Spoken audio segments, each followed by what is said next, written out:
Are they? Yeah, I always want to Okay, so squeeze in the last one. it does say we are live. And hi, welcome everybody to the Citizen Science Podcast. And I'm happy that you all are here. As usual, we already have several people waiting here to greet us. So thank you, and I'm happy you're here. And as you can see, I'm here with Samuel Hofman, and Jesus Hello. Marquez. Hey guys, how y'all doing? Hello, everybody. I'm cold. I'm doing You're good. How are you? cold. Well, Yeah, I I'm can't cold. complain. It's not too. It was in the 50s today and sunny. I have a short video I'm going to share in a little bit Same to here. show you what my skies Same look like here. today. Been But they really- were very picture worthy. So Well, once you have thyroid issues, you don't get warm. It's weird. I am always Yes. cold, and it's horrible.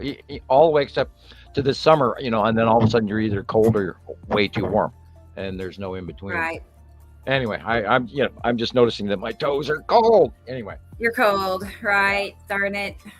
I don't like that feeling either. So if you hear me doing get it. jumping jacks in the background, you'll know why. Well, that's one Yeah, way to it's keep been it really warm warm. here. It's been really warm here as well. How's We it haven't, with you? What's the it's been in the, temperature it's been in there? the fif- it's been in the 50s here.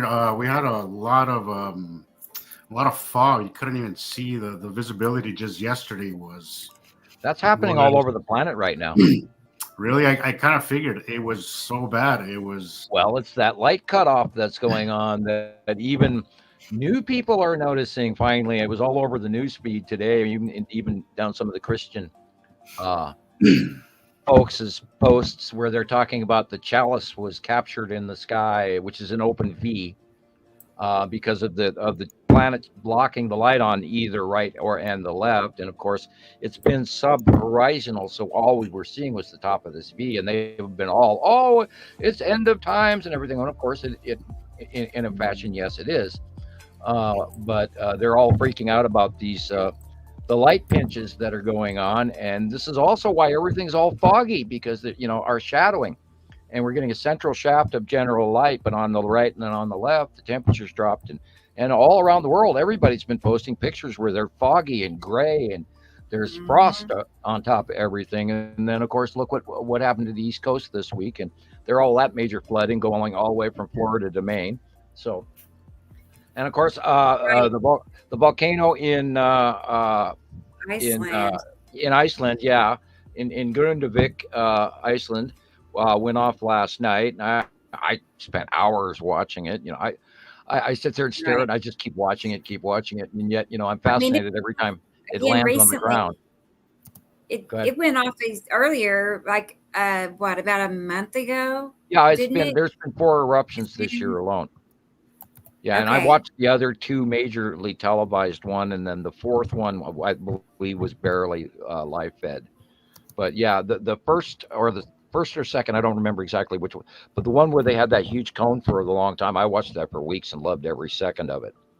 And of course, Nice. China had a major earthquake yesterday as well. The United States is listing it as a Yes. 5.9, but everybody else is listing it as around the world is listing it as 6.2. Last I heard, there was upward of 120 to 180 deaths. And they're, of course, they're freezing their butt off. They have -4 Celsius there right now.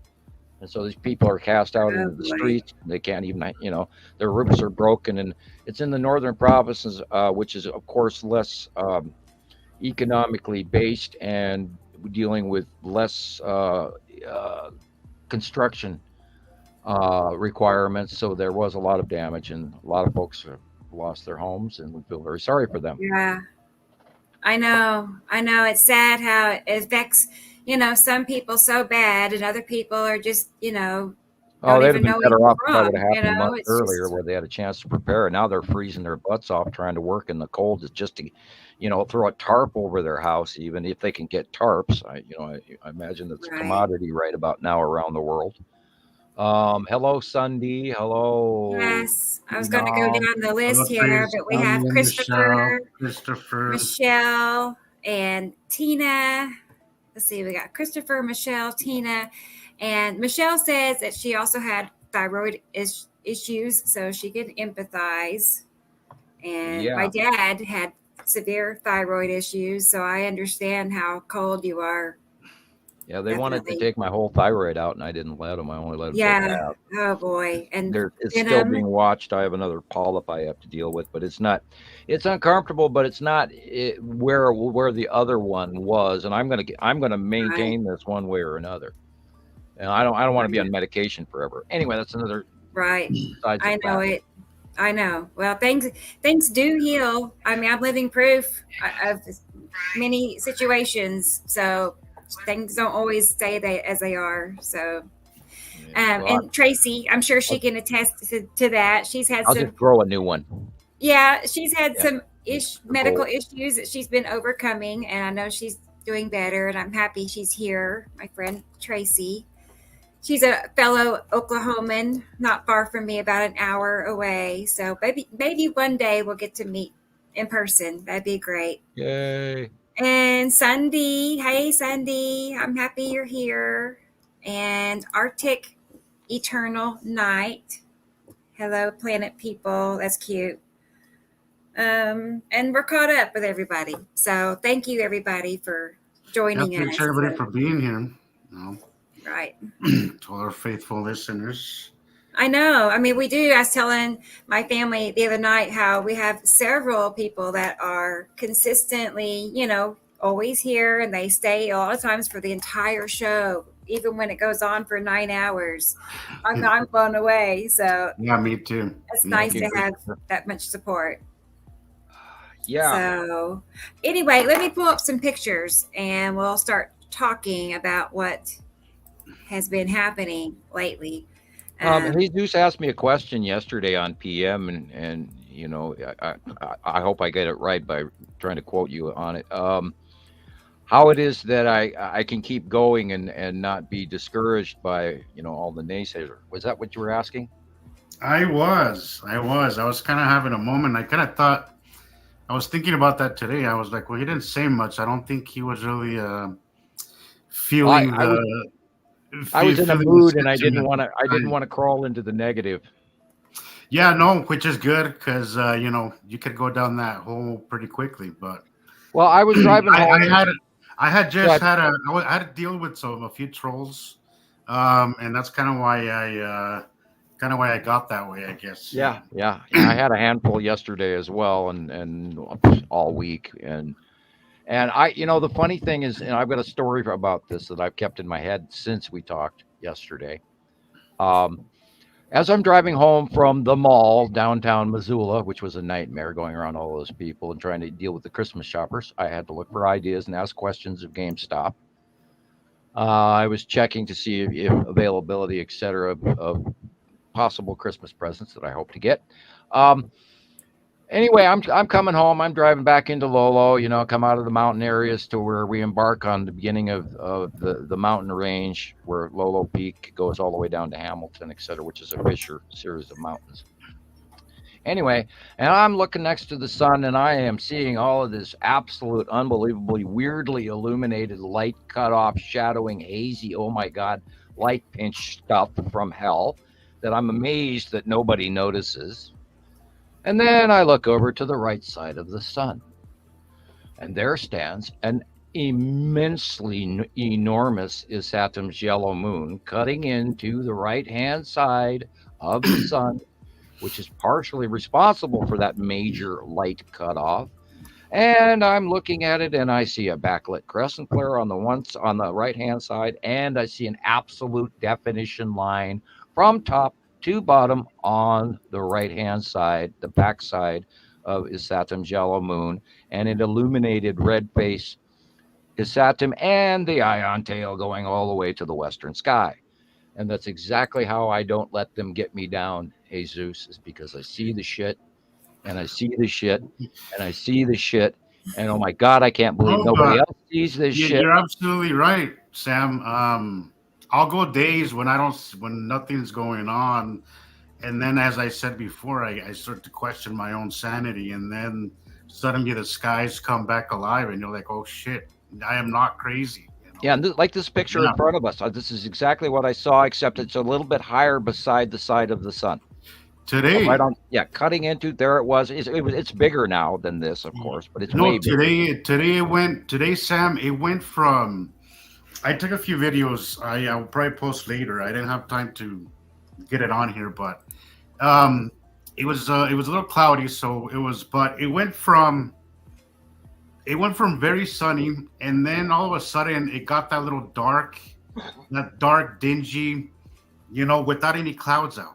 And I Right, was like, right. how does nobody notice this? Like, how does Yeah, nobody notice? I'm in. It's been weeks now that if not longer, maybe almost like 2 months now that gray. I mean, look at everybody's captures that they're sending in. Hmm. And I mean, God, you guys, if you have a capture from this month and a capture from last year, compare the illumination in them.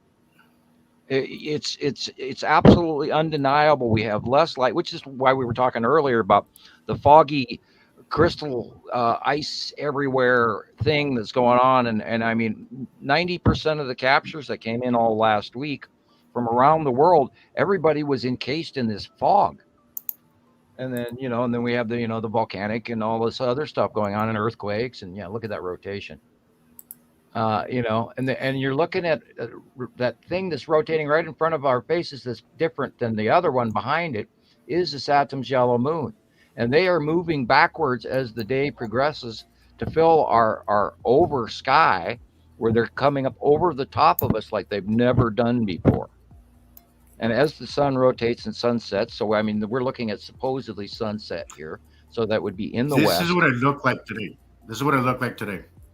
Yeah, This you're is looking at basically what Saturn, it's Saturn, looking Same yellow moon, here. and Nibiru. like. Absolutely, Hmm. absolutely, Yeah. absolutely. That is Nibiru and his Saturn and his Saturn's yellow moon right there. Yeah. How the They had hell are you missing it? that dingy yellow, all that exactly Yes. like. And the orange effect also shows you it's cutting into a landmass, that orangey area beside the sun. And if you'll notice the yellow, it's cut off on an angled slice because there's a planet in front of it. Anyway, I know you have a bunch of pictures. We want to go on to the other side subject. Good either way. Yeah. Well, because not only Give me that, the 1 three second. I'm lines going to that are fix also one in thing. this right at the horizon, and the blots we're looking at is the yellow moon right there, because the sun's down, and see that illumination? That's the Saturn's yellow moon showing us the yellow right now, and then right in front of is Saturn, and then behind it, that's partially illuminated on the bottom, is that straight white line. That's the face of Nibiru illuminating. And it's there every damn day, and it has been. I was going to say it was a lot like this here at Oklahoma too, Jesus. I mean, I took a Really? video about Yeah, the exactly day like that today. today. I'll show that in a few minutes, but yeah, right. And then towards the end of the day, it just all you saw. It was a little cloudy. Then during a little bit, right as the sun was peaking, right away, going down, you just see this big, huge V-shaped, as you always see, right above the sun, Mhm. clipping off the sun. But again, it was shrouded in a big V-shape. cloud, so nobody was noticing. But if you really Yeah. looked at it, you could actually see the roundness of it. I mean, it's undeniable. But it's people will once look you Right. up take and into just look at account cloud. once you take into account the site drawings, and then you go, okay, I'm looking at the site drawing, and this is over here, and this is over here, and this is on the right, and this is on the left. And once you start to keep that in mind, all of a sudden it makes complete sense, especially when you're getting a good view at the specific times, because it was the sun was mostly in the south. It was in the southwest. And so I was seeing the angle of his Saturn's yellow moon and his Saturn, and there sits, the big ion trail going off of it, and it's like nothing else, no other cloud in the sky. And it's shaped with that, flame-like different micro clouds compared to everything else out there. And I'm instantly reaffirmed that we're accurate, and we've been watching this for so many years that the naysayers haven't got a prayer. They don't, because we have proven this. This is there. It's there. It's there. It's there. And yeah, I'm getting to the point where I'm almost ready to get feverish and start screaming about it, going, how can you not see this? This is insane. It's there. It's there. How are you missing this? My God, 13 years. We've been watching this shit. We've been screaming it to everybody who would listen, even people who won't listen. But I mean, I and that know. we It's get through because this it's because the it's last. real. It's definitely the last thing on their mind. They would. I talked to a guy at the bank today, and I gave him a quick rundown. Showed him your picture, Sam, and showed him some of the good ones. And he was actually, pretty receptive. He is religious. He told me, so it doesn't quite connect because of religious differences, but he was still open enough to listen for a few minutes. But no, he had a blank look on his face when I said, that there is another solar system, we're not being told about. And he just, kind of seemed startled. And I don't know, it went pretty well. I tell everybody when I'm out. It's not a condemnation of your religion if you're religious and Catholic or Yeah. Baptist or Protestant or Methodist or Mormon or any of that, or Yeah. Buddhist or Taoist or Hinduist or whatever. It's an addition to your. It should add to your form of religion, because then you've got archetypes to cross reference from, and then you have to go into far enough back into your religion.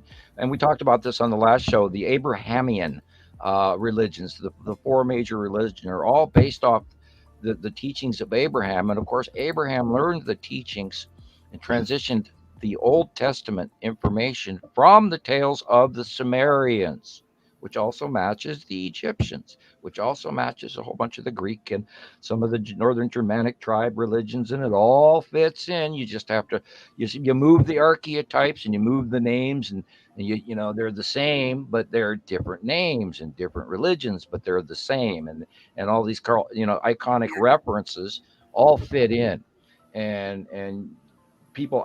This one we were talking earlier before the show about this one person that was a religious person that was asking me, immediately assuming I wasn't a Christian, and yet they were asking, well, what is it that you hope to do by bringing this new information to people here and to other folks? And See, I've been asked that question too. Like, what can we do about it? What's the point of even knowing what if can there's I do nothing? about it anyway? Yeah, and Yeah, if there's nothing we can do out. about it, and that's really frustrating It's a question. cop out. It's an automatic cop out, and It you're is. It instantly is. discounting everything that we've done.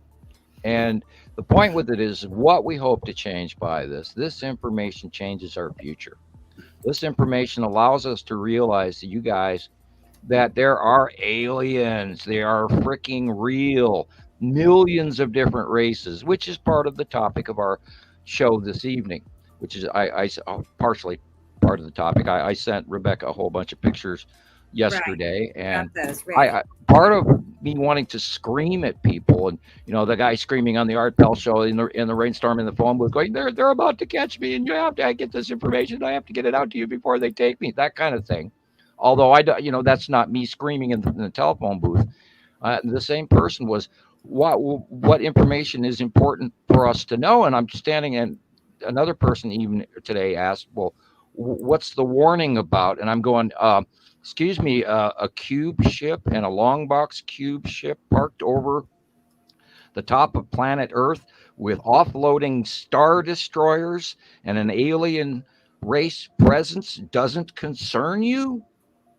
And this is where Ah, I'm wondering. And he Or said, right. very, or at very least, pique your interest and oh my God, curiosity. frickin' ET is parked over the top of our heads and has been since the 23rd of April 2019. The arrival was 2:15 for the Texas Cube, 2:17 for the Long Box Cube. The Empire Orb got here in 2009 ahead of the planets. Hello? I mean, what the hell, people? Come on. You want to know about ET? We're telling you it's here. We're telling you it's real. And You know, look, I we get often 500 people I listening. often tell the religious types, Sam, uh, they've been waiting for signs in the sky for God hundreds of years, and now that we have them, nobody's seeing it. Well, like over here on the side comments, Chelsea Holic. It may not be intentional, but what is typed here, the hidden planets are getting easier to see day by day. Great sentence, except they're not hidden. It's our points of view that have to change because the planets aren't hidden. They're plain as day. They have No, atmospheres, and everybody keeps saying that they're interdimensional. Yeah. no, I keep hearing that they're trying to hide it, and they could not hide this. Everybody assumes Well, the sea trails. the sea trails are to cover it. In no way, if you actually sit there and watch it long enough, you'll realize that those are nothing compared to that they aren't obfuscating anything. Yeah. No, at first they were It's much bigger. distraction at best.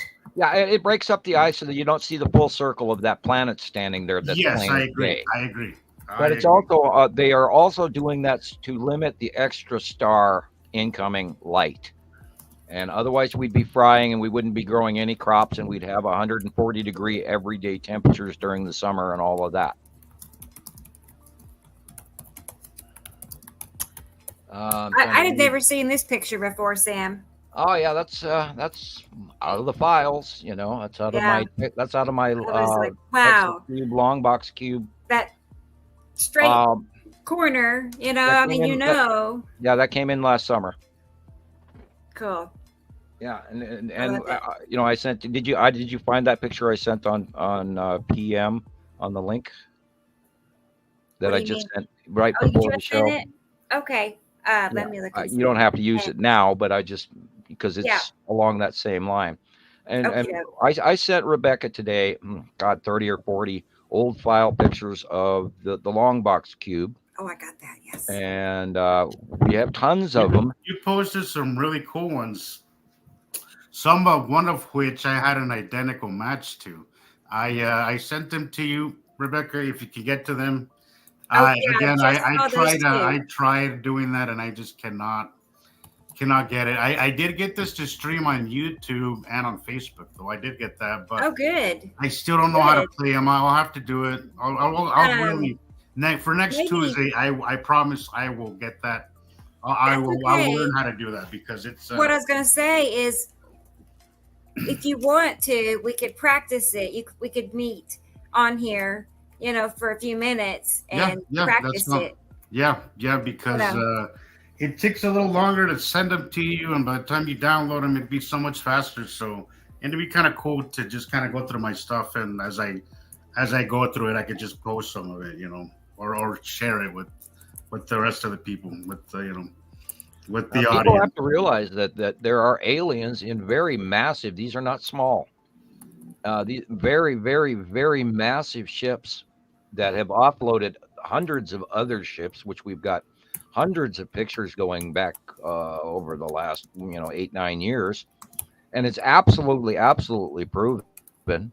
And even Mr. BBB 333 has stuff that he's commenting on regularly, and he gets captures from people, and of course, unfortunately, he doesn't answer our messages because I've sent him a few recently. I sent him one today, as a matter of fact, and I just sort of hinted at something, and hopefully maybe I'll grab his attention by not being so direct. Well, he's been, if you've been seeing him and seeing what he's posting, and I was seeing some of his lives recently too.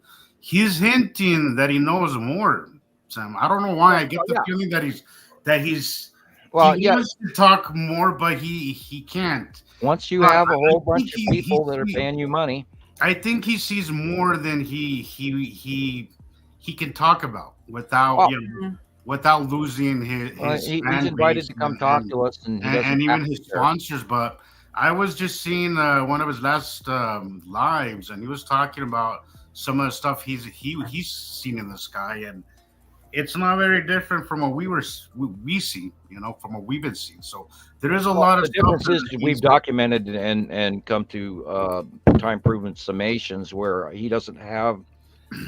I'm sure lots of people send him stuff, but I don't think they send the same stuff as we do. I think we get a citizen science collection that I don't think. But not only that, I scrolled on to some other sites today that are not ones that I normally regular, and they're sort of fringe offshoots of the real Nibiru information. And I looked at what they were posting.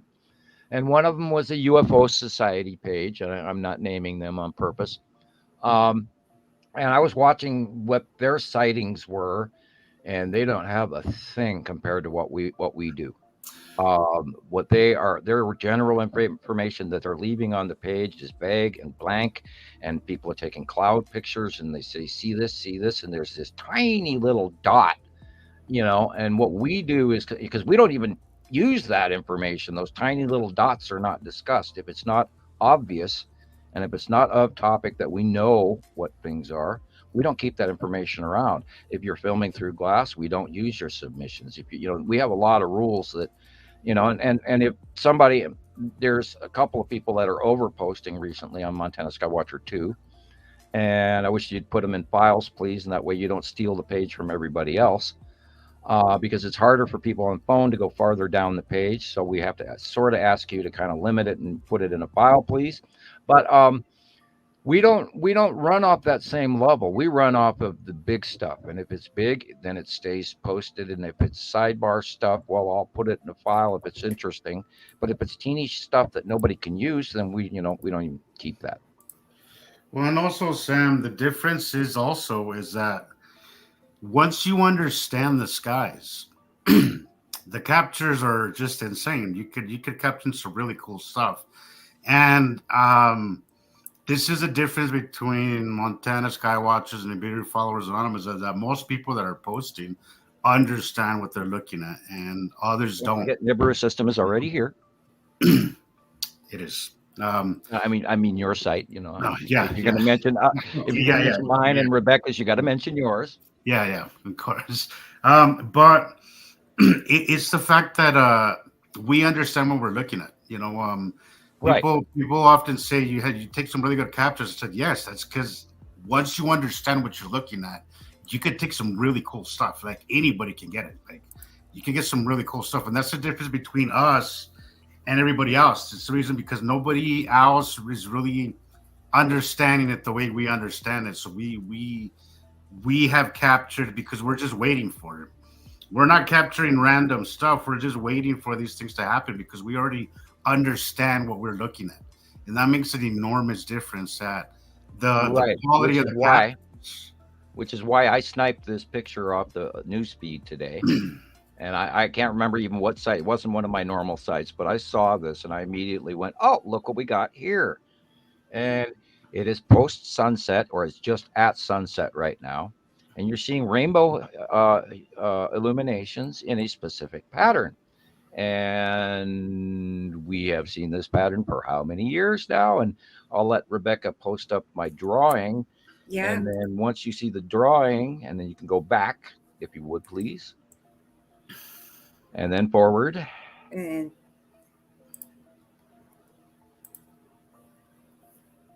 is that what you mean? Well, I meant for the drawing, but that's fine. The shapes match. There's your repeated pattern. And, notice that the drawing, it comes from 2020, and the picture comes from 2023, including trail marks, path direction, everything. Where the Texas cube is moving and the long box isn't. Long and one's more of a square, but you can tell. Right. And we've had all week long, we've had these really cool illuminations on the right-hand side of the long box, which is part of why we're discussing what we're discussing tonight. Here's some more examples. Let's see. Like I said, the picture I get to see is like this big. It's crazy. It's like, okay, it's hard to tell. Yeah, those thumbnails can be treacherous. I'm like, I don't understand. And people have to realize there is a faction that is not representative of the Nibiru group. It's a higher faction than the Nibiru group who are here in force. And I mean in force. There's a lot of them here. And these are other beings. So are you saying that these cubes, I know you said it with the Empire orb, but with these cubed crafts, they're not just associated with our binary twin solar system. They're outside of that. Yeah, they are exterior, and they are actually more reoccurring than the 3,654 year passing of the Nibiru group. That's one faction. That's the people who live on the planets. This is another faction. Okay. and they've got a hand in the commodity exchange and factory planet Earth and all that as well. They're kind of the bosses of the boss. They're not the boss of the boss, but they're sort of connected above the boss. Well, I don't have all the details, but I know a huge portion of the information. And I try to share this with people. And there have been other people who have been rather insultive this last week who have been making comments, snide little comments saying that, I'm just another person who has no qualifications whatsoever to even discuss this topic. And why should people listen to me? Blah, blah, blah. Well, I've known about it for 44 years, folks. And you tell me anybody else that is telling you this information in this timely manner and with my accuracy ratio to date. And I will happily, lay that up to their 5-minute wannabe lookup from the internet, YouTube, compared. And we're still getting people saying, oh, yeah, Nibiru the Destroyer or Nibiru the Winged Red Planet or the Brown Dwarf and all this, and all this other crazy crap that they've spun into this. It's a ball of worms is what it is a lot of this information, unfortunately. And I really wish that people gave this the time to learn it. Well, civilian. Sorry, Jesus. I was just want to say, point out, because I kind of feel like this is the case also, is this, hey there, it feels like only certain people are meant to see this. Like, do you think that's possible, Sam? That only I agree with that. And part of my message that I was told was there would be a lot of people that would be interested in this, and there would be other people who wouldn't. Yeah. And then this was part of my arguing with him about, how I was going to quote unquote do something, et cetera. And I try not to get to the brag part of the story. But there are going to be a lot of people out there that won't want to believe this, period, because it really upsets their little heads, and we'll leave it at that. I mean, I could describe that in about 8 different slivers of the orange as well. Right. You're here, you're finding out about this. Now, don't let it go. This is important. It's factual. It's proven. I can't say that long enough. We took the time. Please take the time to learn this. You're not going to find this information, unfortunately, anywhere else. And I wish there were more people. And there are a lot of people that are sharing it. And you're doing a good job. And if you're going to share this information, please be sure you're accurate or don't comment. Share the information, but only when you understand it to a level that you understand it. Don't add to disinfo, please. We've got enough of that already. But please just take the time. Take the time, guys. I just take the time. It's just take the time to learn it. Let's hope a decade from now, all of this is commonly accepted, because we have taken a decade to get here. Right. But I was just going to say, I mean, I'm seeing a lot of newer people lately that have really been extra interested, like Christopher here. And like he found me on TikTok one day, and he's been all over it ever since. And he sees it. I mean, he's sold out. I think those are the people. I think and sorry that I interrupted, but I think it's the people, Rebecca, that don't that aren't interested, that can't see it, because they're not interested enough to actually learn it. But then there's every so often you come across somebody that's really enthusiastic about this stuff because it's exciting. I think those people are the ones that tend to. Why is it that only some people do get excited about it, like versus some people just be like, couldn't really spark and care at all? I'm going to give you a hint, Rebecca. Okay. That video I sent you today, and I'm not going to talk about this too publicly. That video I sent you today is also part of that reason.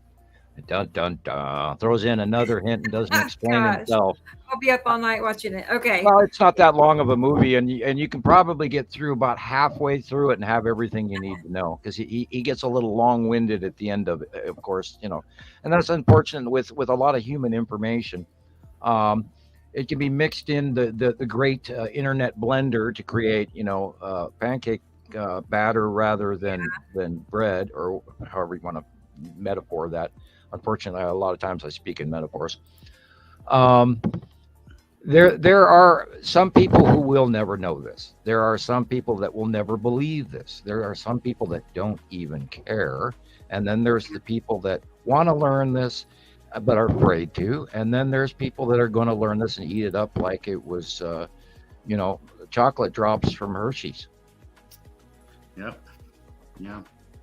Right. Because when I came across this That's stuff, true. I can see all that. I was instantly hooked, and I learned because I just really loved it so much, and I had to learn. I was obsessed with it, and I eventually learned. It took me a little bit, but I think if you really like this kind of stuff and it gets your interest, planets and space and that kind of stuff, you'll be able to learn it. Yeah, and it's not like we're making this stuff up. This is all This time proven information, every this stitch of it. this is a cool picture, the one you just had before Yeah. this one. Yeah, And that was this week. I have a match to this a video that I just sent that Oh, matches you exactly. do. Okay, the blue is Okay. the side orb. I mean, exactly this. The green Wow. yellow is the long box itself. It's slightly distorted because it's heading away and downward angle, which is the downward plane is away from us. But it's illuminated in the darkness because it's high above Earth and the sun has already gone down, and this is a nighttime capture. I believe it came from, don't quote me on this, but I believe it came from Mexico or from the desert. Don't quote me on it, because I don't always remember everyone that sends everything. But yeah, I sort of got this off of Newsfeed too as well earlier yesterday. How What long is it ago was this? called? Sorry, how long was This this? is like a week ago. Oh, This is a okay. brand new I knew I'd picture. seen it before, but oh Really? wow. So this is recent. Wow, I didn't know Yeah, it was Mm. recent. it's very recent. And of course, this That matches. is This is part of why I sent the series of pictures to Rebecca yesterday, was because our sightings what of was the that? long box cube have drastically increased into literally 95% of the right of the sun shots have the long box cube visibly in it. When I saw this, I came across. It reminded me of a video that I took a few years back. It's the one that I sent you last night when we were talking, Sam, which matched this pretty much identically. Right, and that's the thing, when it matches over and over, year after year. I mean, even years apart from sightings. Hello, people. And I this is part sent of why I you. want to scream. I sent you a still shot of it, but I have a video that I've been wanting to post for a week, but the group has been so quiet that I've been kind of waiting for people to come back maybe Right, after the right. holidays. Well, yeah, So and I know you're still at the stage that you're at in dealing with this, and with me, I mean, I'm the janitor walking down the big empty hallway with the mop, and I got a whole floor to clean. So I'm being a little bit broadcast more with sloshing the washer fluid onto the floor than you do. And thank you, Aaliyah, for making a Christmas card. It's because I haven't gotten any heart. I got two. I'm still down to two people. What happened to this country? Nobody mails Christmas cards anymore. Hello. I'm kind of disappointed. I mean, usually every year I get quite a few wonderful people sending me some beautiful special cards. Whether they have a donation in them or not, that's not the point. I mean, it's like I like to know that you're out there and that this is important. And it was that same thing where you were asking me yesterday how I don't get depressed. I mean, I do. I kind of wonder at times, like, what the hell am I doing this for when people don't communicate back? And it's kind of a lonely world to be, Dr. Nibiru, the crazy guy. Um, it really is. Yeah, It really is. it's not comfortable, you guys. But I mean, we've proven this, and I've known about this, and this all goes always spun back to the original story. Well, they don't slap you with a 30-year non-disclosure agreement by the federal government coming into your life and screwing with you for being wrong. It's that simple. And I was forced for 30 years not to be able to talk about this, and that's a good portion of why I do what I do with the level of zeal or overzealous, depending on your point of view. If I've bombed you out there in YouTube land and you were uncomfortable with it, I'm sorry, but I'm just trying to share the facts that we have learned, and I can't stress that enough. This was all proven, and otherwise we would have been shut down a decade ago by trolls and everybody else going, we're uncertain of our information, so therefore, why am I doing this? Why do I put myself through the meat grinder? I do this because it's right. It's correct. I'm just going to show your mailing address, Sam. Thank you. Just as we were talking about that, Aaliyah mentioned that she is currently making a card as we speak for you. So Right. Even if it's late, I don't care. that. Mail me a darn Christmas card. Let me know you're out there. Tell me your story. You will most likely. I try to send everybody answer mail in return. Right. Fortunately, I don't get enough mail anymore. Now I used to get a lot more mail. I don't know what the heck happened. But then we were running upward of 200,000 members way back when, and now we're and also check your subscribe or your follow status. If you are a member of Facebook, a lot of people have been notifying that they are no longer getting our regular notices. And if you are subscribed to Nibiru Followers Anonymous or Nibiru system is already here and everything, check your status to make sure you haven't been removed, because there's been a lot of that going on. There's other major YouTubers complaining about it as well. I have one lady, she's a new member, and she's trying to invite her friend, and it doesn't matter what her friend or I do to try to get her a link. We send her links, and she sent me a screenshot. It just says you cannot be connected or whatever. She cannot. Yeah, there's a lot of that going on too. I was able to add her to our group, Montana Skywatcher Anonymous, and Nibiru Followers #2. She just can't, for whatever reason, I can't add her to my. Yeah, I've had trouble dealing with a lot of weird administrative twists lately too, and you just stand there, you shake your head, and you go, "How?" So right. I don't think the ball game is being fairly played on both sides of the story here. So right. I'm sure there is interference, for some of it, because it's just too much that we all have problems with. So yeah, I was talking to somebody yesterday on PM, and then my internet went down again right when I got to the meat and potatoes, and then boom, I'm knocked off the internet. And then that happens on our phone calls.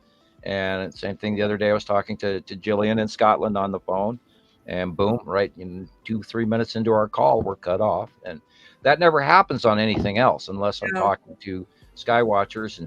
And it's weird. I just got this dream memory in my head from a barely understandable dream. Pardon me, I just went off into left field, but wow, sort of like I feel and know that I'm being sliced and pushed over to the side a little bit separate from the connection. Sorry, I had to explain it that way. I can't. Okay. Sort of like I'm I trying know to that follow something's disconnected going on here. Like in what way? We have to expect some of that as well, because if this is the biggest, greatest secret of all time, and we've got the information correct, I would imagine there's a certain level of people out there that don't want us to share this information. And I'm not trying to sit here and brag about it or be really cool James Bond, anything like that. Well, I think we have a tendency also to discount that side of there is a level of danger to this. We're not playing games. We are doing real citizen science. And we're not playing games. We're not assuming for this cult fad or whatever, and we're not making this stuff up, and we're not telling you that the cubes are right there. There's Natu's moon. Oh, that was what I was going to say. Was this question? Gators is with us. Hi, Gators, and they were asking, not that one. Anyway, they wanted to know if this was the Texas cube. That is the long box cube. That's why it's called the long box, because it's basically two cubes in one. And that's an early 2017 sighting when it first came in. Of course, it was peeled off of the the UFO sites, as you can see in the corner. And I didn't remove that. I left it and I didn't retag the picture for that reason, because the picture actually sort of belongs to someone else, but we use it for science purposes, not for monetary use. And it shows you the open areas in the long box cube.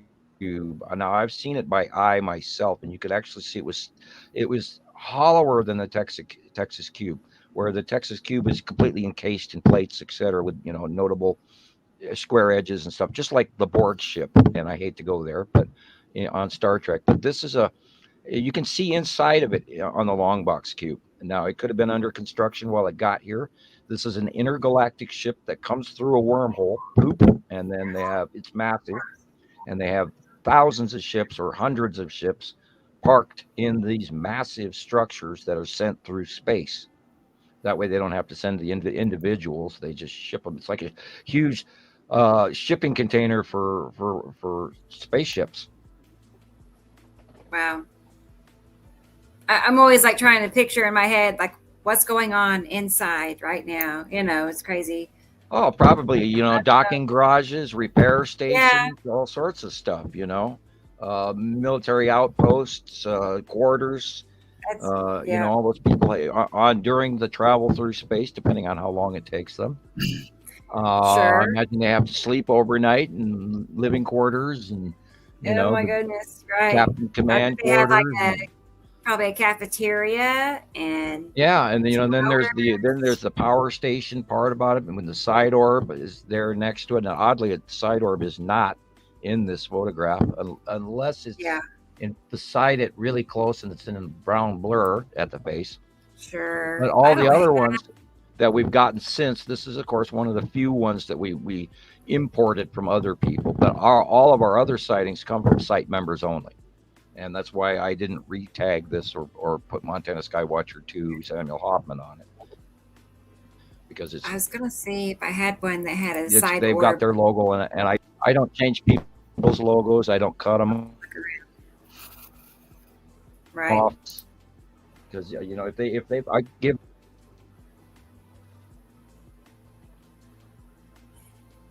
What's that, Sam? You cannot argue with, there's no such thing as square clouds. Exactly. I mean, you cannot deny that. You cannot argue. No one can win that argument trying to prove that there are. It was Cottonlight beat over Texas in 2015, and we spent like a week talking about it when we first saw it. And because somebody posted it live, and so we saw live footage of the person that captured it. And I've got a few of those pictures out of that live feed still today. And we watched it, and then we sort of talked about it, and I didn't go gung-ho about it, and then I saw it by eye, and I was like, oh shit, it is real.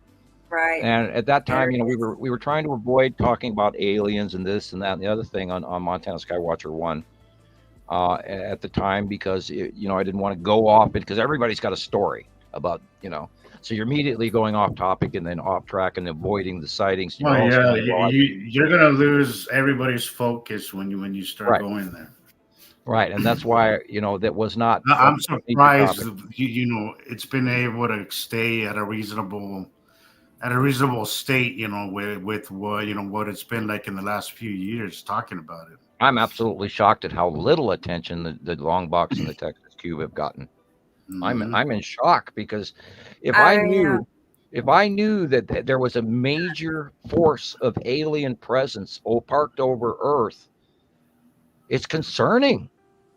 And I know why they're here, and I know what they're doing. And yet somehow nobody wants to talk about it. Nobody really wants to know. I sent you that video, Sam, too. How they're talking about, the guy's saying how we're humans are not truth-seeking animals. We're our social animals. Ostrich, barrier. Social. Yeah, we don't really.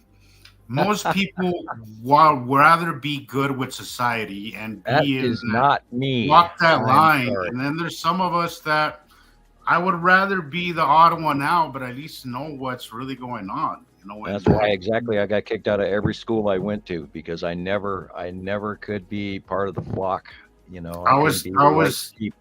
I was telling Jillian recently how we had some of the peanut gallery post videos about this podcast, and I was like, I'll get used to it, because it's gonna come with this territory, and you might as well get comfortable with it, because people are gonna make fun, people are gonna poke, try to debunk this, but I don't think both videos that I've seen haven't debunked anything. If anything, all they've done is add more wind to our sails. I agree, because they're not really nothing they said was mostly opinion. Really wasn't based on anything but their own opinion.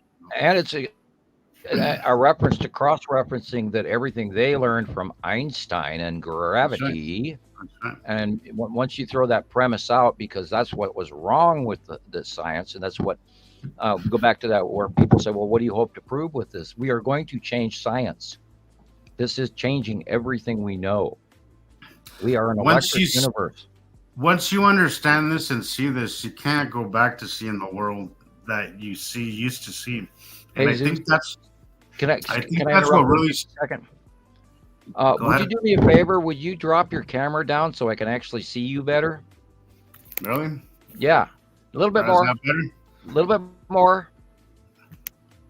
There you go. Now you're in the middle. Yeah, I was watching from your nose up with your name tag in front of your chin, and I couldn't see you. Gotcha. I'm sorry. Now you may continue, please, sir. Jeez, lost my train of thought there.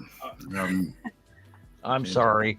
You were on. I lost my concentration that I was on. I apologize. I'm sorry. I wanted to see you talk. You were talking about how people are ignoring it. Well, some people don't want to see it. Some people would rather be in line with society, Sam. And the thing about this is that it comes at a great deal of ridicule, and a great deal of ostracism, and that's how society has always been. Society does not accept alternative thinking very well. I was seeing actually recently a video of this older scientist who was saying that the problem with science today is that if it's not corroborated by your peers, he says when he sees people come from out of college and go into the field, they don't want to learn anything new. They just want to go by what they have learned and what has been corroborated by their peers. Even if they don't want to learn anything new, that doesn't matter. It's just they're going to go by whatever the academia is presenting itself. And he says that is most breakthroughs in science are not happening they're happening outside of like he was saying, light bulbs. Whoever invented light bulbs, candles. Okay, whoever invented candles, they weren't even trying to make something better. Somebody else that had nothing to do with candles invented the light bulb, and that's how we were seeing breakthroughs. Not in the topic. We're seeing breakthroughs that are outside from something that has nothing to do. That was also the 1880 science margin line, where we switched to the Industrial Revolution, and that allowed different points of view and mass marketing to take effect, and Einstein to steal a whole. Not Einstein, Edison, to steal a whole bunch of information from other scientists who didn't have the same money he did, that he could take over and buy them out. They spent a long time working on the right filament for a long-lasting light bulb, and you can look that one up. Yeah, this is what we are suffering, and this is what I went through and experienced in 1980, where I'm standing in front of 5 or 6 of the top scientists of the United States of America in this lab with them, and I'm supposed to explain to them my binary solar system theory. And after I started, within the first 5 minutes, they got absolutely frustrated with me and started screaming at me and calling me names. And I think I hurt their widow heads. And like I've said before, one of them, just recently retired and was the head of the senior climatologists, and this guy was just an absolute raving maniac and couldn't deal with the information that I had handed them. I believe it took them years to even basically understand it, if they even do now. If they even looked into it, Sam. Yeah, I yeah. mean, Well, obviously they did, because there was some projects that were launched because of that part of the information that was sort of provable. as this guy was saying, there's a difference between science and academia. The problem with Right. academia is that nobody wants to learn anything new. They just want to go by what was established already, and that's really killing any science breakthroughs. Well, I have an example. In geology, there was a gentleman that in the early 20s or 30s put his nards on the chopping block, and he opened the discussion of Lake Missoula emptying into the scablands of Washington, and Lake Missoula being a glacial lake, dumping all of this mass amounts of water and causing this geological region called the scablands. And that's always anybody who's a Oh, geology jeez. buff, I look was that up. seeing Graham Hancock on Netflix. He has a show called something apocalyptic something. I'm not sure what it's called, but Graham Hancock has some really interesting Yeah, and unfortunately, interesting stuff. he's very smart, but he has unfortunately mixed in a lot of human information, and therefore he's Yeah, inaccurate. yeah. But I like that he's questioning and putting Oh, it's alternative about time thinking. for that. Yeah, it's time that we break this established rules of the 1880s Yeah. and the Heisenberg uncertainty principle and Albert Einstein, because all of that shit is guys. It's 100 some odd years old now. What, 145 years old, something like that. And we haven't taken one step forward in the realization that, these, we're looking at this blue thing in front of us here on this screen, and everything blue in the upper right hand corner is a rotating planet. And according to Einstein, we'd be dead. Yeah. I mean, those things would crash into us, but they don't. They electrically repel. They're part of another system, which is the opposite You can polarity see as ours. you We can don't see the feel their curve line planet, right there. You can see how it's moving away. and it's moving past us. Yeah, yeah. It's And basically moving out of the frame right there. we've been having this discussion since early spring, on Montana Skywatcher 2 and Montana Skywatcher Anonymous, and on Nibiru Followers Anonymous. I've been talking about it, how they're moving beyond Earth now in the new level that they hadn't been before, a depth beyond us that they hadn't passed over, which is why we've also determined that we believe that we're past the halfway point, which is also matching up to the behavior in the new solar activity, and the separation of the two suns and all of this, and why we had an X-class flare on Thursday, et cetera, et cetera. So people really need to pay attention to this, because all of this science is interlinked, interwoven, time-proven, connected, and we've been watching it for over a decade.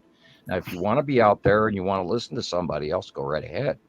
But if you want to be connected to the people who are out here doing the job and the work and the facts and proving it and have proved it, then you And need to there's listen and to there's it. so many sources. We're watching all our electromagnetic. We have a lot of instruments that are still available. Some of them have gone offline, but there's a lot of them that are still online that we could still, Yeah, you they've know. they've robbed us of a lot of previous available Yeah, they information did. over the years, Yeah. and we used to do way better science. I mean, I used to post a lot more scientific, um, computer generated models and actual. We were for the longest time using actual captures off of satellite footage, and now they've gone all the way down to graphic weather. You don't even actually get to see the radar on TV weather anymore. And when they're giving you a forecast, and it's like they're giving you these colorized computer graphic models that they type in, and you don't even get to look at the real rotational superstorms that are going over the top of our heads, like the one that just formed off the coast of Florida on last Sunday last week, I believe, and that all went all the way up to Maine. Hello, people, that was not a normal storm. It's also December. Excuse me, we don't have tropical storms in the northern hemisphere, or do we? See that, and they're muddying all this information with their slick little cutesy terms. Bomb cyclone. Well, a cyclone is a hurricane. Hello, um, and they're just, they're colorizing everything, and they're softening it, and you're getting bored with it so fast. And if you're not, well then, hello, look around the corner, because you can see through their lies. You really can. And we've talked about this at the beginning. My bullshit meter works really good, thank you. Sam. You Yeah, said I'll Sandy, ask later. I've been making notes so I don't forget to come back Yeah, to things. I read the question. I avoided answering. You can Okay. scroll up if you want to, or Go back to I can scroll up. Duh, I'm sitting here thinking you're in control of my own screen. Hello. It was this. It was this comment. They were asking about Priory of Sion, the Rose Line. Well, there's a lot to that, but you're looking at the Rose Line in the opposite, because it does go from the North to South Pole, but in the real story, it goes from the south to the north, and that's a hint. But I'm not saying to the pole. There's a whole lot of, and this is also, again, Rebecca, part of what I may sent you a video on today in PM that you get to watch, and everybody else does not. Oh, I'm being silly. Nanner. You can share that if you wish. Something I can share, right? Well, I wasn't gonna muddy the basking pool. Okay. So that you can get it. I wasn't going to hand you hints that you were searching for. I was going to wait to see what your gleaned interests provided for you. I wasn't going to guide you on what I wanted you to watch. So you need to watch that, because there's a whole lot of hints in that, and I can throw out another tease hint, and this is part of why I know what I know, and some of the things, but I'll leave it at that. And that's another. Okay. Is this a movie or a documentary? It's a internet generated documentary from a non-famous person that does a pretty darn good job. And you can, like I said, you'll get halfway through it, and then they'll start muddying the water with bloodlines and all of this other stuff that is beyond the base information that you need. So listen to at least the first half of that video. Got it. And then you may want to take notes. I don't know. It's up to you. Sure. Okay. Well, I mean, because I didn't want to put you on the spot. Well, it's sort of because I haven't mentioned it a whole lot. Mark and I were talking, and I sent a copy of that to him because he's studying something that I talked about in some of my other shows with Radio Wasteland and that. And we talk about the bloodline, and which is what Sundee is mentioning at the end of the sentence, is why the O positive bloodline. The bloodline is serious. It's important. It's also very magical. It's also uniquely connected to what we're doing here today. And I'll just keep teasing here. Wow.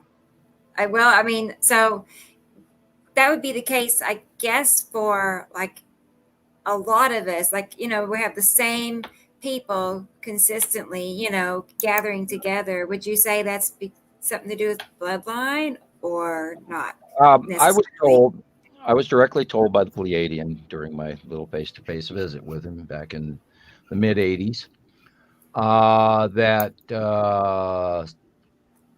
some people would be automatically drawn to a lot of this information, and that would be there for a reason.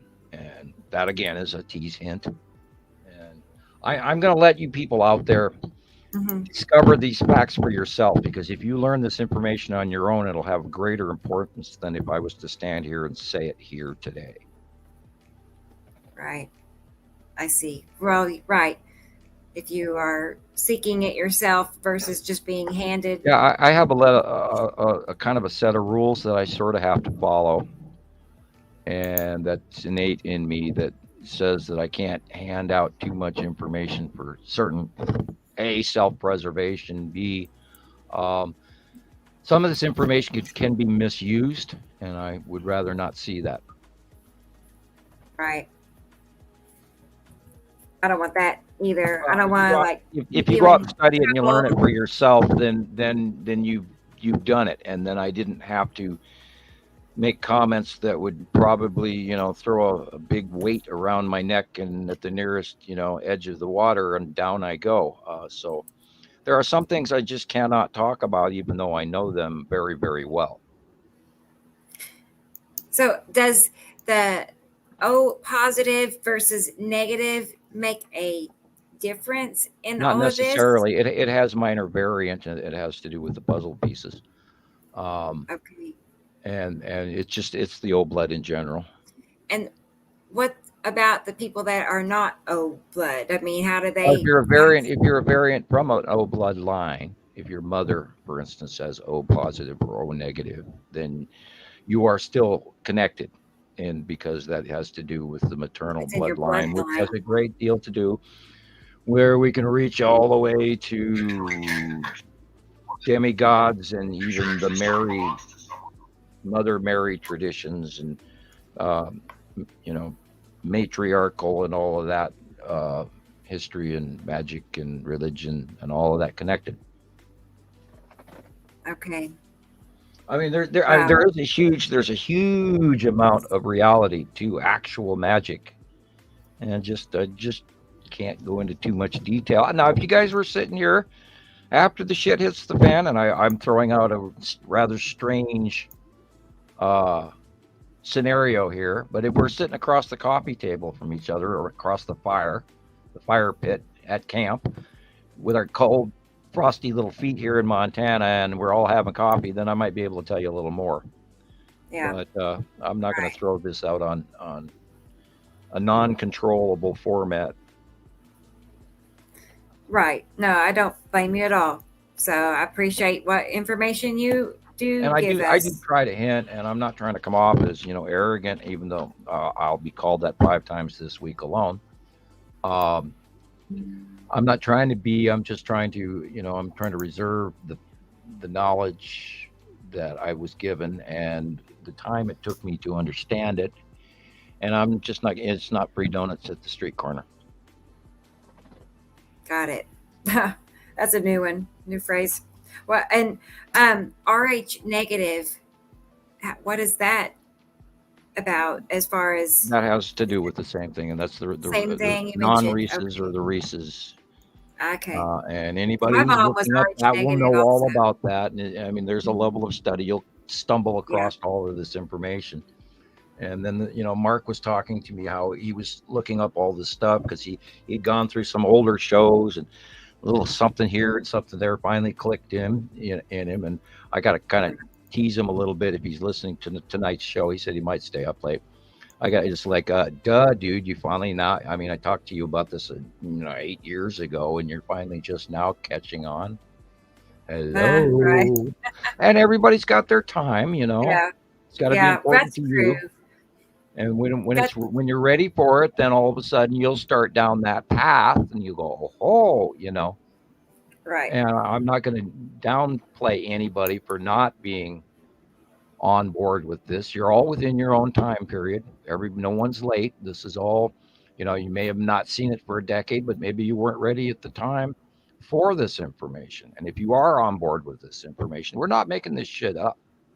We're not doing this for celebrity so I can stand and wave at people at Comic-Con, because I mean, I would, but it's not necessarily something I crave.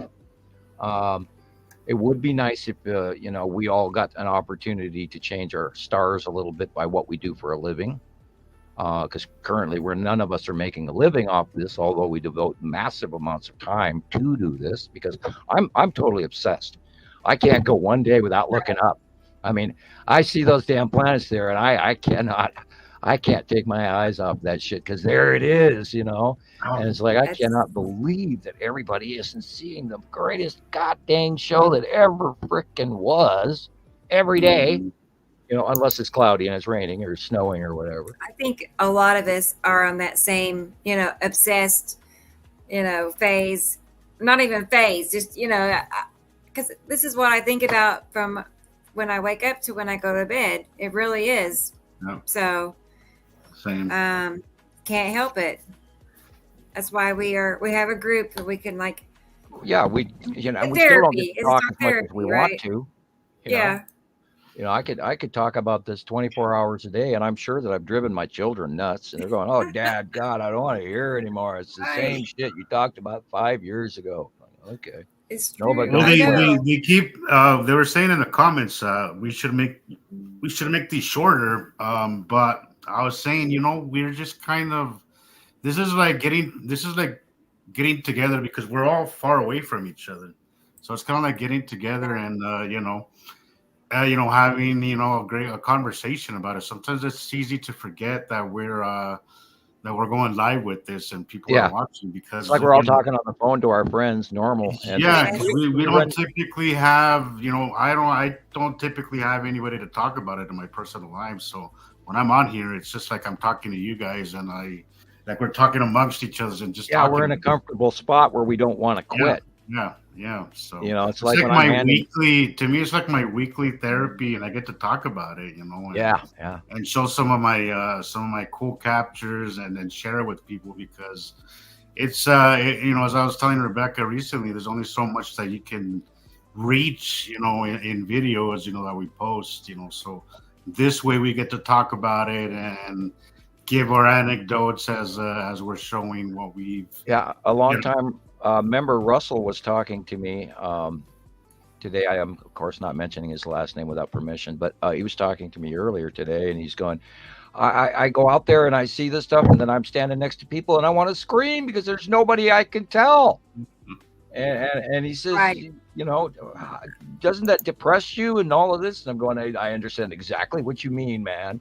Because I went through that all the way 1980. I mean, That's when one I of the found out, hardest things about this, Sam. That's one of the hardest things about this is that you know something so exciting and so yeah, and you can't unbelievably tell out of this anybody. world, and it feels like you can't share it with anybody because nobody wants to hear it. You're a That's stark what raving idiot, I'm It's man. a not sure who really this. I think it might be Nicole. I think, but Facebook user said the same thing. Like I'll be at work wanting to point out what's at the sky, and the coworkers can't follow along. They don't. it drives me crazy. Blank stare. It drives me. I've gotten a little bit more used to it over the years to just keep it to myself and know that most people, just really don't want to hear it. But it's something that I just can't. A lot It's of people, hard. It's really difficult for me to be able to keep this to yourself and not be able to share with everybody.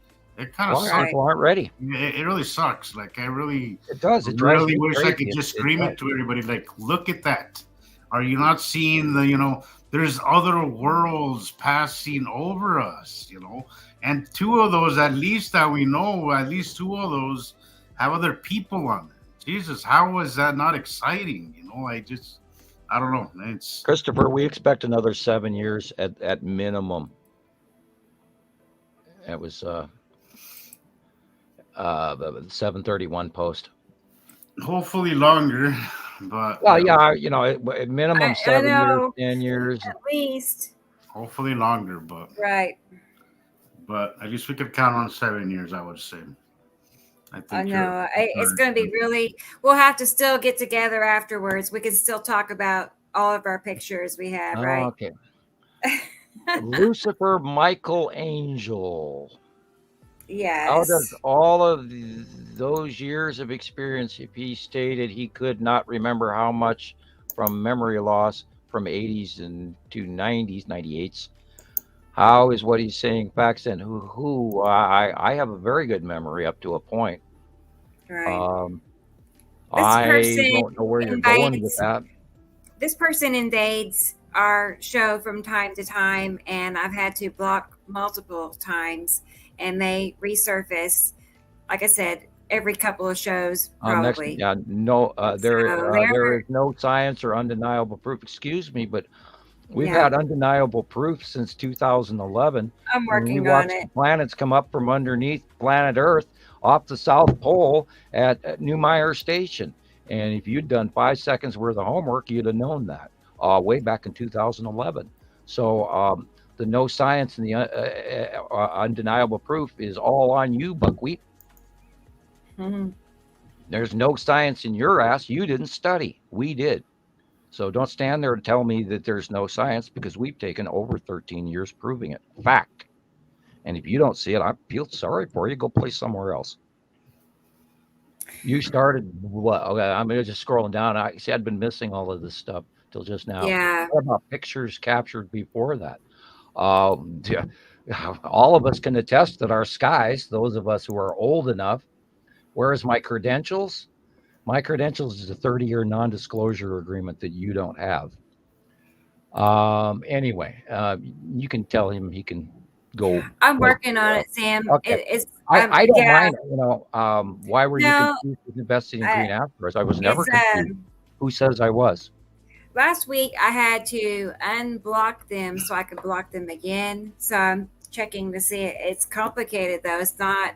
Well, again, they're asking questions It's here that are completely not factual at all. I'm sure I know. Judging from the questions, I'm pretty sure I know who that is. Yeah, and I'm looking at the Michael, and the angel and the Lucifer shit, yeah.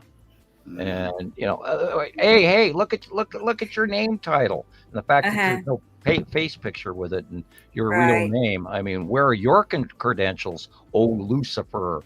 And why should we even listen to your lying words? They don't even show themselves. It's just that's how it's typical. Okay. They have stand behind the wall and then throw peanuts over the wall. Peanut They don't gallery. reveal their own identity ever. Peanut gallery. Okay, let me get you want to look at That's some enough of my pictures? time on that subject. Yeah, I'm going to work on taking care of that. But I still have. I would be more than willing to debate with you if you were even premising your statements or questions in a semi-tolerable topic manner and not be completely devoid of facts or reality. We work too damn hard to put up with any of that. That's absurd. It's ridiculous, and it's childish. It is. You're a child. Go play somewhere else, please. No, we don't work on blocking people, but we've had to block. Oh, you can't probably hear us anyway. We only block people that are just absurd. Otherwise, we want everyone to learn this stuff. We don't think ourselves as elitists or anything like that. I took forever to even learn to block people. And then recently, Jesus was commenting, he's like, yeah, I block them. I don't even have any words about it. And I thought, okay, maybe he's right. Right. And so I started blocking more people. I don't have time to tolerate. The thing is, Sam, is that, so look, we could spend here 20, 30 minutes talking to them. And even if it's in a good manner, first of all, they don't want to talk in a good manner. But even if you try to talk to them in a good manner, they're not really going to listen. And that's it, because they have their minds made up. And that's, why argue with somebody who has their mind made up? It's just, it's pointless. That's kind of the way I see it, And they show who they are by their questions. Real discussion. Okay, let's have a real discussion. But, with some people, it's like you could show them anything and they won't even look at it. They'll just dismiss it because they want to. Well, I wonder the connection between the Lucifer shit. I mean, excuse me, but I wouldn't tag my name onto anything like that. Lucifer and devil, Yeah, well, I was avoiding saying that. Yeah.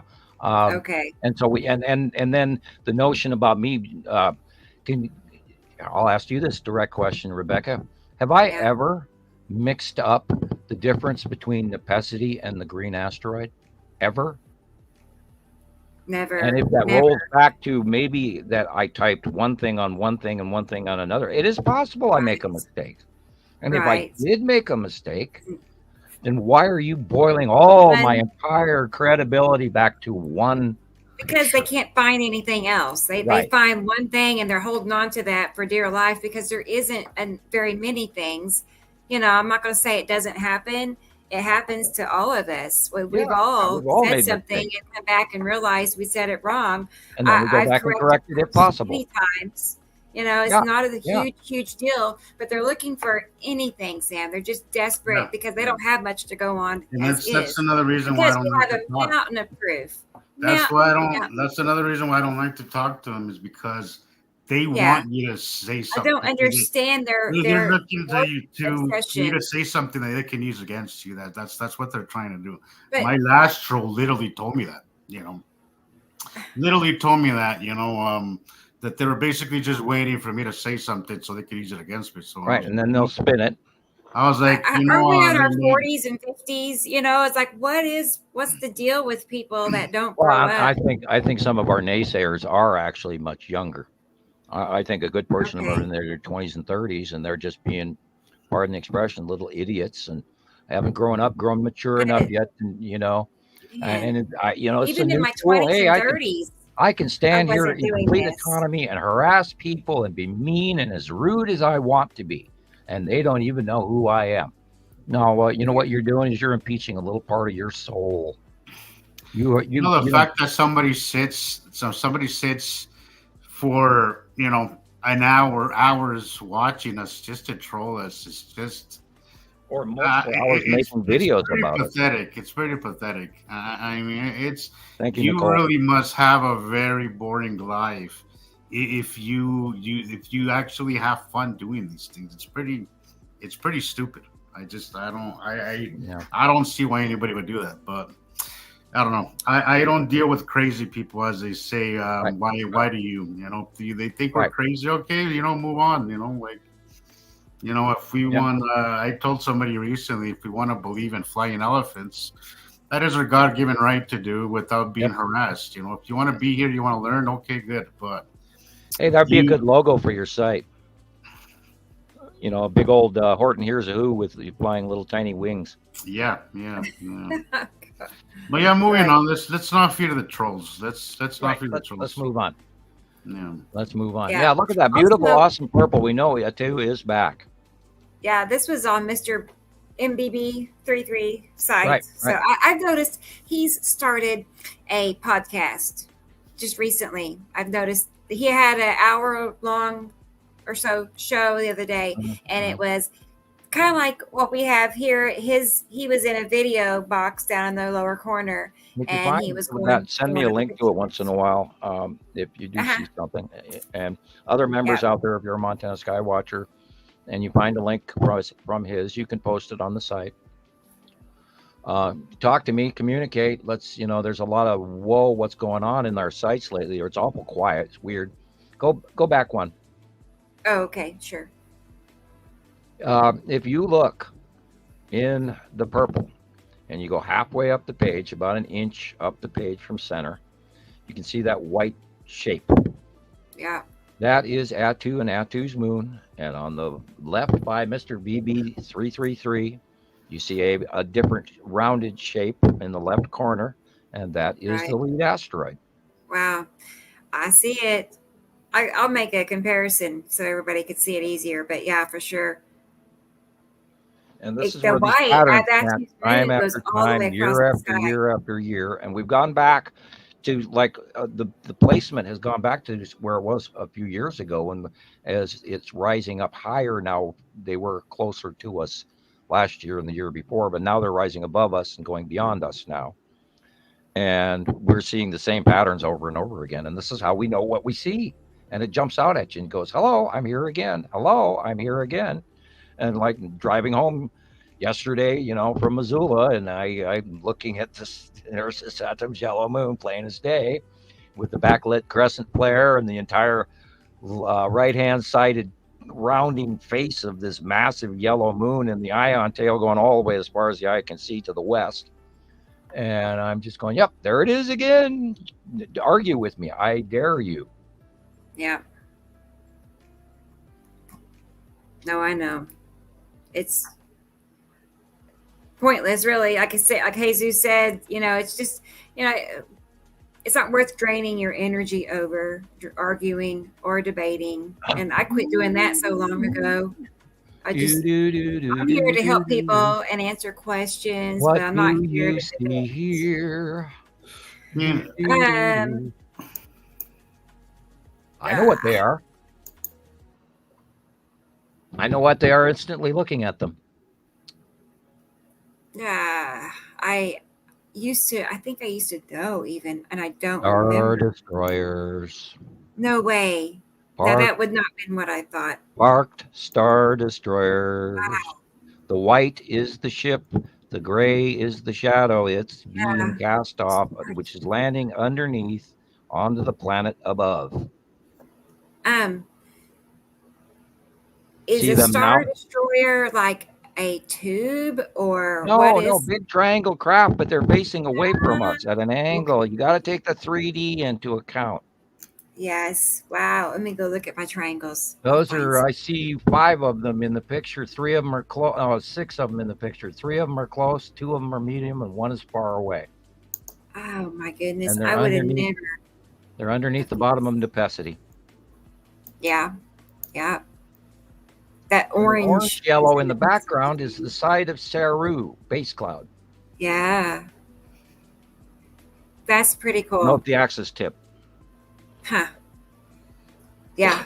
I do see that too. Which is not horizontal, straight horizon line. It's slightly tipped to the left. Huh.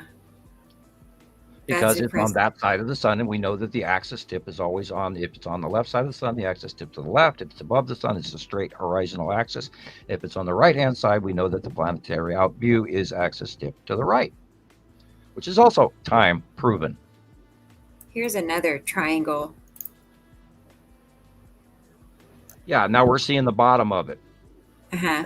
as it bank turns, and that's why it looks weird, more like a Dorito than a longer craft. But if you look behind it, there's another one vertically headed to the left, but it's on a plane, as in flat, Okay. where this one is bank turning. Okay. Christopher is asking or thinking that they are landing on that planet. Turn the photo upside down. I can't turn it. They don't have to land. Okay. They are not. Those are big ships. They're not going to put that down through the atmosphere to try and get it back up. Okay. These are intergalactic star destroyers that are here as a show of force. And if our governments, multiple governments around the world, do not agree with their request, then they will, of course, come down and land on Earth and then cause us great issue. And they don't want that to happen because they want to retain power, which is why all this shit started in 2009 with the beginning of the Empire Orb arrival, to let us humans know and our world leaders that it's begun and here we go. And this is what we want, period. Right. And we can't win. There is no way we can win this, period. Now, this was also Mr. BB333 posted and talked about. That is the red asteroid and the lead asteroid and the little sister, and the spiral is over to the far left. Also, there's been some really cool sightings this week, last 2 days, of the skull asteroid farther over on the left, but poking out. I was going to show There's a cool picture. example with your drawing too. That's red asteroid and the little sister up front with the spiral asteroid, lead asteroid, farther behind. And that's of course what we also call the onset of Uri, because that whole cloud bank reaching back goes underneath the Atu. That's the purple illuminated bottom that you're looking up at front, but behind it is Uri with the Uri onset base cloud. Bear with me. We also have drawings over going back many years. Yes. Let me get the drawing. It's taking a moment to load. Christopher, the governments have known for a great deal of time, and that's part of why they have created the DUMBs in an attempt to have somewhere to go away from what's on the way. Because our climate change has just begun. Also, I want to say hi to Willie. Willie is here. I always recognize Willie, so because to him I'm boss lady, so I always know that's my nickname. So hi Willie, I'm happy you're here. That's why the Pentagon budget has not managed to be on track for many years. I don't want to give out too much information and get myself into trouble, because I could be doing that right now as we speak, and if I vanish, you'll know why. God forbid, knock on wood. Is Uri here in this picture? Would you say Yuri's in the lower? Yuri's on the back left behind Atu, and that's what the other kind of purple secondary illumination is. And then going farther back, we'll have Saru is behind Uri right now currently. Right. Okay. Yeah, I noticed. I have Saru. Yeah, wasn't faithful in your viewers. last I have a drawing. tendency to say too much, and then I end up worrying after a couple of these shows, going, "Oh shit, did I say too much?" You know. Right. Yeah, I did Uh, not draw in Saru this month because I was trying to pay more attention to the Tan asteroid and give it a little bit more center stage, and that's why I drew. If you notice, I drew illuminated yellow around the Tan asteroid, which is on the lower left of the picture in front of Uri, and that is the semi-submerged groups of asteroid or group of asteroid, which we refer to as the salamander group. I didn't include that title on this as well because I just wanted to spend the time showing the rainbow illumination moreover than anything else, which is occurring again and is expected to continue. And we should actually see the Tan asteroid become very, very large any day now, where we're going to actually see it completely illuminated, and everybody's going to scream, "Oh, it's the second sun!" And it'll be on the left, but it's coming again because we've been through these cycles before where we've seen this happen over and over again. So it also helps me predict what's coming and knowing, because when you know, and the best way to describe an indigo is you just know stuff. I mean, even my daughters have experienced that, and she said, my oldest says, Dad, sometimes you just know stuff. And I went, bingo. Right, right. That's kind of a cool feeling, though. I mean, I get those moments. I think we all get moments like that where it's base information that you've acquired, and then it's self-evident, and then you've studied long enough that you come to a realistic summation or synopsis or whatever, or conclusion, whatever you want to call it, where you just realize that this information is correct. Right. Look, the asteroids underneath Nepacity, I think. Remember those 3 asteroids that are always underneath Nepacity, and we never really tagged them? Well, we're looking at them. There's probably a whole bunch of smaller stuff along with it because we've never seen. When Nepacity comes in, it has a tendency to block its base cloud with all that snorkel activity, and so we don't really.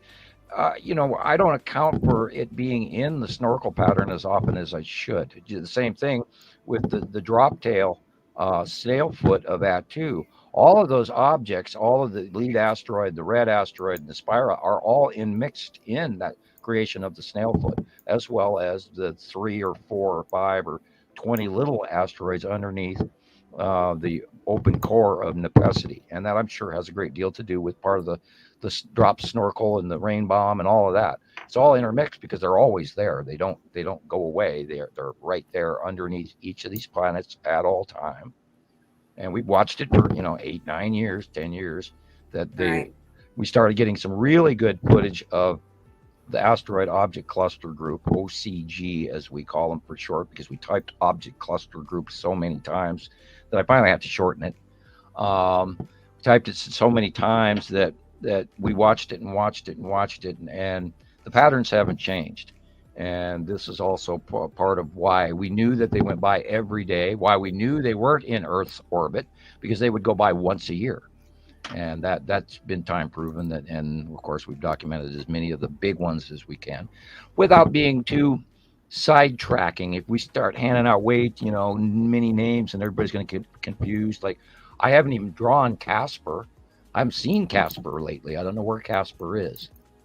Maybe Casper's in front of the lead asteroid currently. So, and that's another smaller asteroid that it kind of looks like a little ghost, and it's always rainbowy.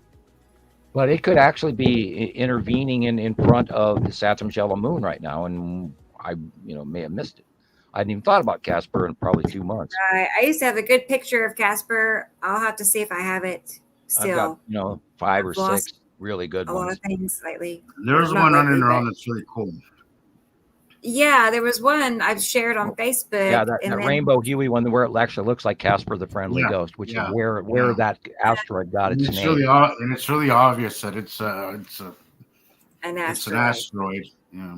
Yes. I love that picture. What really blows me away still to this day, we've got the blue asteroid, we've got the red asteroid, but that damn green asteroid and those little yellow dots all around it and in front of it on its face and all of that. It just blows me away to this day. What the hell is that? And I'm sure it's some normal asteroid electrical behavior that we haven't as humans tagged as being real yet, but I've been staring at that thing for so many years, and every time I get a close-up of it, I just sit there and go, what the hell are those little yellow lights around that thing? It's Do you hilarious. think it's a right? Do you think it's a craft or asteroid? I think it's an atomic structure of that thing might even have a core. I don't know what it is. I mean, I saw some pictures this week of it where it was breaking through the clouds, and it was so absolutely undeniably the green asteroid because there was the bright center core. There's music. It was a bright center core, and the couple of the little green dots were sticking out around it on the outside and poking through the clouds. And it is bigger right now. It's pretty big and pretty cool. So be ready to see that as well. Right. But and then of course the spiral asteroid has been doing cameos straight across the sky a lot lately, and following up the red. And we've got hundreds of pictures of the red asteroid recently, which is dead center cameo in probably 85-90% of all the shots that we're getting. I was going to show you. This is what my sky looked like today, or not my sky, but this is about 1:30, Tulsa, Oklahoma. Yeah, that's exactly what I got today. Yeah, you got the red asteroid is just above the left. Yeah, even the sun. Yeah, there's that just pinch of gray. I was talking about Nepicity being right, over there. You described where Nepicity was behind, and that was what makes it almost impossible to draw, because at certain points of the day, Nepicity is out in the out view, and then they go over the top of us, and I can't draw that. You draw it on a flat piece of paper, but you just got to take that flat piece of paper and bend it 360, because that's how it is. They're in your brain in almost.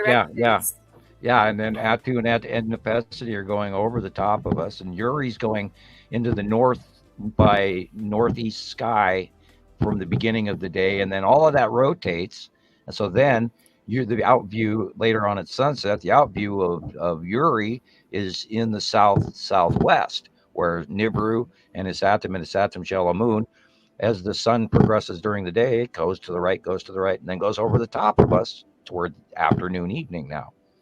And it's like, how do you draw that?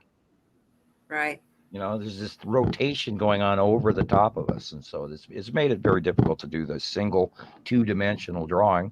But for basic results, it works. Right. It still serves its purpose well, But I think people understand. May change after they continue past us. I might have to rethink how I'm doing that, or draw two pictures. I don't know. We'll see what happens. And of course, I'm really interested in that X-class flare that we just had last Thursday, and that was that was a huge coronal hole. Unfortunately, it shot most of the CME Outflash X-class flare into open space, more toward Nibiru than toward us. So, but yeah, we did suffer radio blackouts. All the way up to probably up to you there in Oklahoma, all the way down to South America. They were having radio issues, but it was an X-class, yes, which was big, but it wasn't a super long duration wave. It was a quick flash boom. And so it wasn't a great ejecta material where we end up dealing with it for many, many hours, which would then possibly weaken, if not destabilize momentarily, the Earth's magnetosphere. So we ended up having a Carrington event. But they are hinting that a Carrington event is possible, because they've now discussed all of a sudden out of the blue that we've had 3 to 4 Carrington events within the 1800s forward.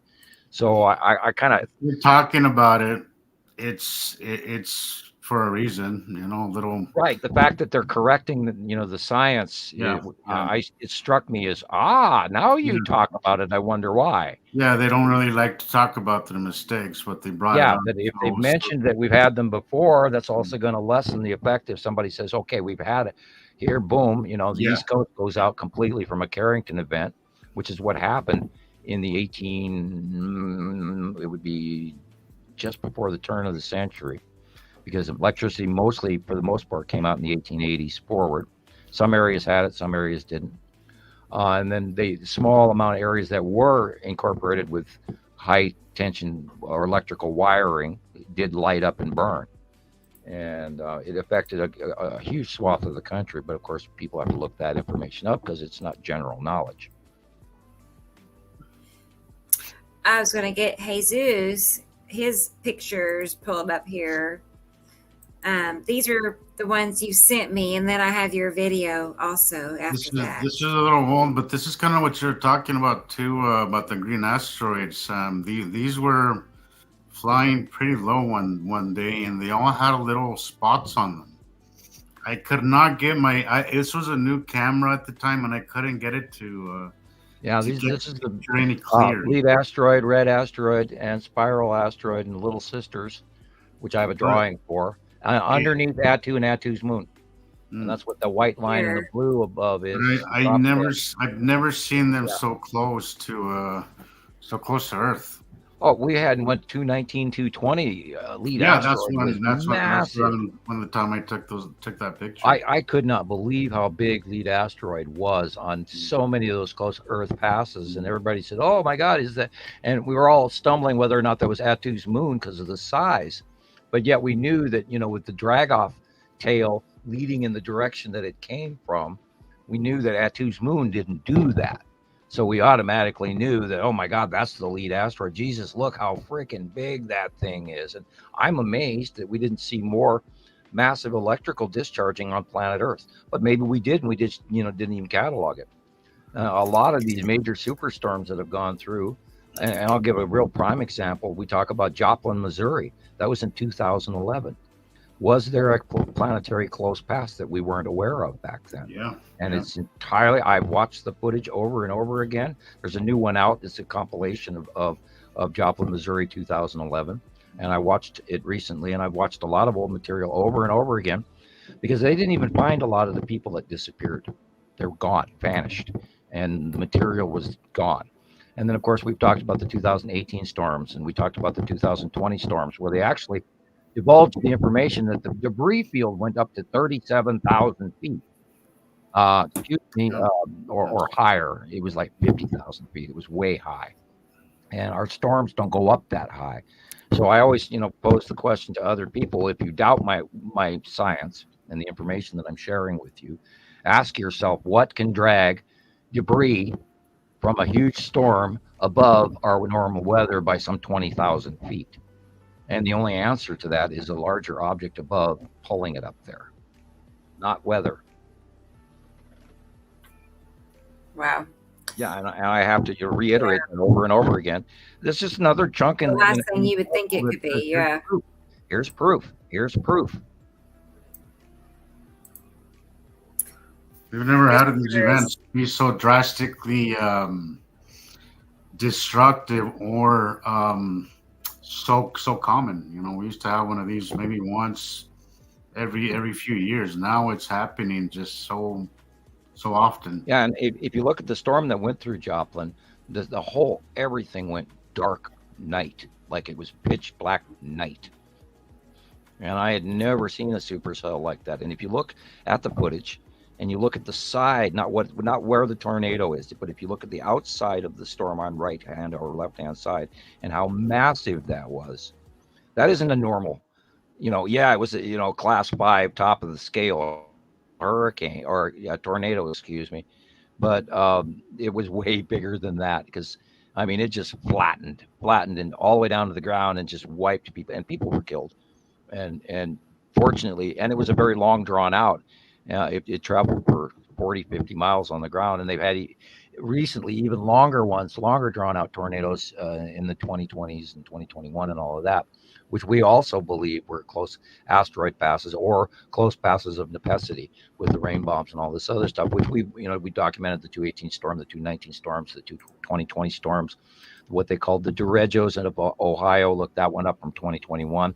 There was also a long drawn out storm that went over Montana in 2021, which we watched. And it was a Red Sonja superstorm from hell that, had to be something other than just a normal storm. So that, of course, is more proof. also, I was going to, I believe this is Willie, pretty sure. And he says he posted Casper in the group. So I'm going to check for that here in a minute. I'll try to add it. This is the side of Attu and Attu's moon. Look at how that, this was really interesting to see this. This was when I was still kind of learning, but I noticed sunlight kind of being clipped off. Right. The sun is sort of behind this. This was probably one of the first pictures that really hit me how it did clip the sun and what it looked like, because you could see it out there with the naked eye. You didn't even have to, you didn't even need a camera to see this one. Like, you could literally see this, and you could see it clipping into the sun. I mean, you could see the curve right there. Oh, and the Texas cube is standing dead center in the middle right. I didn't catch that. See that flat square in the trail it leaves behind with the side orb on the half side, which is also leaving a little cloud eddy. I'm seeing it, but really, really something. This picture that is curve is so perfect, Jesus. This is old. This is old. Yeah, is it? It's at least 2020. Yeah. 2021. This is probably 2019, probably 2018. I'd say 2018. Okay. This isn't old, but that's ran across it, and I thought it was a perfect example because it reminded me of how I started learning how we would clip the sun, how they clip the sun sometimes. Right, and you got to learn to look at the dark side first, and then go work your way to the sun, not the other way. If you look white only, you're not going to see the planet standing there. This was a learning experience. This picture was a very eye-opening day, And then when the sight drawing matches, you go, oh, well, of course. Yeah, exactly. Audrey is here. So, hi, Audrey. Good morning. I believe it's about 5 o'clock in the morning in South Africa. So, that is cool. I'm happy you're here. She's always catching our shows, so that's really nice. 5 degrees in Colorado? Wow. Oh, is it? Oh, wow. My goodness. That's a big difference from here. Wow. I'm in awe. What did you say? Wow. Oh, wait. What did you say, Sam? How much? I didn't see this. It's been 50s and 60s this week in Colorado. It was 65 today. Oh, I now see it. 70 on Sunday. Okay. I feel like I live in Phoenix. Wow. Yeah. That's somebody I picked up at the airport was telling me that they have that it's been pretty warm, actually, that they haven't had much snow, and the weather's been pretty. He said it was pretty much the way it's been here in Salt Lake, Well, it's 35 degrees right here and thawing right now in Montana. And that's not supposed to be, period. We're supposed to have, 3 feet, 4 feet of snow by now. It's snowed twice, and it's dropped, maybe a total of, 6 or so inches or 8 inches totaled in those 2 storms, which melted off. But, right now outside, it's dripping off my roof. Mm-hmm. Right before Christmas. Hello. Climate change. There's another one with the sun clipping. Yeah, and you've got lead asteroid in front of Attu's moon and Attu behind it. And again, on the left-hand side. And I don't know how old this picture is, but it's newer than the other one. I believe so. I believe it's not too much newer, but it is. I believe. Yeah, that's because the size of the moon is different. Yeah. Also more, and you can actually see right there how the lead object, it's clipping some of it. The light's going up, and then on the other side, it's like you could literally see how it's going around these objects. Yeah, you see crescent illumination on the side where the sun is coming, and it's a perfect round. And then, of course, we see also the trail eddy of the downward angled lead asteroid coming right in front of it. Mm-hmm. And in the background to the left, you see the bottom of Attu behind Attu's moon. Yeah. You could see the 3 round curves there. Lead object, Attu's moon, and Attu. Okay, I've got my cough drops in the other room, and I'll be right back. You're right ahead. All right. I agree with Christopher. It's No, perfect. I These two was, back, are just yeah, very similar. yeah. You can't make it up, guys. I mean, probably a year or so apart, and quite the match as well. I was And wondering if when I Sam had was gonna start with huh, the cough drops. I know. I wonder what flavor he has tonight. Mhm. We're getting him figured out. Um, Christopher says he's in Vegas, and Jesus used to live in Vegas. Yeah, So you all I was out there in 2021, and uh-huh. I will say because of the elevation, you guys are like 2,000 feet down there. You don't see them as often, but when you do, it is one hell of a show. When you do get a Yeah, close passing, it is one hell of a show because it's so clear, and it's desert, so you have big open skies, so you get a hell of a show. But they're a little further in between because the elevation doesn't help you guys at all. mm. And I So I can't always wait. thought you had really spectacular pictures Yeah, in they just wouldn't Vegas. come as often Yeah, as they do in other areas. But I think every area gets a good close passing often enough. But the right, elevation does make a difference, huge difference. right. Hey, Yeah, I Audrey, if think you that, missed last week's show, you can look it up. Go to Nibiru Followers Anonymous on YouTube, and then click on the live shows, and there's a right. big long list of all kinds of shows back there. She had blackouts, so that's wonder what was happening there, Audrey. Like what caused that? I wonder. Oh, that was That's always probably the East Coast storm that went up from Florida all the way up to Maine. she's There's a in lot. South There's Africa. thousands and thousands, 100,000, couple million people that have interrupted power this week.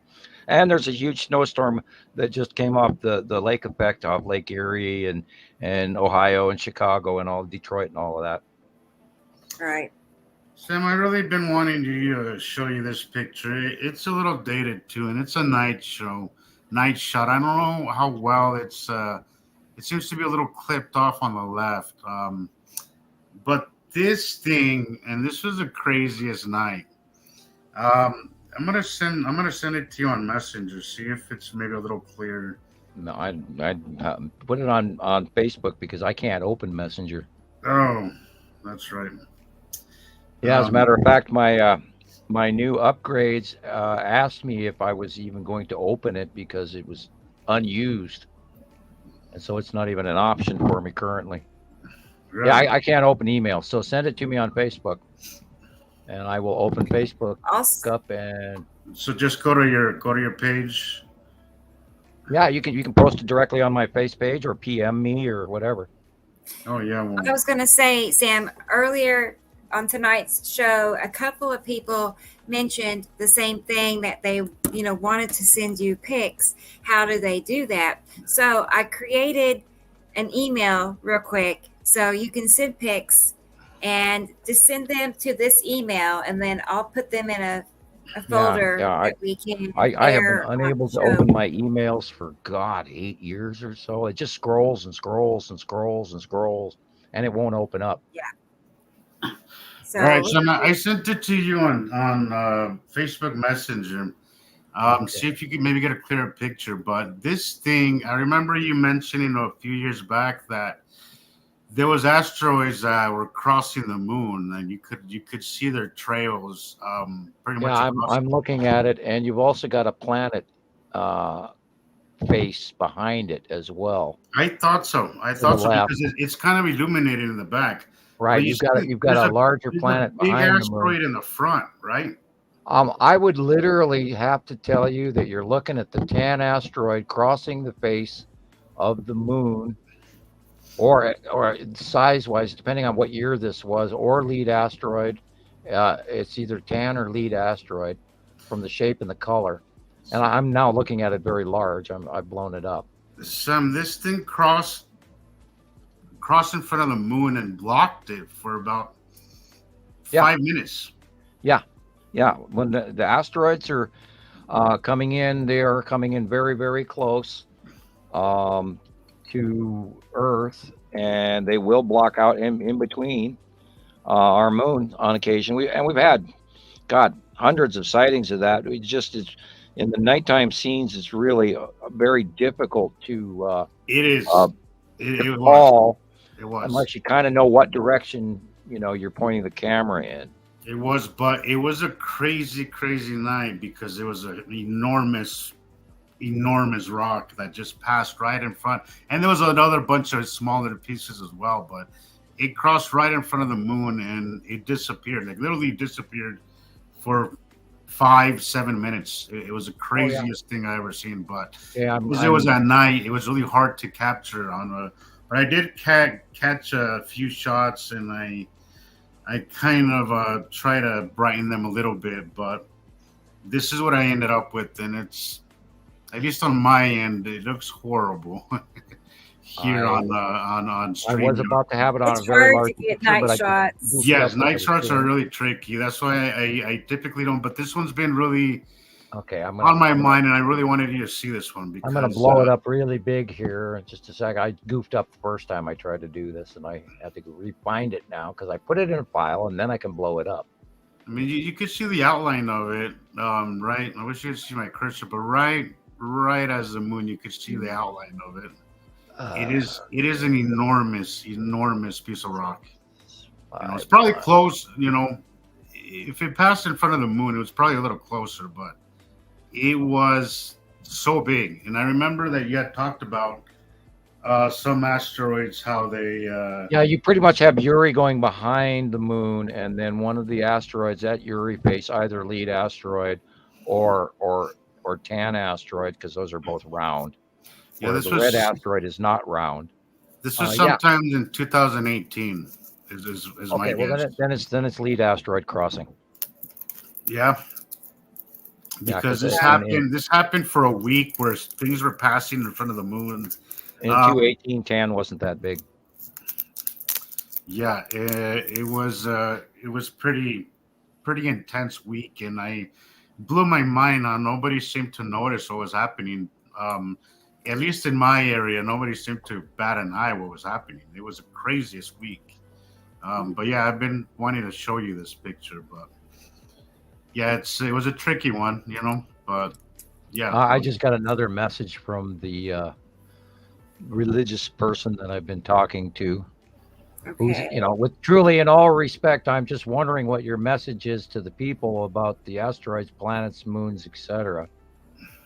And thank you for politely stating that. I hope you actually I should actually put a link to the show on for them. I'll probably do it afterwards. Talking about Jesus, sign, saving grace. Okay. That's that same thing. What do I hope this message? We are going to change, and I'm standing on my soapbox now, so get out your cabbage and rotten tomatoes. I'm on my soapbox in the middle of this great herd of people professing my knowledge.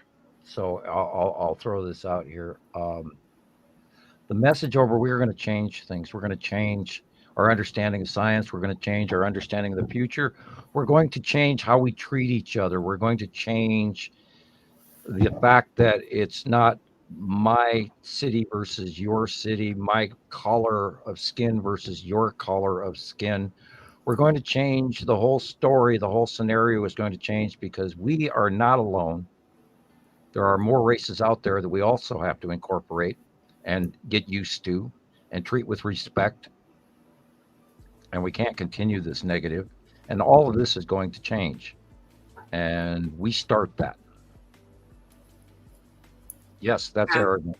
Yes, but that's what we do. Yeah, how long it could take to... Well, it may not happen within my lifetime, but I was directly told, and I mean, you can chalk me up as kooky as you want, because I've had a lot of people, oh, you think you're this and you think you're that, and then they come up with Google sociological, psychological evaluations of me as are lost friend who just created problems for us recently sent me some similar self or personal diagnosis from, doctor Dr. Internet or whatever you want to call it, and accused me of being arrogant or maniacal or narcissistic or about 5 other things I don't even care to mention. But excuse me, but I'm very good at what I do.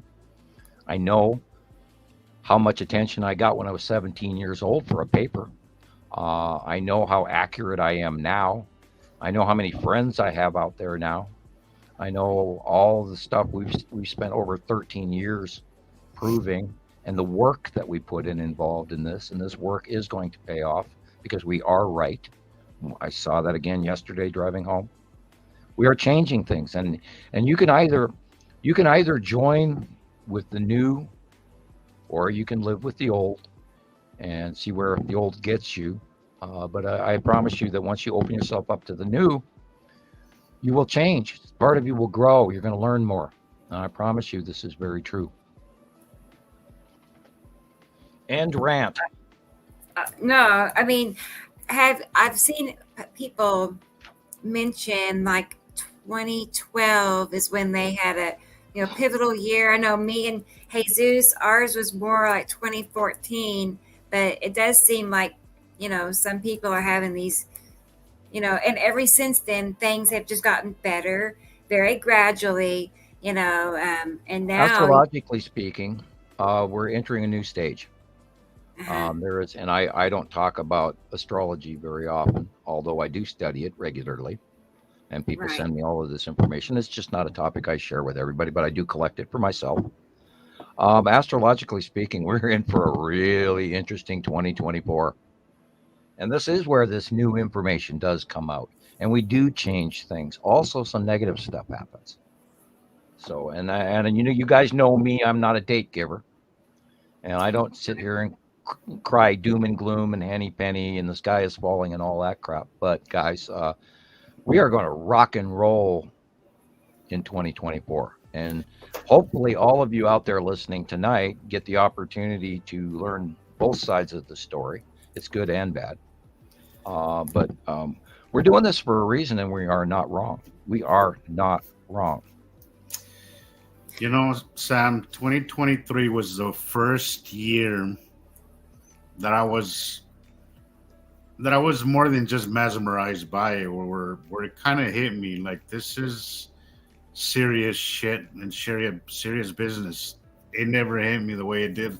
Some of the things that I saw during this 180-day cycle that stretched on for probably well into 200, 240, 250 days, probably still going on basically. Yeah, we're seeing it still. And remember, I did. This was the first year where I'm not the doom and gloom kind of person. I don't like to speak about fear, but this was the first year where I was scared. There was a few things that I saw that did scare me and kind of shook me, where I was like, this is not a game anymore. Like, things are happening. Yeah. 2024 is going to be a year to pay attention to, because I've never taken it as a game, because I was basically deprived of my civil rights because of my intellect as a teenager. It's different for you, Sam, because yeah. you have seen while me and Rebecca and a lot of us, we've been mesmerized by it this whole time. I pray you never have to pay the piper on this one. But we've been mesmerized by it because it's been distant enough to not be totally, concerned about it, but it has gone closer and things have gotten much, much more eventful. This year I saw things where I could feel them way more this year. We have to rethink how we're doing things now.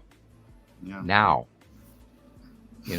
it's now. Anybody, 65 degrees in Colorado right before Christmas. Hello. Yeah. This is, we have no idea what next summer is. Oh my God, we're going to be. And what did I say about this summer? What did I tell you guys last year? Do you remember? All you have to do is go to Radio Wasteland and learn shows, I Right. gave a 2020 prediction and I gave a 2021 prediction. Go back, You go to said a lot Radio of Waste, flooding. He said a lot of flooding, which we are seeing. You know, and we were going to fry, and we talked about the rivers drying up, they're and going to get hotter. You we are know, going to get hotter, and we're going to get more violent, and there's going to be good, because we're all going to start learning, sometimes learning the hard way. But there's also going to be, there's loss of life. I mean, the earthquake yesterday in China alone, some 200 wonderful people or so lost their lives yesterday, and I'm sorry for every one of them. And then you look back at what's going on from the storm in November that went all the way across, literally from Scotland to Japan, and thousands of people lost everything they owned, including some of their lives. And we've been talking in previous shows where we couldn't even imagine this happening, but we knew it was going to happen next week again. And it used to be it would happen every couple of months. And then all you have to do is look back at the 2009 tsunami. All you have to do is look at all of these freak major storms, 2011 tsunami in Japan. These are catastrophic events. And people going, well, when are we going to see the effects of the passing planet Nibiru? It's like, if you haven't seen them now, well, then you need to spend a little more time looking up worldwide weather, because they're not sharing it with you on the national news. And you have to realize it is happening, and it's spooky what's going on. It really is scary, because I mean, I even myself have had a twice now damaged roof from these storms, and I've got to go out there, and it's cost me hundreds and hundreds and hundreds of dollars to fix this, and I'm going to go up there again come spring and fix it one more time. Right. And this is coming to I've been everybody. working on that for years, several years now. I know. It blew up the middle of my roof, and then as I have a metal roof, and then it pulled all of the screws out, and some of them are loose, and then over time in the wind, and then they peel up and stand up. So every time I go out there and see loose screws, I got to go in there and put a bigger screw in. And I've been doing that for months now, up there and putting in new screws and tightening it down and sealing and gluing it up. And it's my roof needs to be sealed again, but it's a metal roof, and the problem is when the wind gets underneath that and it rips it up, and it cost me a lot of damage, and it did it twice. I got it fixed, and then it happened again. Gosh, yeah. I've been fortunate here where I live. Nothing too terrible. If I was a homeowner and living anywhere in the South right now, or in the tornado regions, I would be seriously thinking about guide wiring a metal roof down with extra guide wires and you name it, just to keep that roof on the thing. And then avoid what direction you build your eave, and have low forming eaves so the wind can't get underneath it, and very, very extra strong, way more strong than ever needed by any building code. I would drastically rethink how I build a house right now. If you're rebuilding from some of the prior storms, I recommend hobbit holes with earth covering, and they can handle 300-mile-an-hour winds. So we have to rethink how we live, because it ain't going to quit.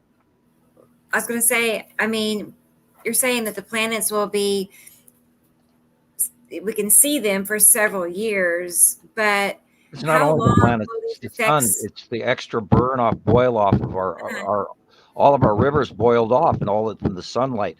The moisture is going right up into the clouds, and those clouds are becoming huge, massive, thick jet streams, and they're going more volatile. We've got high pressure systems and low pressure systems that we never had before by multitudes.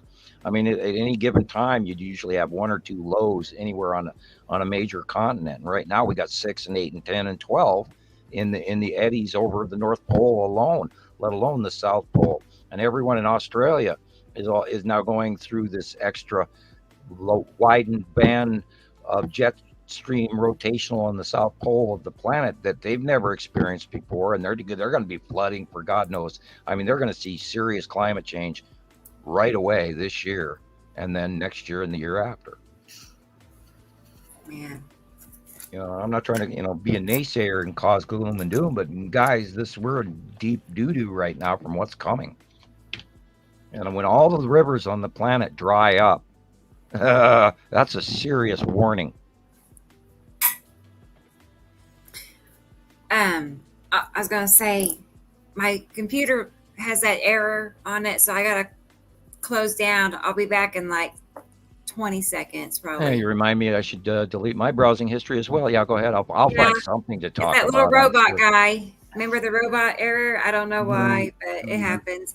But I'll be back in a minute. And then also, I saw in the comments, Maria left you a message. Maria in Alaska, Sam, and Okay, I will look. commented that she sent. Do you know the time? What's the time of Maria's message? I can't see it. That way It I'll was know how just far to look back. about just a couple of minutes ago. Otherwise, my screen is locked up. But I'll be back in just a second. Oh, okay. It wasn't about the binary solar system and the eclipses. Yeah, we're seeing a lot. They're masking stuff. They're calling it one thing when it's another. We've talked about the transit of Mercury, that they said, oh, Mercury's doing this. Here comes this. Here's this eclipse. Here's this lunar eclipse. And at one point in time, they'd said, oh, the next eclipse we'll see won't be for X number of years. And then all of a sudden, oh, here's the annual eclipse, and they've been, they give us these dates that say, oh, the next one won't be for another 8 years. And yet we're having them every year. And lunar eclipses and solar eclipses and transit of Mercury and transit of Venus. And do the research, look up, make sure that, this is the planet that they're telling you that it is, because NASA is lying their ass off, because they don't dare tell you about what they've discovered from these extra planets, but they're going to get credit for it. So they mask it in a couple of lies and give you, a tiny little truth. And then or leave out information, like they actually talked about the Skull asteroid being on an orbit that went by every 3 years. Well, I'm sorry. We've seen it, I don't know how many times in between that same 3-year period, and it ain't even supposed to be here yet. And yet, here I saw pictures of it today. So lie, we caught you in another lie. And that's why I don't even bother with NASA anymore at all, especially since the ISS had videos of a bee flying around and landing on the array, which tells you that's the sound stage, and they're handing us pre-recorded video, because some of the planets are so close that they can't show you the live feed from the actual ISS until the planets aren't in the shot. And yet, hey, we got to get credit for this spacewalk, and so we're going to show you this spacewalk because there's nothing there right now. So you got to hurry, guys, get out there, whatever. Same thing with the sea trails and all this other shit. It's just this big dance in between the facts, and they're lying and they're giving you half truths, and the truth never comes out of the government. Period. Info goes up; it never goes down. Ever. What do you say that again? The info goes up. The info always goes up to superior people in the job. The info never, ever comes down. You don't find out the classified issues. You don't find out what you found in your work. You just turn that information to your superiors, and then they, formulate their conclusions, and it goes in a file somewhere. And you never see what. Yeah, that's gotta be horrible work conditions. Well, that's how I never really knew the ability variation of my far-seeing skills until I started doing it online with people, because it's automatic in some cases. It's not like something I try to do, but this is how it works. And I found out that I'm actually way better than I expected when they were expecting me to do what I was doing. And they gave a sheet, and then they gave you the target, and you sat in a room with a pen and a yellow legal pad, and with a couple other people, and they gave you the target, and they talked to you about it, and they asked you to see whatever it was in your mind's eye that you could record on take as many pieces of paper as you need to express this. And we would always turn that information in, and they never ever told us whether or not we were accurate. And that bothered me. But then I found out years later, doing this on the internet, that I am very accurate, and I've seen things and known things, and quite a few people have experienced this. And they talk about it, where I've known things that I couldn't possibly know, except that it was occurring right there at their house, and I'm 800 miles away or 1,000 miles or 2,000 miles away, describing to them what I see in my mind, and it's been highly accurate. And I've learned to trust that. I've learned that I'm better at it. Jillian has talked about that. Right. Jillian, Lana, quite a few other people. I know things, and I see them. I get a strong sense of smell a lot of times that are completely disconnected to my house. It's like, why am I smelling this? And then, oh, I had that for lunch. Oh, okay. That kind of thing. And, with Mark, I'm always reading Mark ahead of time. And anytime Mark is about to say something, I'll hand him information correlating with it. And it surprises him from time to time. And I do that with other people. I sometimes answer people before they ask. Just the way it works. It's almost automatic. It just is. And I'm good at it. And I read tarot cards, et cetera, et cetera. Go ahead. Well, I'm just trying to, I guess, understand how is that happening? Like what are you? My mind wanders, and I know things that I can't absolutely be connected to in any other way, other than over time I've learned to trust this information that I'm seeing. And you get so many random pictures, and you got to weed through all this information, and you're not going to complete. You don't know for sure everything, but you get these strong sense of, and then if you talk about it, you find out that you're pretty accurate. A lot of people won't comment on their sense because it could be embarrassing, or I dare not. But I have found over time with a lot of people, because I trust I trust what I was recruited for. Why would they recruit me if I didn't have a certain level of that for that office, for the Far Seeing Project? And it's declassified now. I can mention it, and you can go and look that up. And I learned over the years, especially reading tarot cards, I used to play a game at parties where a lot of my friends, my close personal friends, knew that I could do this because we would be traveling around as a teenager, and we'd be driving in like Ed Keeley's car at lunchtime, and I'd go, "Oh, quick, turn the radio on, Led Zeppelin's playing." And they'd all look back at me, and I'd be in the back seat, and I'm going, "No, turn the radio on, Led Zeppelin's playing." And they'd turn it on, and Led Zeppelin was playing. There it was. And they'd all turn around and go, "How did you know that?" Because the radio wasn't on. And that's how things work. It just comes to you.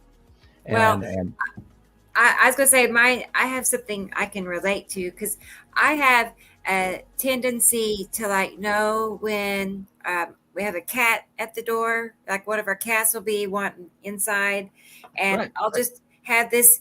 Right. Something tells me, go check the door because kitty cat's out there. That's how it works. And the more that it talks to you, and the more that you're in 2010, all of a sudden I started having precognition in ways that I'd never experienced before, where I literally saw these events coming as if they almost completely happened. There was I knew it wasn't real, but then all of a sudden there it was, and it actually played out. And it's like, wow. And so I've talked about this before, where I see it twice, where I see it coming, and then I actually see it occur. And once you start down that path, and you have that smile across your face, like, Jesus, I saw this coming. And after a period of time, you start to trust it, and you start to believe in it more. So it happens more. But because you listen more. That's exactly what happens. That's over the time when it comes to, this planet stuff.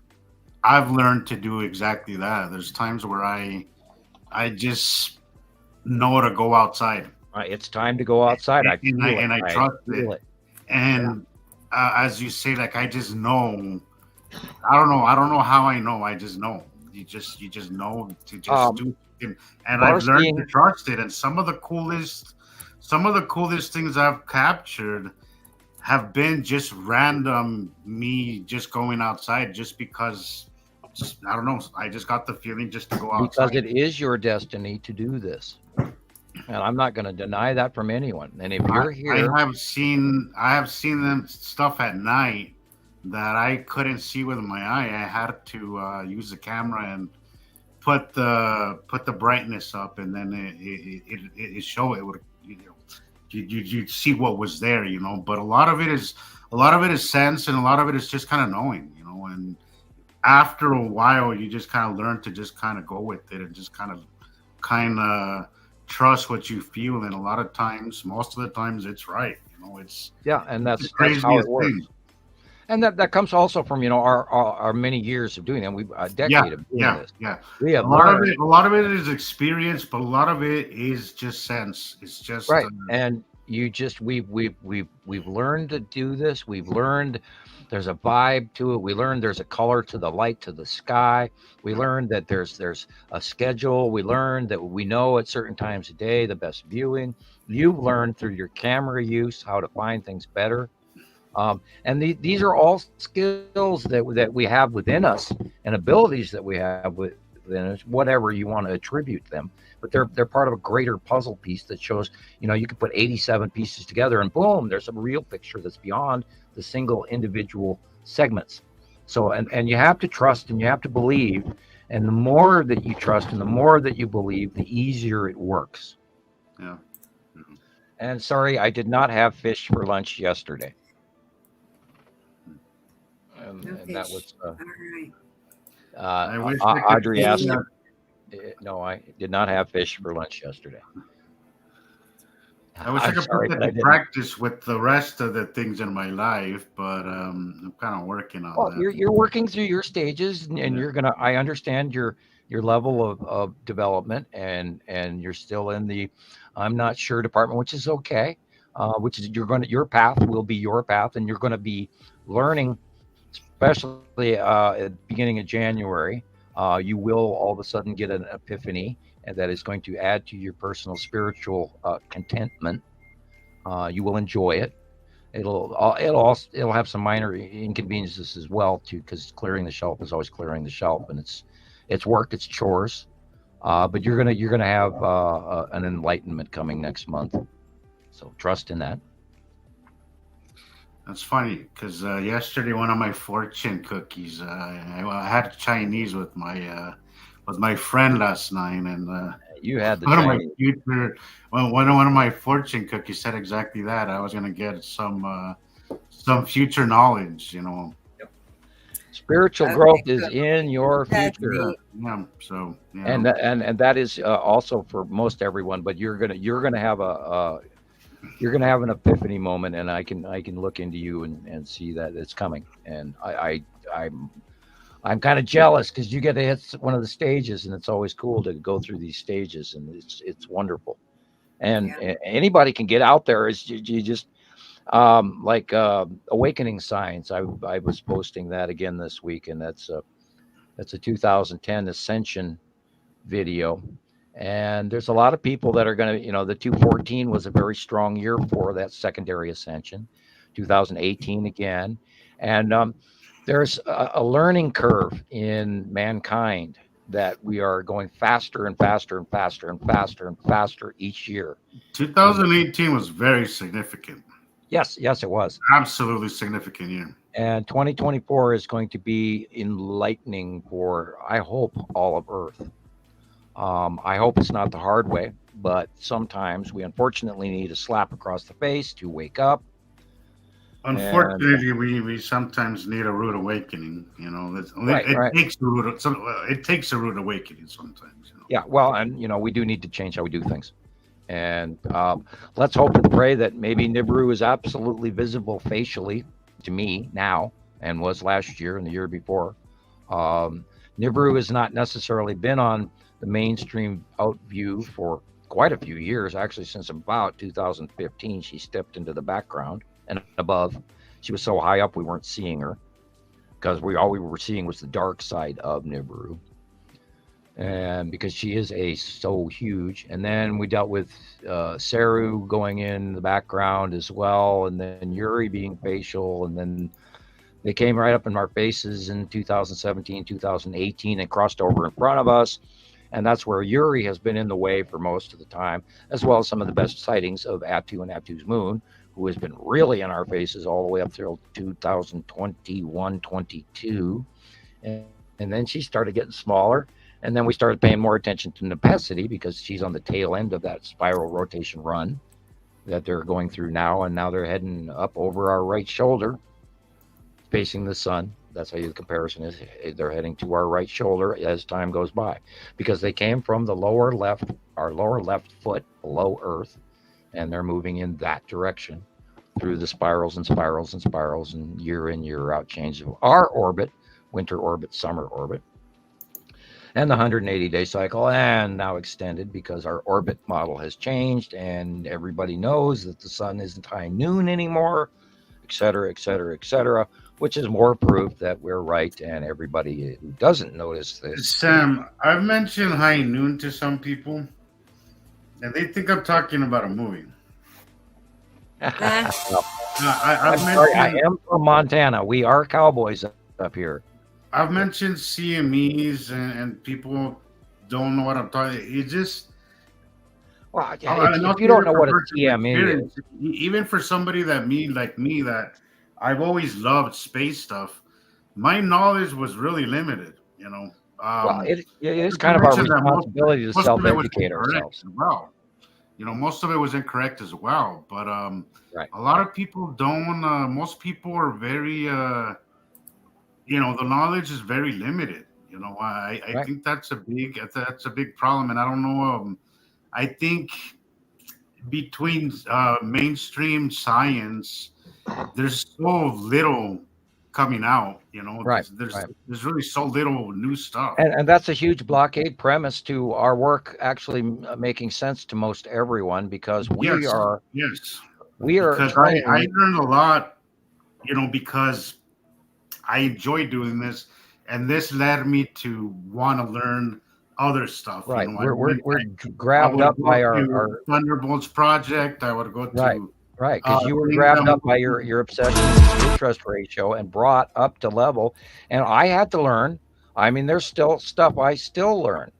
yeah, Um, that drastically looks like the long box cube. you see behind it, Yeah, Sam. like there's a parked ship.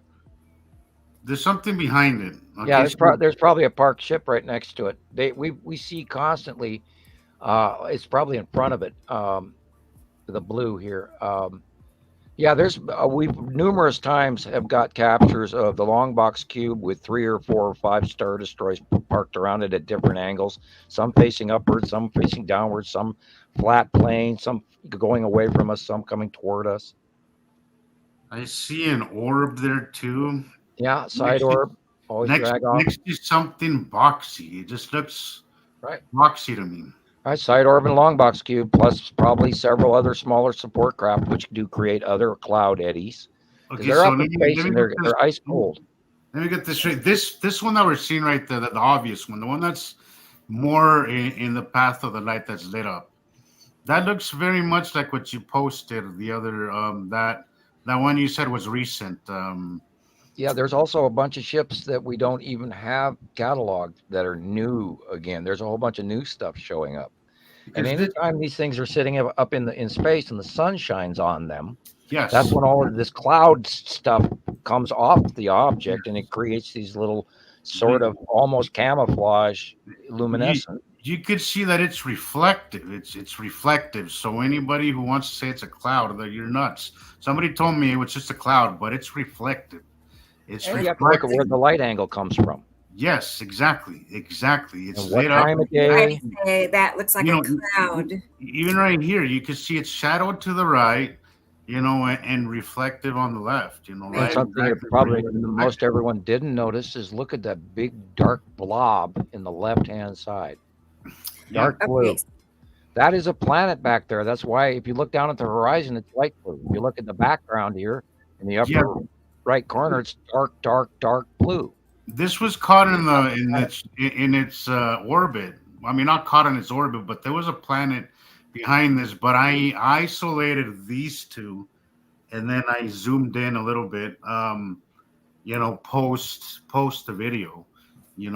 But there was definitely a planet being behind there. You're right. So- You're absolutely right. Sam, I'm sorry, Jesus. Also, I just want to make sure I understood you. Tell me again what this is, because I heard you say long box cube. Yeah, it's long. The left item is the long box cube, and the side Okay. orb and maybe one or two little ships. Okay. This thing that's coming on next to it is probably the face shield off the Saturn's yellow moon. Because we know that the Okay. long box always sits next to a Saturn's yellow moon. Look at it one more time. Now, when this was taken, So, long box cube here.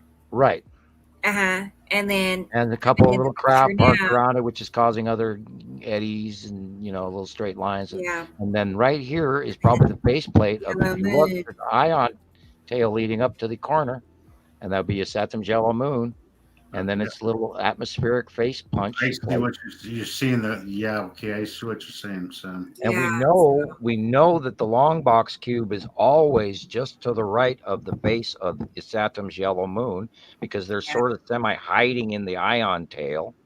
And if you look at stop it when it gets to the end there. Okay. Keep going. Yeah. When it gets down to the bottom here, and then when the ion tail is reaching in the left corner or the right corner, hit stop. Yeah. Here, there is fine. This is fine right here. Okay. Right there. Now, see this little sort of triangular, weird facial, like an arrowhead sticking out. If you look behind it, there's a circle, and it's kind of lighter blue than the dark blue above it. Yeah. And that is the Saturn's yellow moon. And then the ion bleed off goes around its Saturn, and behind that is a lower area, darker yet not as dark blue, and that's Nibiru behind it. Wow. And you can see from the long box cube all the way to the upper left corner is the face of his Saturn. And the Saturn's yellow moon has got the ion trail going around it right there, dead center. I'm gonna try to get a screenshot of that. That's. I see it now. Because we know that the long box cube is parked right next to the Saturn's yellow moon and has been there since 2019. Is Isatum in this? Yes, if you go from the long box cube on the lower right-hand corner, Right. and you go all the way to the left corner, you can see the color change of the side of a Saturn. You see that white line, and it goes right through that illuminated thing in the center. Yeah, I'm looking at it here. All right, all the way to the upper left corner, there's the darker face, and that dark area is a Saturn.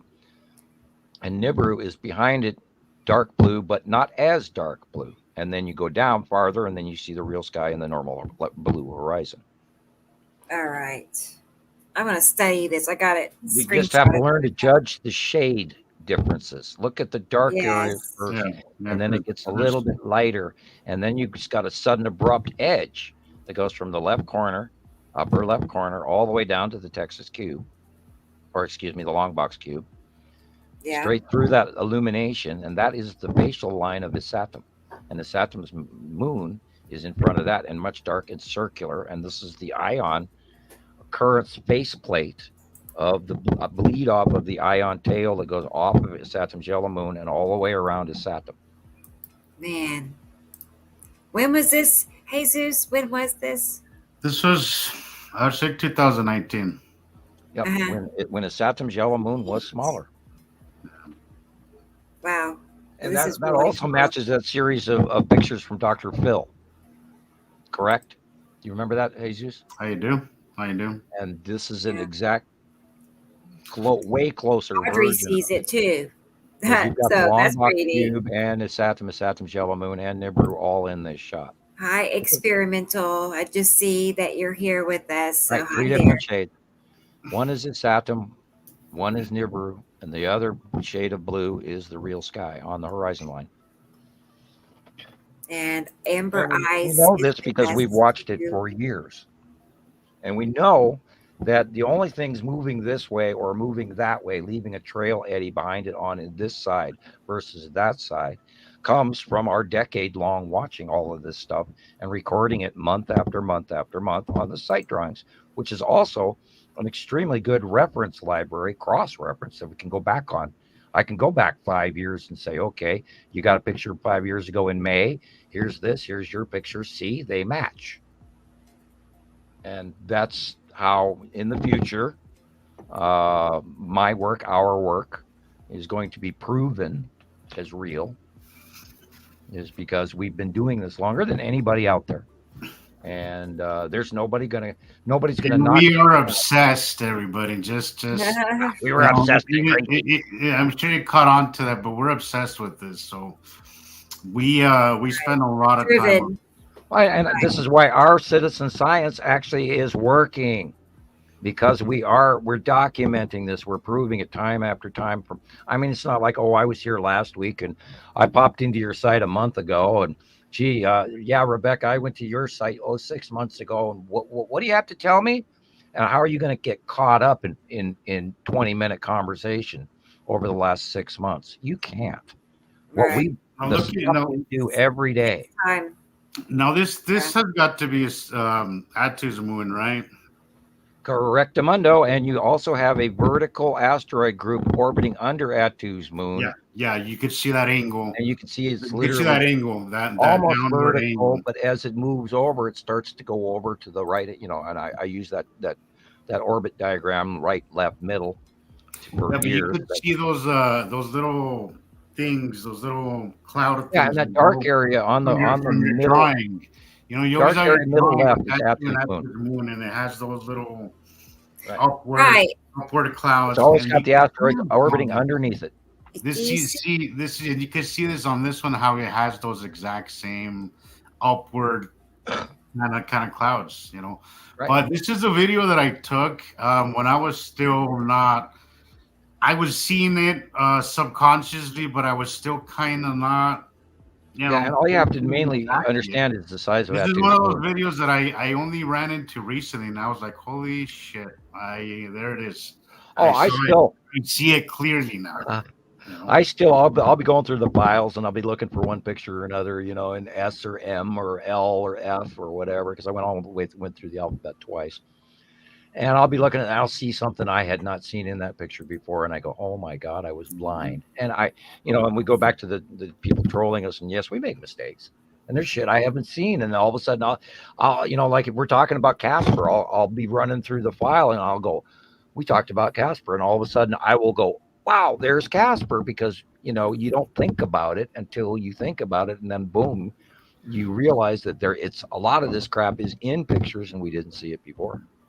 You can see the line of it, the lineage of it at the bottom as it gets as it comes up. You know, look at for people who are having a hard time seeing this. Look at the left side of the screen, guys. The dark area. With the dark. That is Attu's moon, and behind it in lighter blue is Attu. Right at the telephone pole at the bottom. Right there, you can see the line, the bottom curve of it. You know. Right.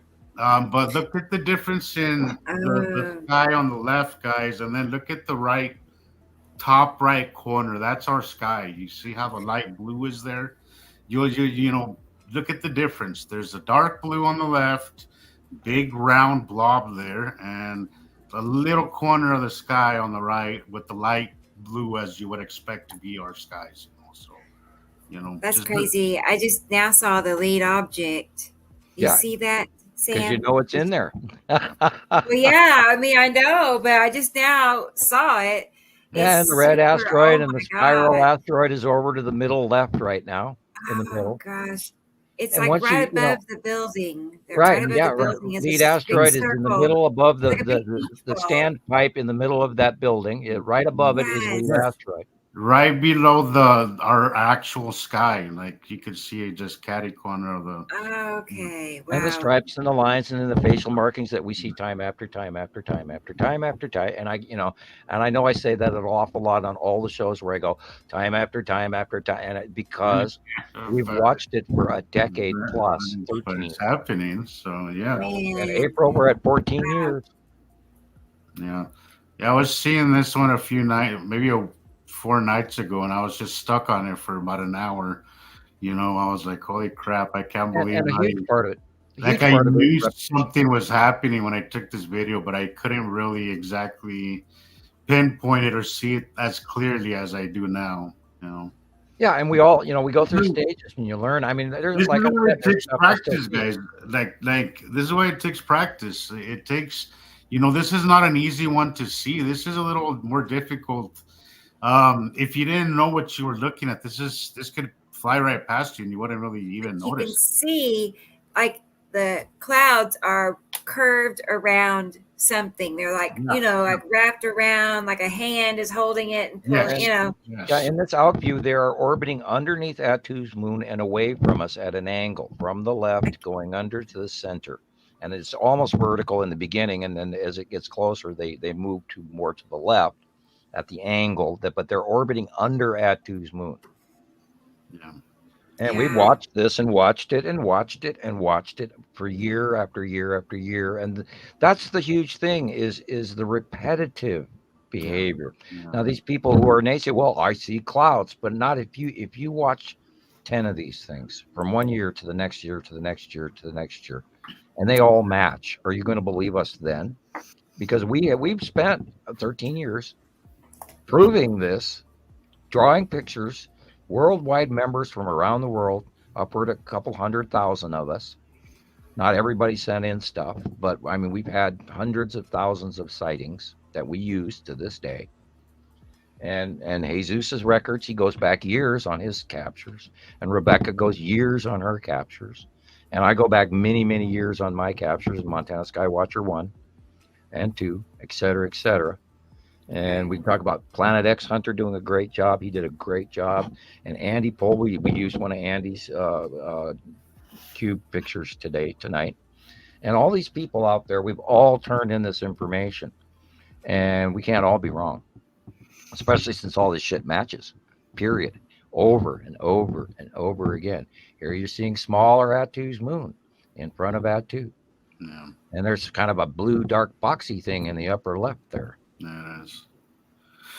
But I thought it was, and I hate to point this because we try not to talk about these things, but look at the sky scribbler. I don't see, this is the one that I was telling you, Sam, that I don't think that they're always trying to distract. I think they're actually trying to learn.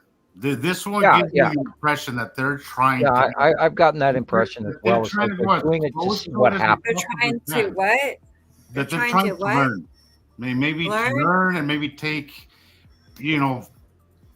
photos and take one, because this looks to me they're gonna spread this stuff out, and then they're gonna watch what happens to it. They're trying to fly so close to it.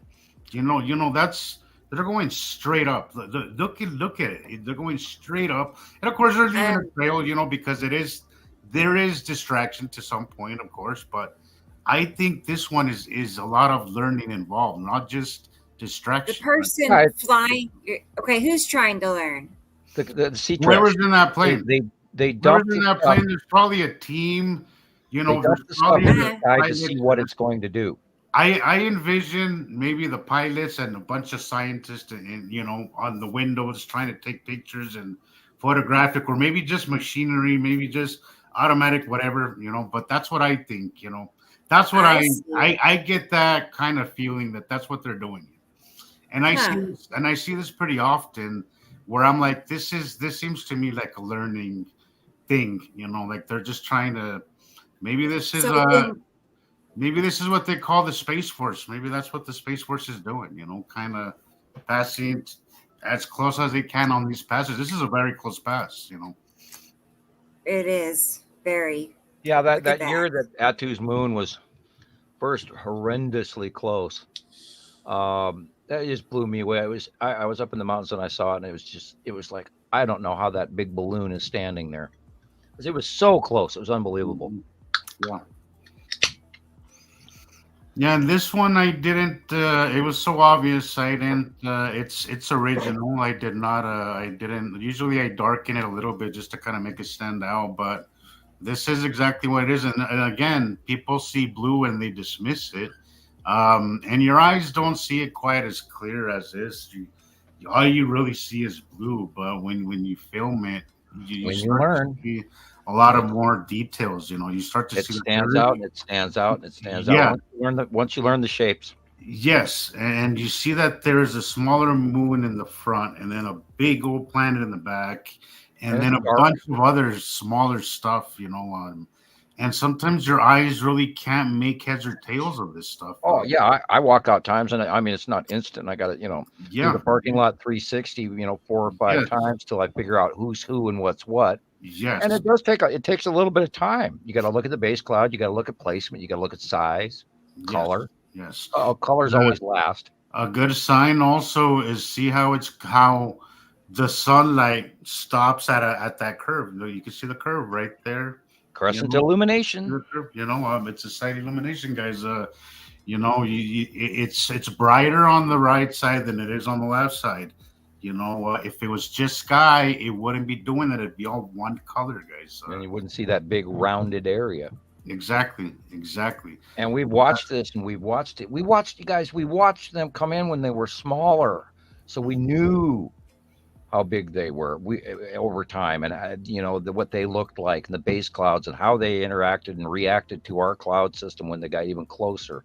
And in the earlier days, we saw the colors.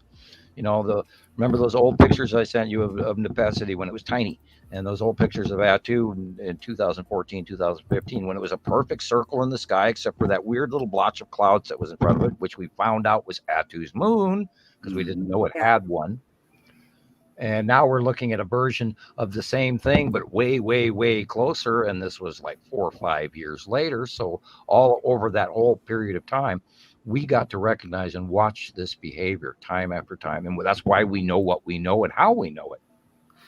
And we're not wrong. It blows me away how, even if you're not noticing the planet, this plane is going straight up. I mean, what do you think they're doing? How does it? This is not a normal flight of a plane. No.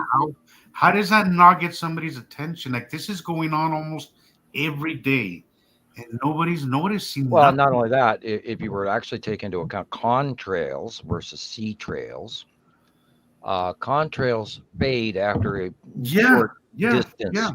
And when this plane has cast out its dispersant into the upper atmosphere, I like you were saying earlier, I do believe that they because it's almost too flagrantly that they do it right as it starts, and they're always announcing like, here it is. So they could be, they would, if they were really trying to hide this, they would do it way earlier.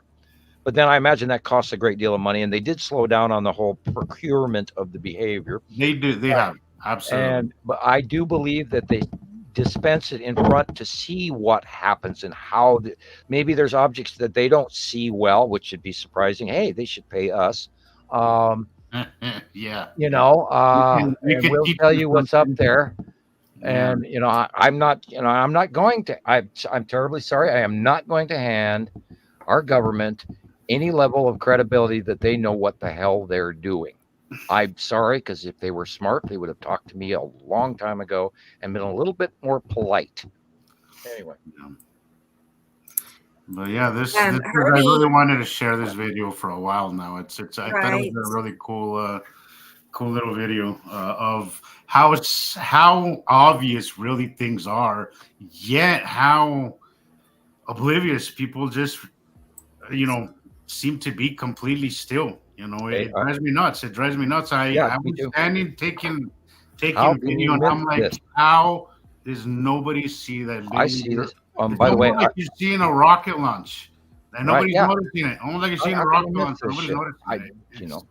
How can you miss the lead asteroid in 2017 when the damn thing was illuminating by itself over and over again? Oh, by the way, I'm an absolute Herbie the Love Bug fan from the 70s. I have watched those. I still watch those shows. When I was a kid, they had Herbie the Love Bug parked in a Salt Lake City, Utah movie theater.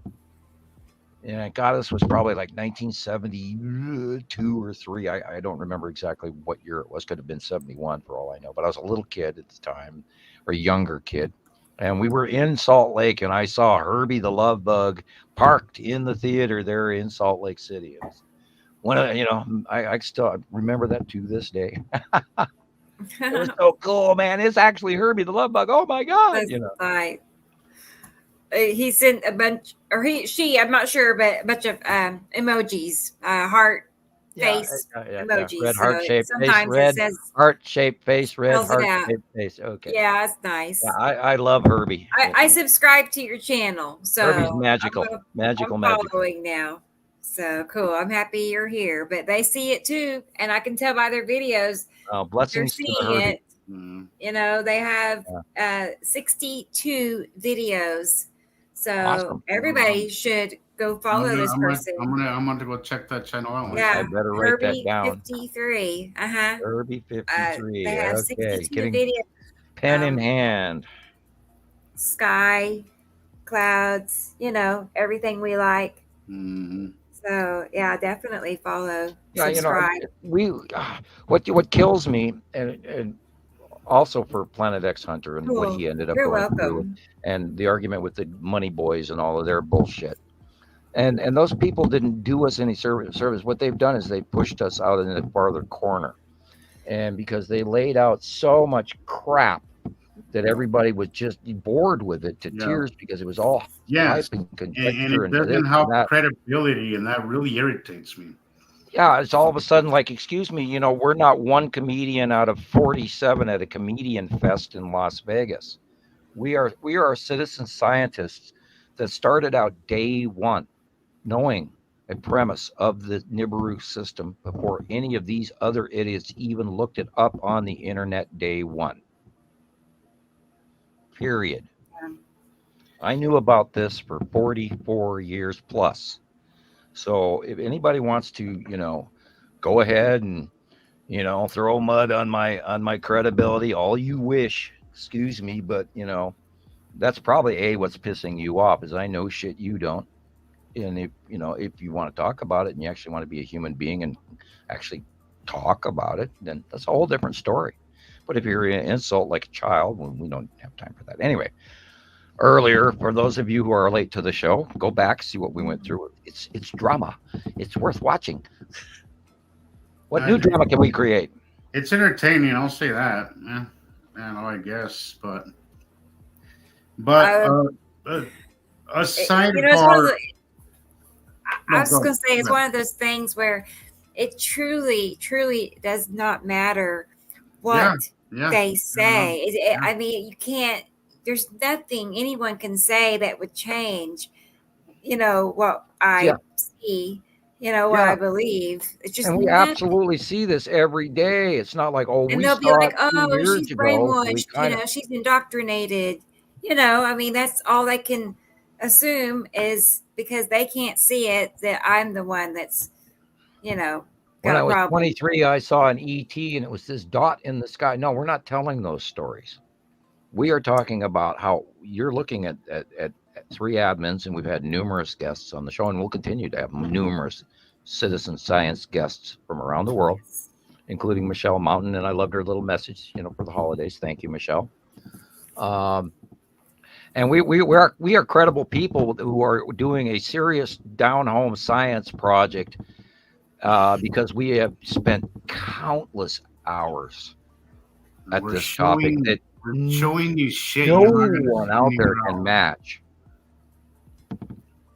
We're showing you shit you ain't gonna see anywhere else, guys. Not even close. Study these videos. I mean, we're showing you right now on this live. Go back and study some of these videos, and you'll see it for yourself. Just study. And who else wants to stand on a soapbox and collect rotten cabbage and rotten tomatoes? Me. You won't find anybody out there doing it because we're not selling anything. We do require help in the future, and we also need donations. We need to upgrade. The more you upgrade us, the better off our story can be. So, I mean, where do you want to go with your citizen science? If you're a citizen scientist, donate. Participate, add to the science, be part of it.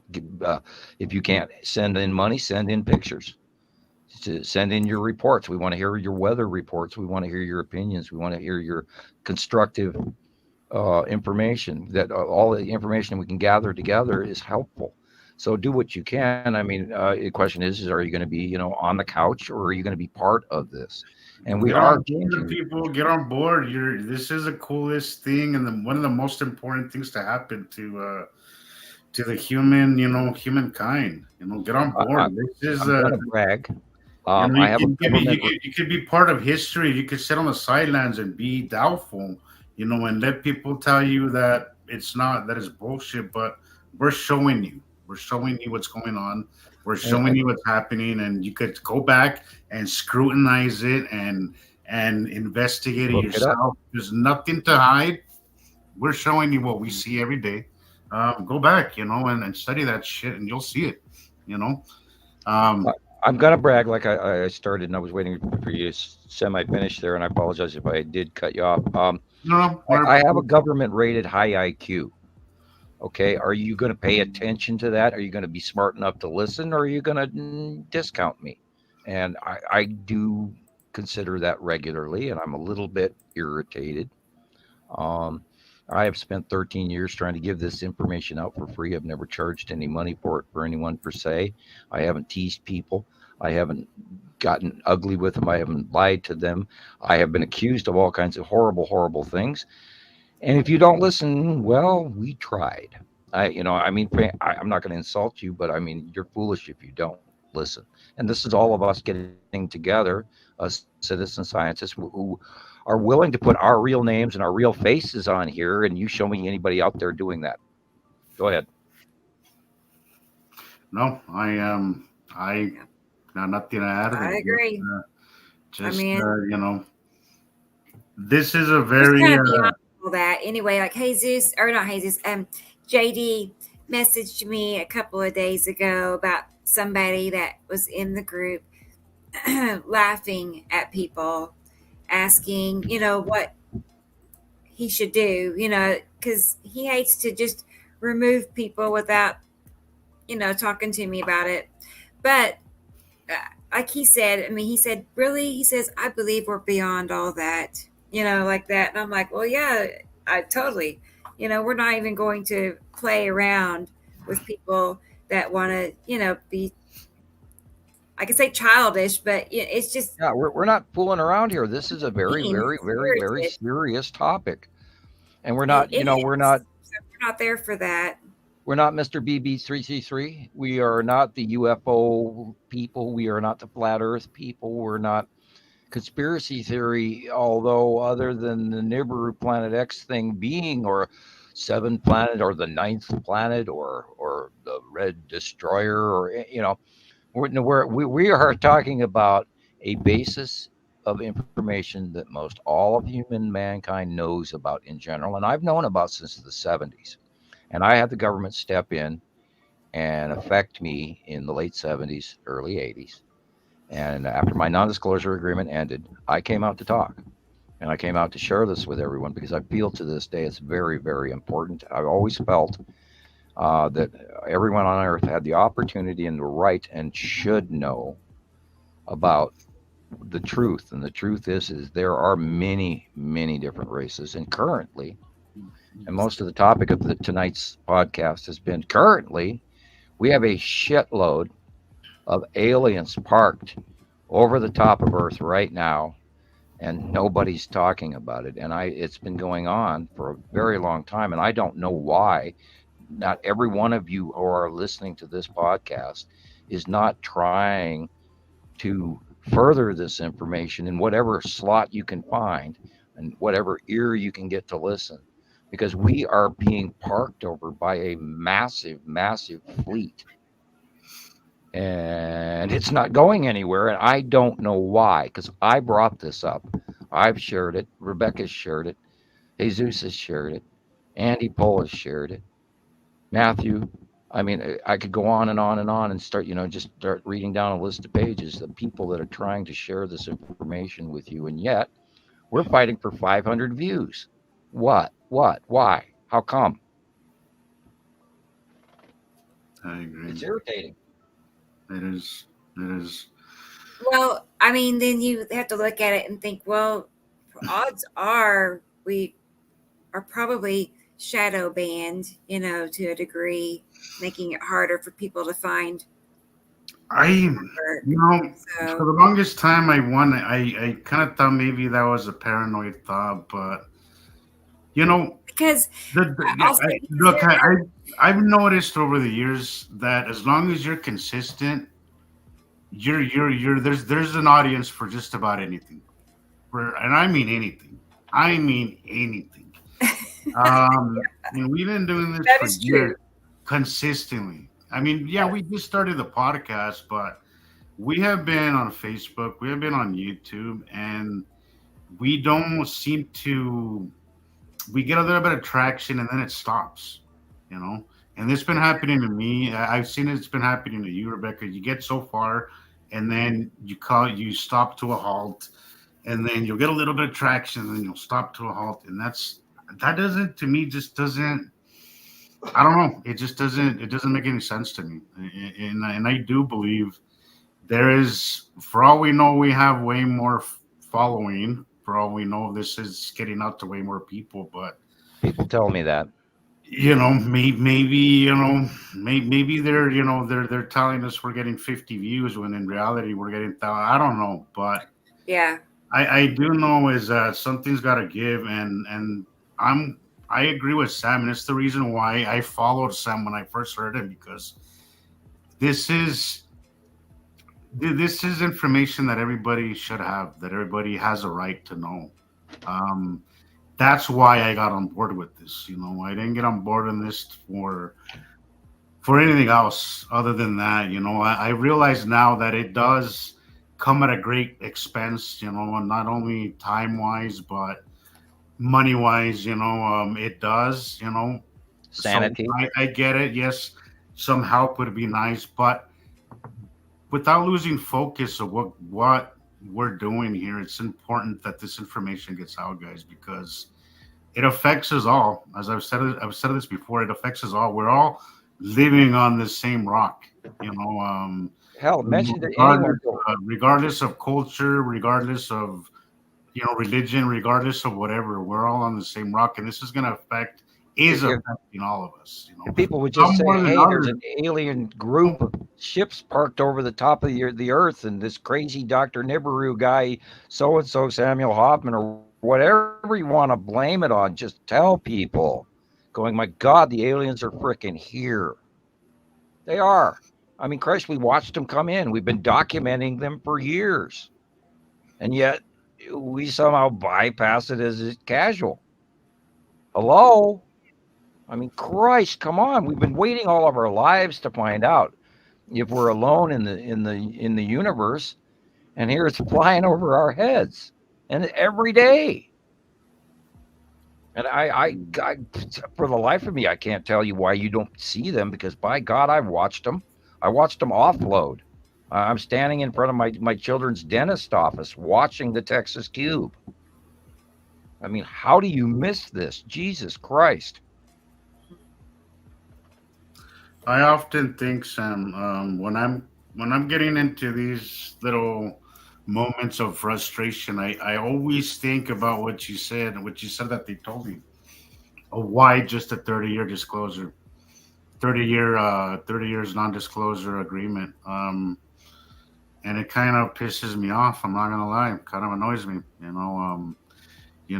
30 years it won't matter. The thought of that just really just bugs me because. It makes me feel like they won, and I'm Yeah. I'm for the people. I'm for us, not the people controlling all of this because we deserve to know this. And the fact that they knew that they could manipulate the entire world into hiding something in plain sight, it bugs me. I can't even begin to explain how much that bugs me. It Well, really, which century of that behavior would you like to talk about? yeah. This 100 years, or the 100 years before that, or the 100 years before that, or the 100 years before that, and they were all It's similar. time. It's Yeah, time to for a change. and this It's is me time to look completely at the bucking the world. system. It's time to think bigger, people. It's time to think bigger. We have Yeah, to we, think we bigger. can't we can't let this continue on, and it is basic science all the way to our religious belief system. It is basically down to our economy. It's down to our environment. Down to our children's future, our family, our city, our town, our state, our country, our earth.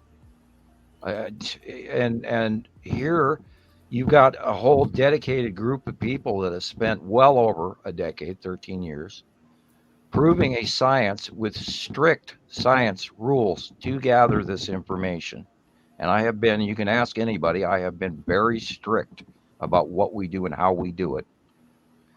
And we're now out as much as we can afford have ability to be and see dare, because we're all sitting here putting our actual open face I and was our, just our gonna say that. Like I hope that everybody understands that we're all putting ourselves out there.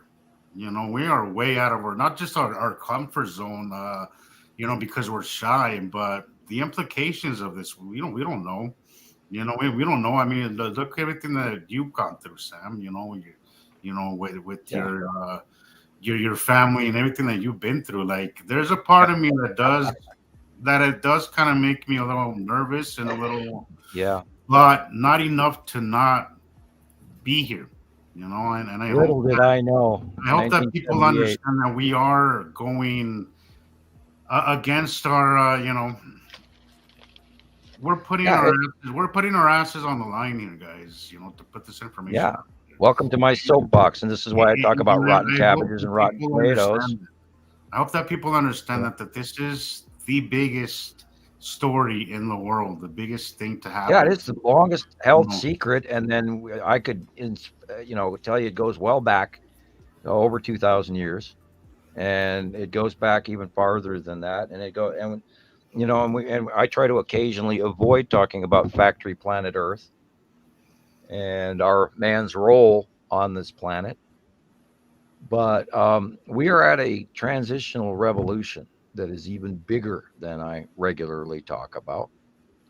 And when then I talk about the 2010 ascension, and that's all linked. And I'm throwing pieces of the puzzle to you guys, and I expect you to take the puzzle pieces to make the overall larger picture. And I'm not going to hand out the answers, because only when you people don't learn that way. People don't learn that way. If you had right had, when you if put you it had together. had the answers to me and Rebecca, and the few of us that really got a hold on a grasp of this material, we wouldn't have learned shit either, It Sam. took time. It took we had to have conversations between Years. all of us numerous times. Rebecca was doing a phenomenal job, and every once in a while she would get confused by color, and then she'd mistag something, and then I Yes. would try to talk to her as It's such politely a as I could. slow I process. did that for a long time. I did that for a long time. I mean, And because I was I thinking You today, you got Rebecca out of that, and Rebecca kind of got me out of that. well, I wasn't trying to yeah, be rude and be mean about it. I was congratulating you guys at the work that you were doing, because you were doing the work, and that a few others were. A lot of people coast and ride on other people's coattails, and then they don't really fully see this yet. I hope they are granted the sight. Um, but it took a long, slow process for all of us, me included, to learn all of this stuff. I mean, I didn't automatically know the base clouds of these passing planets. I didn't know Nibiru's base cloud, even though we were staring at it right away. I didn't realize Saru's base cloud immediately. It took me about 3 years to figure out Saru. And only when, it's over time, running through the older photographs, back in the days when I was doing the hand drawings and we were doing the hand movies on Show More, and I was still able to post before, unfortunately, James decided to vacate 3 years worth of videos off the YouTube, which is there's a few of them still around, and that's the Understanding the Sky series. There's a couple of them out there still. Some people have reposted them. That Um, was instrumental in my learning, because yeah, it took a long time. back then, when you were accepted into Montana Skywatchers, that's the first thing they had you do was go watch that series, and it was so helpful. Now Rebecca has redone a lot of that stuff that was just lost. basic information. And And during the early series, I was able to take a cursor or a stick. I used a very expensive chopstick for a pointer for a while. Uh, And somebody sent it to me nicely, very kind people, and I was said, going to "Here, tell you can use David this good instead of your night. finger." Oh, And right. Your uh, pointer. and when I was giving the pointers, and we were posting and cross-referencing the pictures versus the hand drawings, and then of course at that time I was doing cutouts for the planets from their color of paper, which would made it really easy.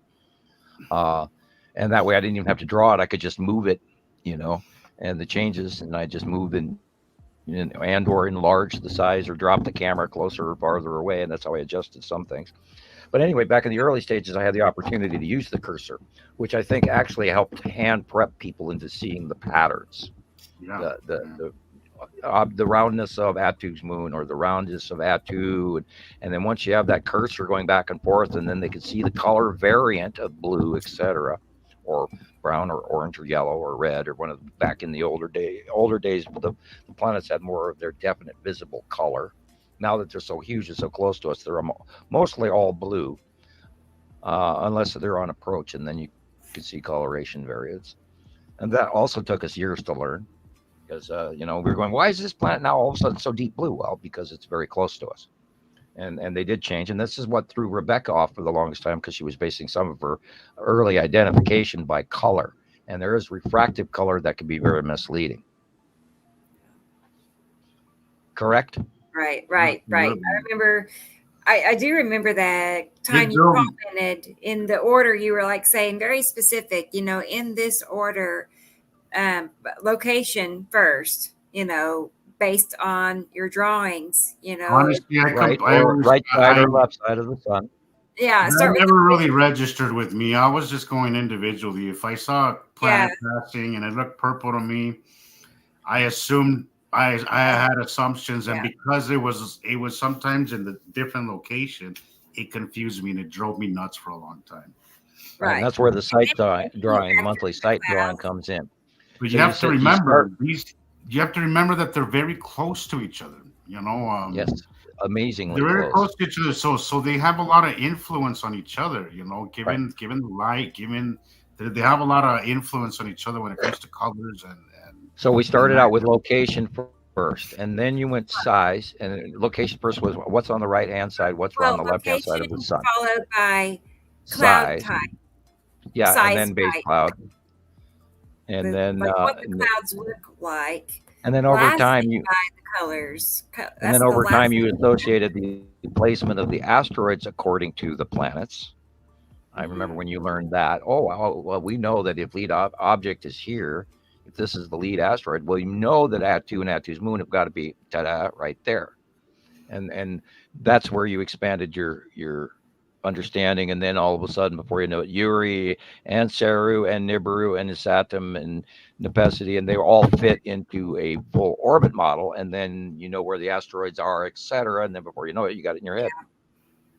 Right, right. There's all these I mean, individual I pieces. say it often, but it's like putting a puzzle together piece by piece, and then after a while, it starts to fit together. It's like you could see the bigger picture. So Yeah, it's yeah, and been I've fun. got the cloud type group drawing, that one I drew years ago, and some people earlier today were asking, well, once I understand the orbit model, and so then I come up with the crop circuit, the 2012 crop circle orbit model, and then I add that to my drawing, which is slightly varied but different yet the same, because it's showing the same grouping in the same order of planet size placement versus the overall orbit model of the Nibiru group, including its second star. And everybody skips that one right away too, and they shake their head. And what do you mean second star? And yes, folks, that's why our planet is very warm right now, and it's 65 degrees in Colorado. Is because it is not man-made climate change. It is solar system wide climate change. All the planets are heating up. All the planets are tipped from the arrival of the second larger star on the larger half of our binary solar system.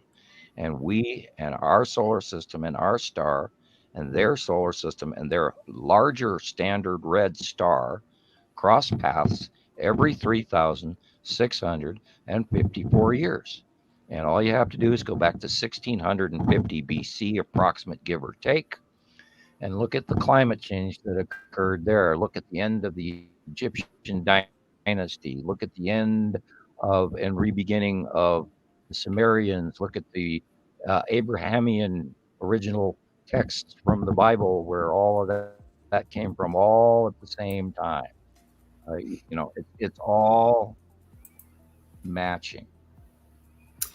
Right. Yeah, and Also, again, there were previous Go sorry, ahead. go ahead. There were previous societies, high tech society, high mathematical, high astronomical, astronomy, high astronomy capable cultures before the last cycle, and then the cycle before that, and the cycle before that, and the cycle before that. There were smart people on this planet numerous times, and our history doesn't even account for that. We're not the first Right. race that's come this far technologically. And I was going to say, No. adding to the puzzle comment that you said, Rebecca, there's a lot more puzzle pieces. Once you learn the planets, then you're going to want to learn the history. I once I got the planets and that kind of down, I'm obsessed now with looking at our history because there's so many Easter eggs to find. A base Right. Hollywood Easter egg Yes, example would be there is so watch many the movie Easter eggs. Gods of Egypt. There Look are at her. little hints in there. Yes, yes. There are That on tidbits my of truth list. in the movie. Okay. Gods of That Egypt. was a good movie. That was an Oh, it's an absolutely excellent movie. great movie. I love that movie. But I was there's Easter eggs in our old building, ancient, oh yeah oh yeah ancient petroglyphs. There's the there is, Mason. ancient ruins. Yep. Well, I was talking to you about it the other day, Sam. How you have the scablands. I find the scablands to be a fascinating piece of evidence of something major, Yeah, major, when I major. was a little kid growing up in the Missoula Valley, I always knew there was a lake there. Ever That since was of course, I'm a geology nut job, and I grew up seeing those lines on the mountains above me. And if you ever go into, you can go into Southern University of Washington Geology School. They have a whole bunch of stuff online there. Look that up.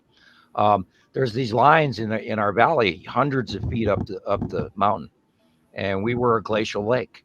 And there's many, yeah. many really deep lines. It That is shows you what it's Graham different levels. Hancock was saying. That's probably why where all the water came from the scablands. That there was Right. glacial. Well, there was a glacier that was in front of it, and then in our area and the middle mountain range in between, it kept Yes, all the water out. And then there was a geological occurrence due yes, to an early. Now, if you look at Flathead Lake, for instance, Flathead Lake is a huge volcanic core, and it's got one little island in the middle, and that's Wild Horse Island, and that's the volcanic core. But they don't chalk that up. It's another form of Yellowstone. And then, it's the unknown early Yellowstone, and they don't take it into account. But anyway, and then the St. Ignatius Mountains and Mission Mountains and all of that are unbelievable upheaval geological occurrences and everything. Then that has to do with tectonic plates and volcanic activity underneath. But anyway, the glacier kept the water filling into the Missoula Valley, and it was this great, vast, huge lake that probably covered up a good portion of western Montana.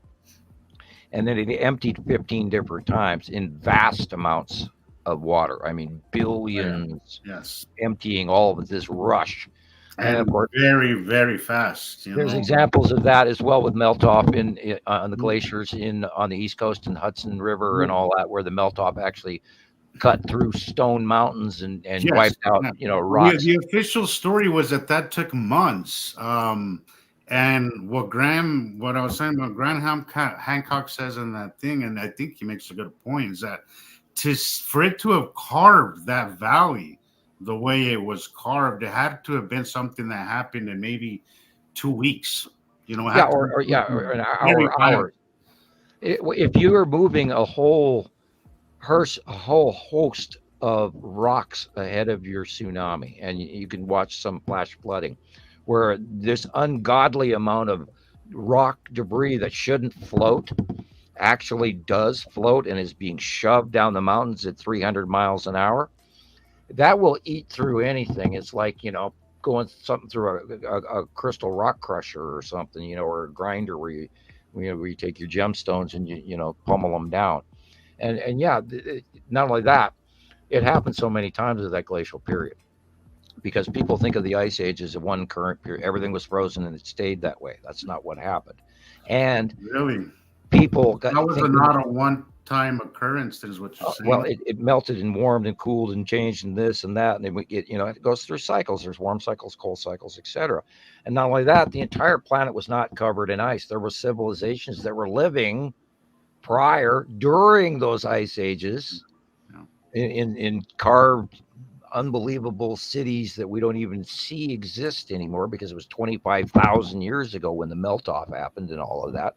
And there's so much history between now and even 2,000 years ago that people completely ignore. And then even to remind you, between that 25,000 years ago melt off and we go back to the death of the dinosaurs, do you know how much time 65 million years is? How many civilizations have lived here between then and now? I mean, yeah, maybe it took us, 50,000 years to go from lizards to mammals to whatever. But I mean, was there, what, and we know that mankind was changed because the missing link's still not answered. And otherwise they would have long ago told us that we were manipulated. Well, we're a manipulated race. And we don't have any clue as to how long ago that occurred. It could have been, and we know that we were hunter-gatherers, quote unquote, up until 50,000 years ago. So that kicks that all the way back. Even, but then now they're saying 60, 70, 80,000 years ago, where all of a sudden we started farming in ways that they hadn't previously discovered. So that whole timeline is being screwed with. And then you take into account, saber-toothed tigers and animals that lived, and the fact that the camel was from America and it changed where the planet all the way on the other side to the Arabian desert and all of that. It shows you there's a whole bunch of shit that we don't know. And modern science is, give me a paycheck, and yet they're earning a Saturday afternoon cartoon show here by our standard history.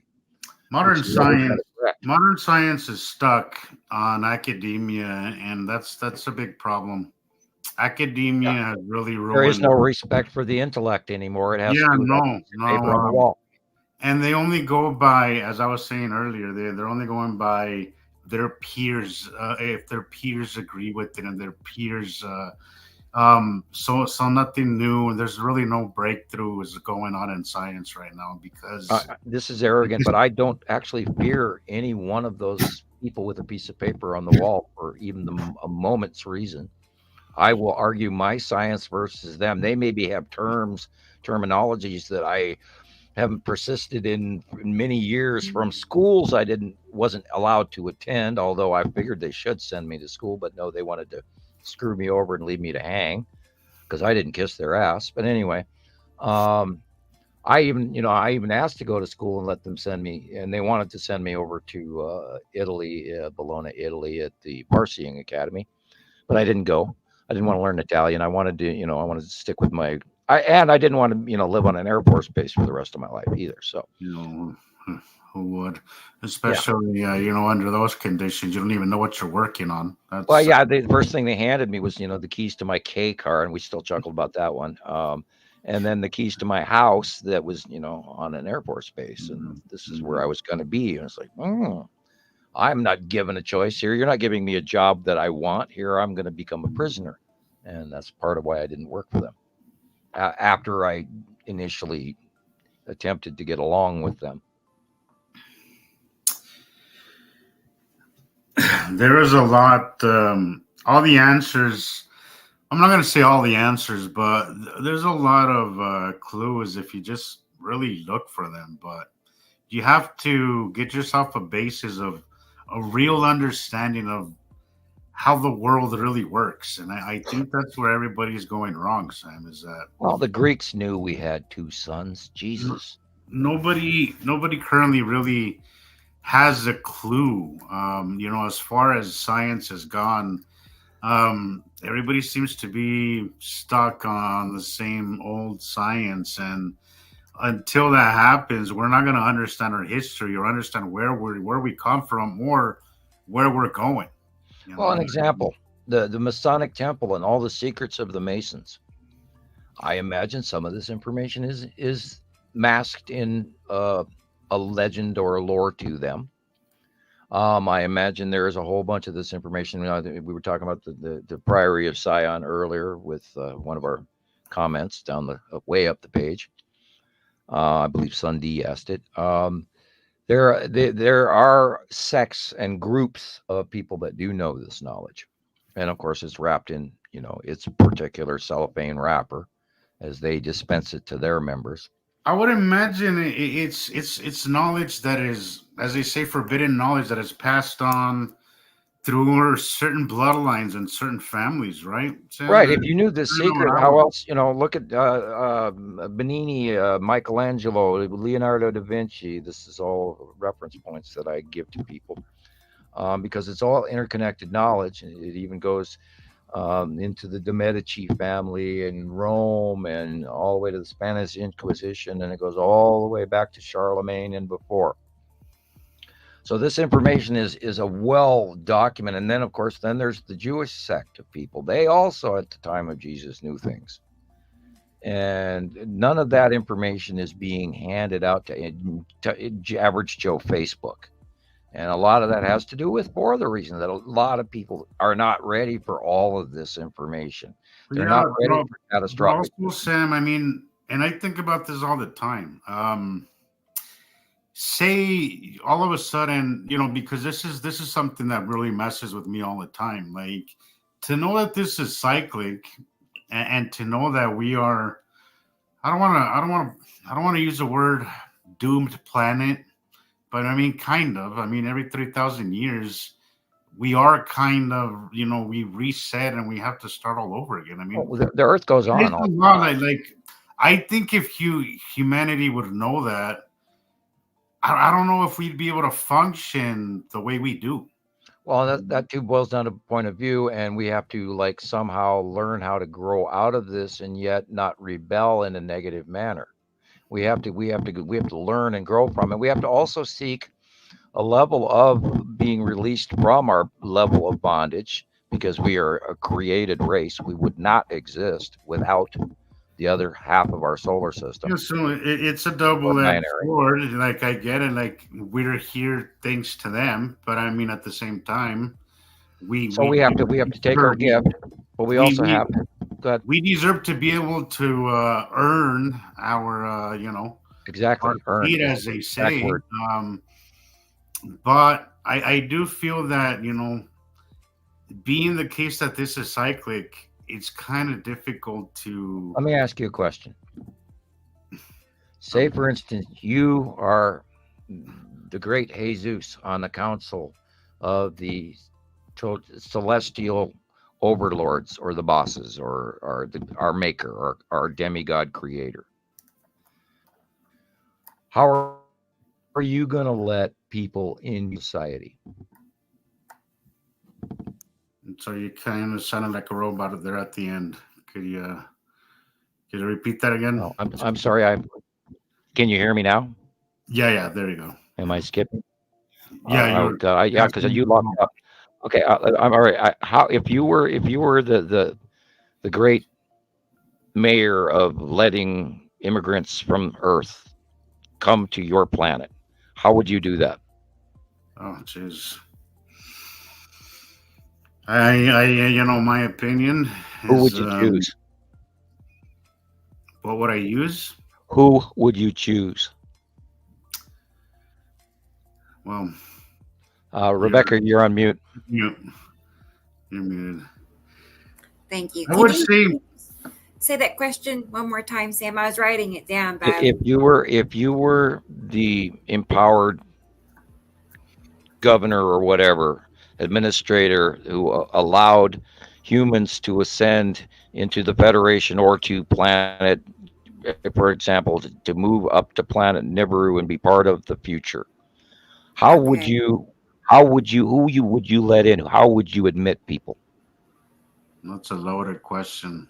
I mean, I have Right. some idea, but it's more complicated than just Okay, well, let's go down to how does the United States of America allow immigrants?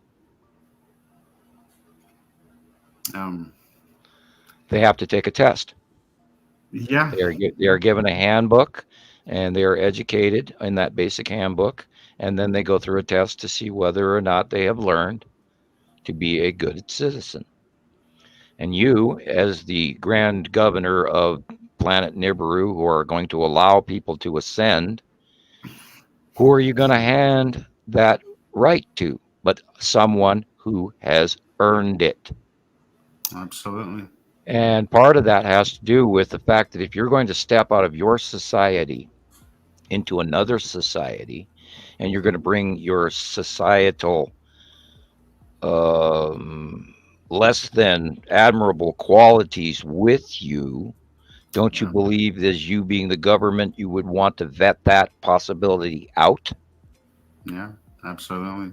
And this is why when all people say to me, and I hear this all the time, oh, great ET alien who's landing next to me or whatever, please take me with you.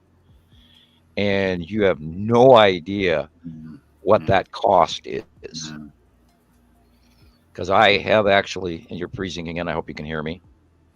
Can you hear me? Yeah, I I can. Okay. can, The cost of meeting an extraterrestrial face to face is far bigger than we can sit here and discuss an entire show Right.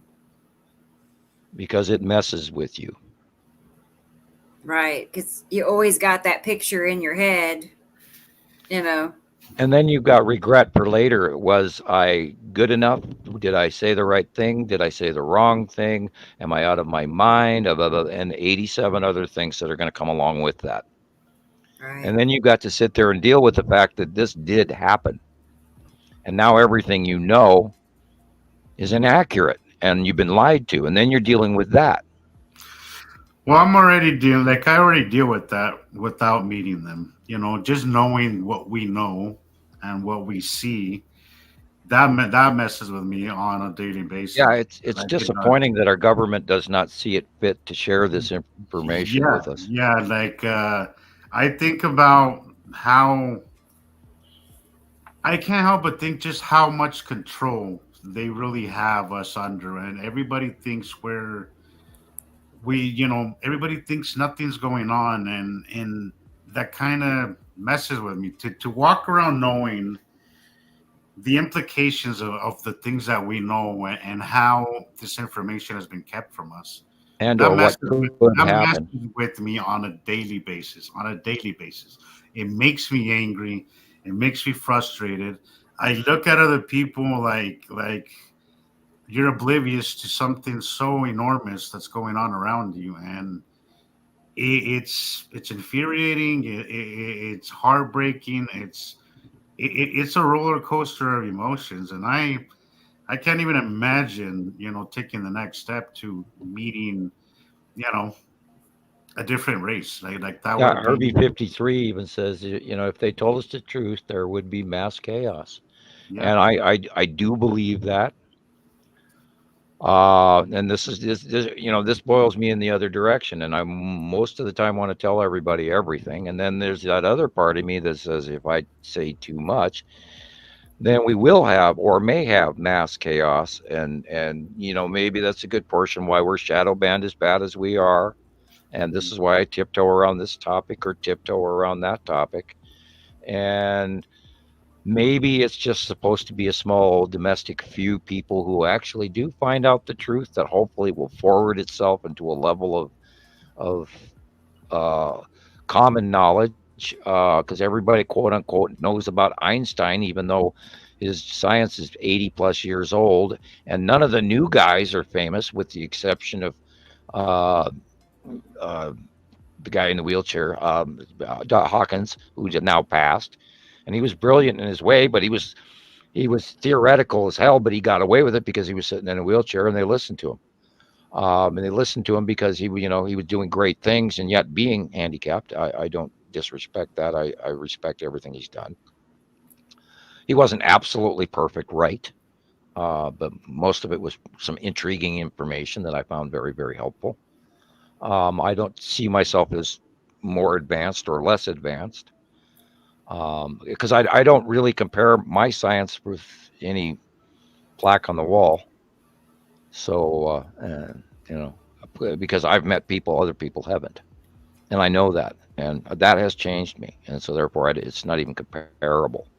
And hopefully our science does reach out to people, and it does change them for the better, so that their science becomes something that's stable and comfortable from them, and they don't get uncomfortable around others because they trust in who they have become and learned and earned. Um, Follow you, trust you. If it's comfortable and it fits, it's the truth. If it's complicated and doesn't fit, and you can't understand it, then it's not the truth. Except our story, unfortunately, is very complicated, but it all fits. So Audrey is asking if the selection process is already in process. Is it Yes, it has current? been in part of the plan for many generations. Dun dun dun. That many generations, as in, are you saying like thousands of years, You thousands, could or say that. like Yeah. longer than you can just No, imagine? not thousands and thousands of years, just thousands. Okay, a few Generations, many thousand. generations. Countable Okay, generations, not uncountable generations. huh? So more recent than I would have guessed. Yes, Yeah. and actually, it's probably written somewhere on a darn. Uh, you know how they write bloodlines of horses, etc. We're probably written up on many scientific journal all the way to every one of us that live on this planet. Who knows? Because I know Huh. that there's a hell of a lot of information out there about each and every one of us, and to Wow. this day, I still wonder how the Pleiadian looked me up. So, and of course, they're from the future, so they have immeasurable amounts of past information at their high tech disposal. So, who am I to question? Yeah. And what I was told has miraculously a huge portion of it has come true already. So it's not like I'm running on something that's yet to come. When here I am today living it, and wow, help, Right. Calgon, take me away. So Herbie is asking, are they looking for direct bloodlines? They're not looking for, they created. Yeah. This is all planned. So There's a they plan. don't have to look; they already know. Is that what you're saying? We're well Yep, and tracked. they're doing their genealogy science constantly by numerous abductions around the world from people that are being sampled nonstop for decades. And earlier question was all the way back before Ike or during Ike, all the way back from the 40s.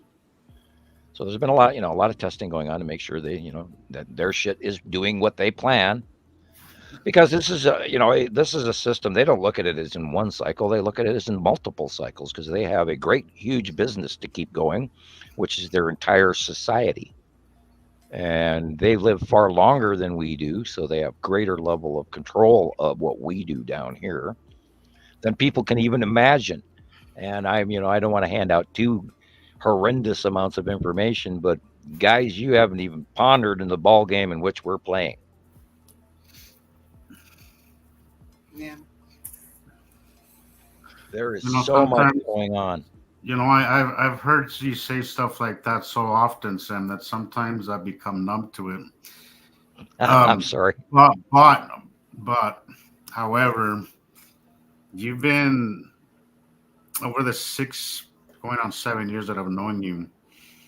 But everything that you've said, if but I would say everything that you've said has come has been evident. Not only in you know the planet sightings, but weather patterns that you basically predicted. And sometimes that kind of scares me.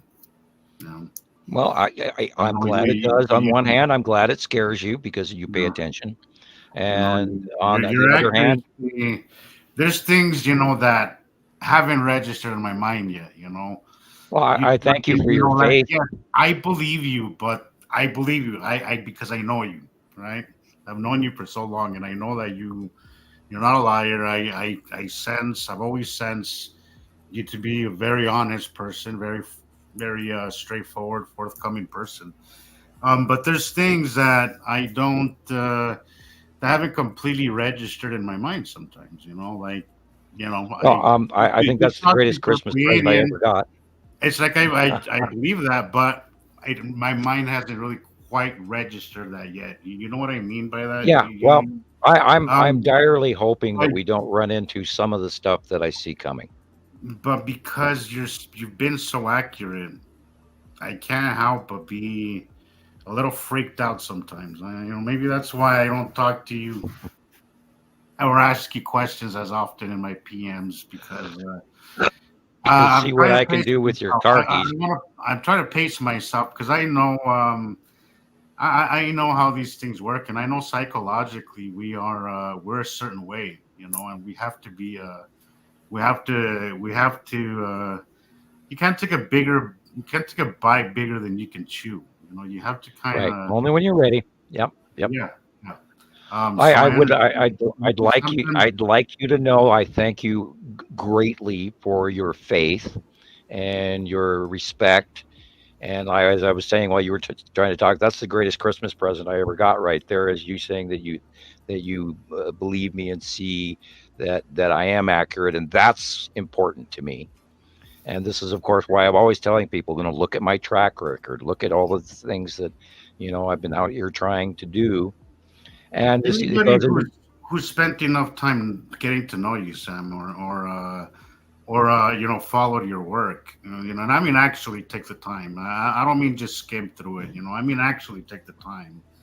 Um, could see that you're not full of shit. You're the real thing, and Right. again, thank you, that kind of scares me sometimes. thank you very much. Um, yeah, hell, it scares me too. Knowing stuff and going back all the way to the Pleiadians and the Greys and the Dracos, and those are the races that I've met face to face. Knowing stuff has changed me, and trusting that this wasn't a fantasy, trusting that this all happened, trusting the combination of the messages from each of these visits combined has led me to a place where I trust what I see. Plus, knowing all of those years that I did the car key game at parties and I read people's tarot cards and I knew stories about what was coming in my future, and having a modicum of faith that what the Pleiadian told me would occur and how people would be drawn to me for some mystical unknown reason that I'm not trying to brag about, but the people who knew that I would be honest with them would know that inside them. And that's how I'm trying to share that, is because I am an You know how indigo. many times I've heard your interviews? I've gone through your interviews probably a good 5 times each. Oh, And thank you, some of them sir. probably more. There, Thank you, thank you. there's definitely some kind of magnetism there. When I heard your voice when I heard you speak the first time, I'm just like I want to hear this guy You can more. tell. Yeah, Yeah, you can I've had tell a he lot of he's people I want to hear. contact I me. want to hear more of him. I want to hear this guy. yeah. I want to hear more. And I've had a lot of people type me over the years, and I'm not. When I say a lot, I'm saying well over a couple of thousand people tell me that they had this overwhelming urge to contact me, and they were freaked out about it, and they were kind of nervous, and they didn't think that they would, get noticed or being an important enough person to do this. Well, if you have this feeling within you, it is for a reason. I am long ago. Oh God, I left running my own personal life so long ago, and I'm no. This is, of course, this is going into that where you can conjecturally think I'm a madman, but I stopped doing me, and I've been doing this quest, this thing that has to do with the planets. It has to do with the science. It has, because I was told I would do it, and so a good portion of this does come from because I had supposedly already done it. It makes it easier if you can grasp that. It is a level of self trust that I can see these things and I can understand these things. And and that's where I did argue with Pleiadium, going, well, how am I supposed to have this, quote unquote, audible glamour where people will pay attention to me? And then there's the peanut gallery out there that I wish they would actually pay attention instead of maybe this is their level of input. I don't know. Maybe I'm No, supposed to go through some of this crap to learn better and be more than smarter and being wiser and kinder. more than being angry at the peanut gallery, Sam, I kind of feel I kind of feel bad for them. You know, Yeah, and I do learn patience from them. yeah, yeah, but I do feel some kind of empathy towards that because I understand where it comes from. We live in a world that's so manipulated and so brainwashed that I get it. Like I get why some people just refuse to see this, regardless of the evidence. People just think, we have been so. And I was talking about this with you, Rebecca, recently. How incredibly asleep, most people are to the world around them. It's like work, family, meals and dinner and the weekend, and that's about as far as most people And you're lucky see you the got world. this bill paid and I couldn't get to the post office in time and Yeah, all of that. yeah, Yeah. and that's as far as their world goes. And I get it. Like I sympathize with that because I was like that at one point where life was Yes. just life. And we're Let's living in a new world of Karens, you Yeah, know. uh, that's yeah, true. yeah. There are more of that at that I don't know where we suddenly time. found it okay in society to tell people rude things publicly, whether it's if you're sitting at your home or on your phone and they can't get to you and attack you back, per se. Um, I pity where we've gone. Unfortunately, I think the good comments drastically outweigh the negatives. And Yeah, yeah. unfortunately, the negatives have a little bit more starch to them than we'd like. But I think I've actually gained a whole new level of patience that I don't think I even had 10 years ago. I told myself, Sam, a few years ago, after I left New Mexico and started a new life, I told myself that I was not going to focus on the negative anymore, and I was just going to block that out of my life, and that's what I've been doing.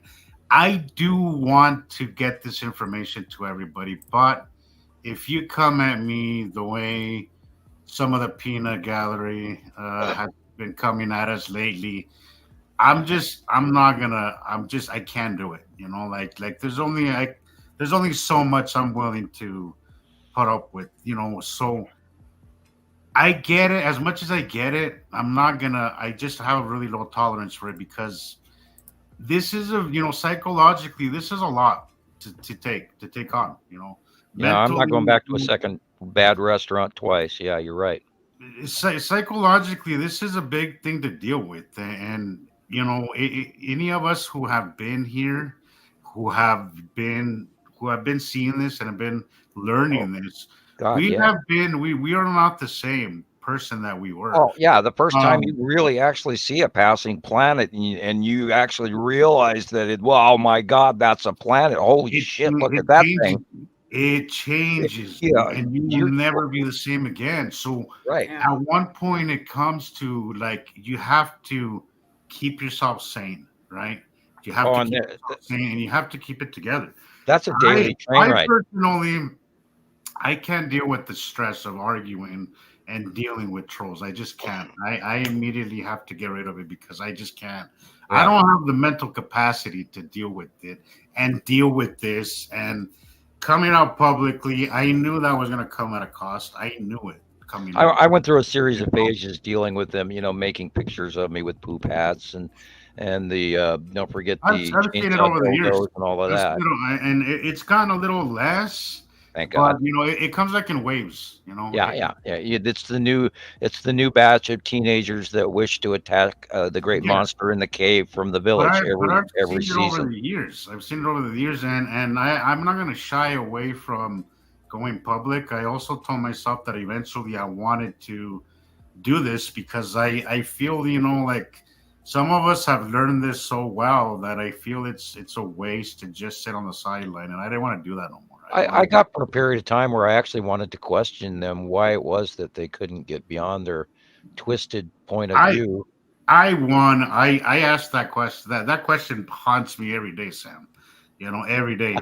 Um, but not enough to talk to him even because the thing is that, yeah, I don't know. With some people, it's just you cannot bring them to the light no matter what. And I hate to say that I'm giving up on my own kind, on my own people, but I don't know. I just maybe in time they'll figure it out themselves. I don't know. Like I just know that this kind of stuff you have to seek it out on your own. Nobody really could convince you of it, and it kind of nobody could really just throw this in your face and just say, "Here, learn this."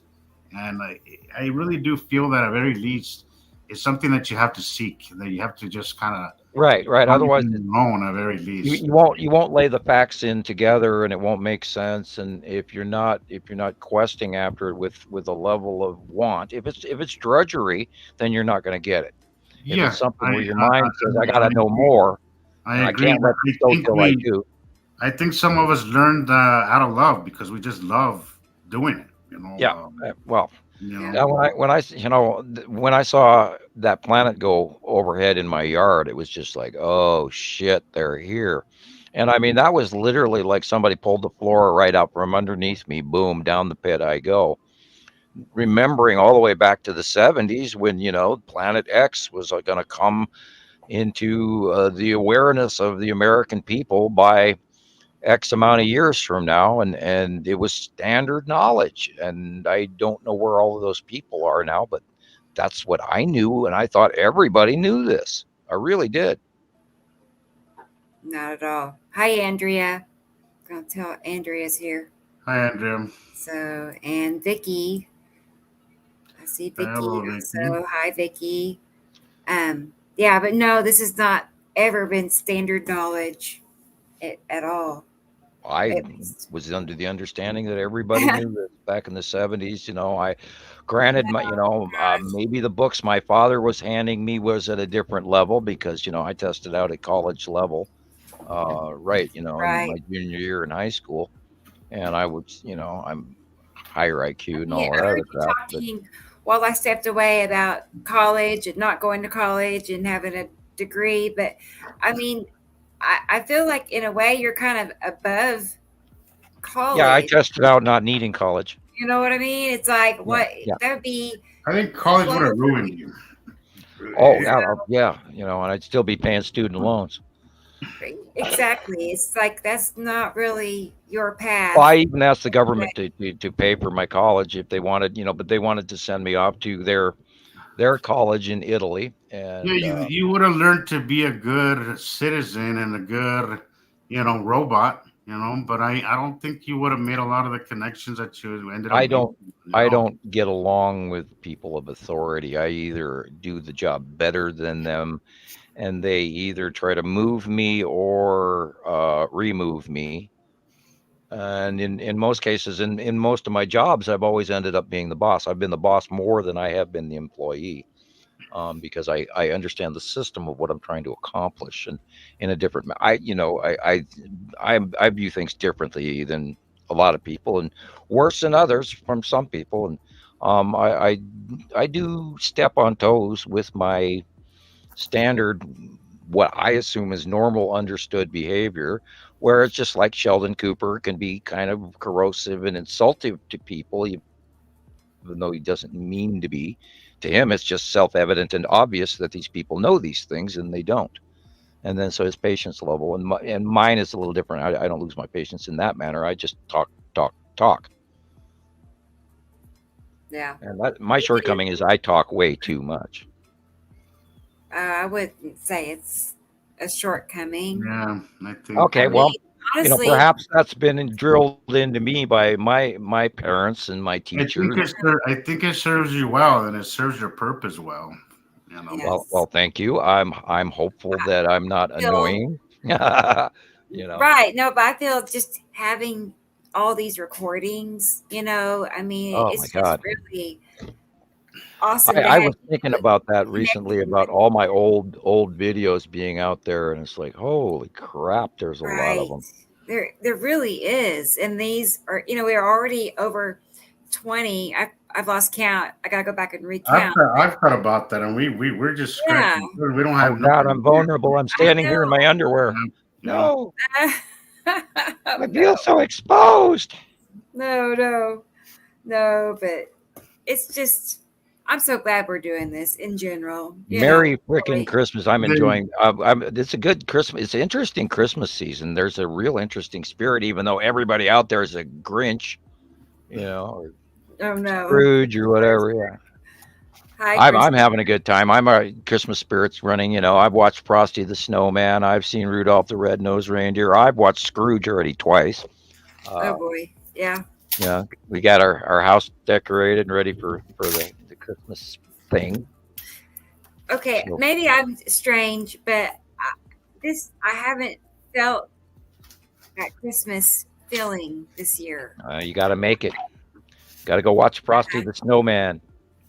Yeah. Remember when you were a little girl? Remember when you were young when you watched, Rudolph the Red-Nosed I Reindeer? mean, Or I've been rounding up gifts for my, family, but other than that, like yeah, the probably original Grinch for Stole Christmas is dinner. always a good one. Or It's a Wonderful Life. That's always a good one to watch.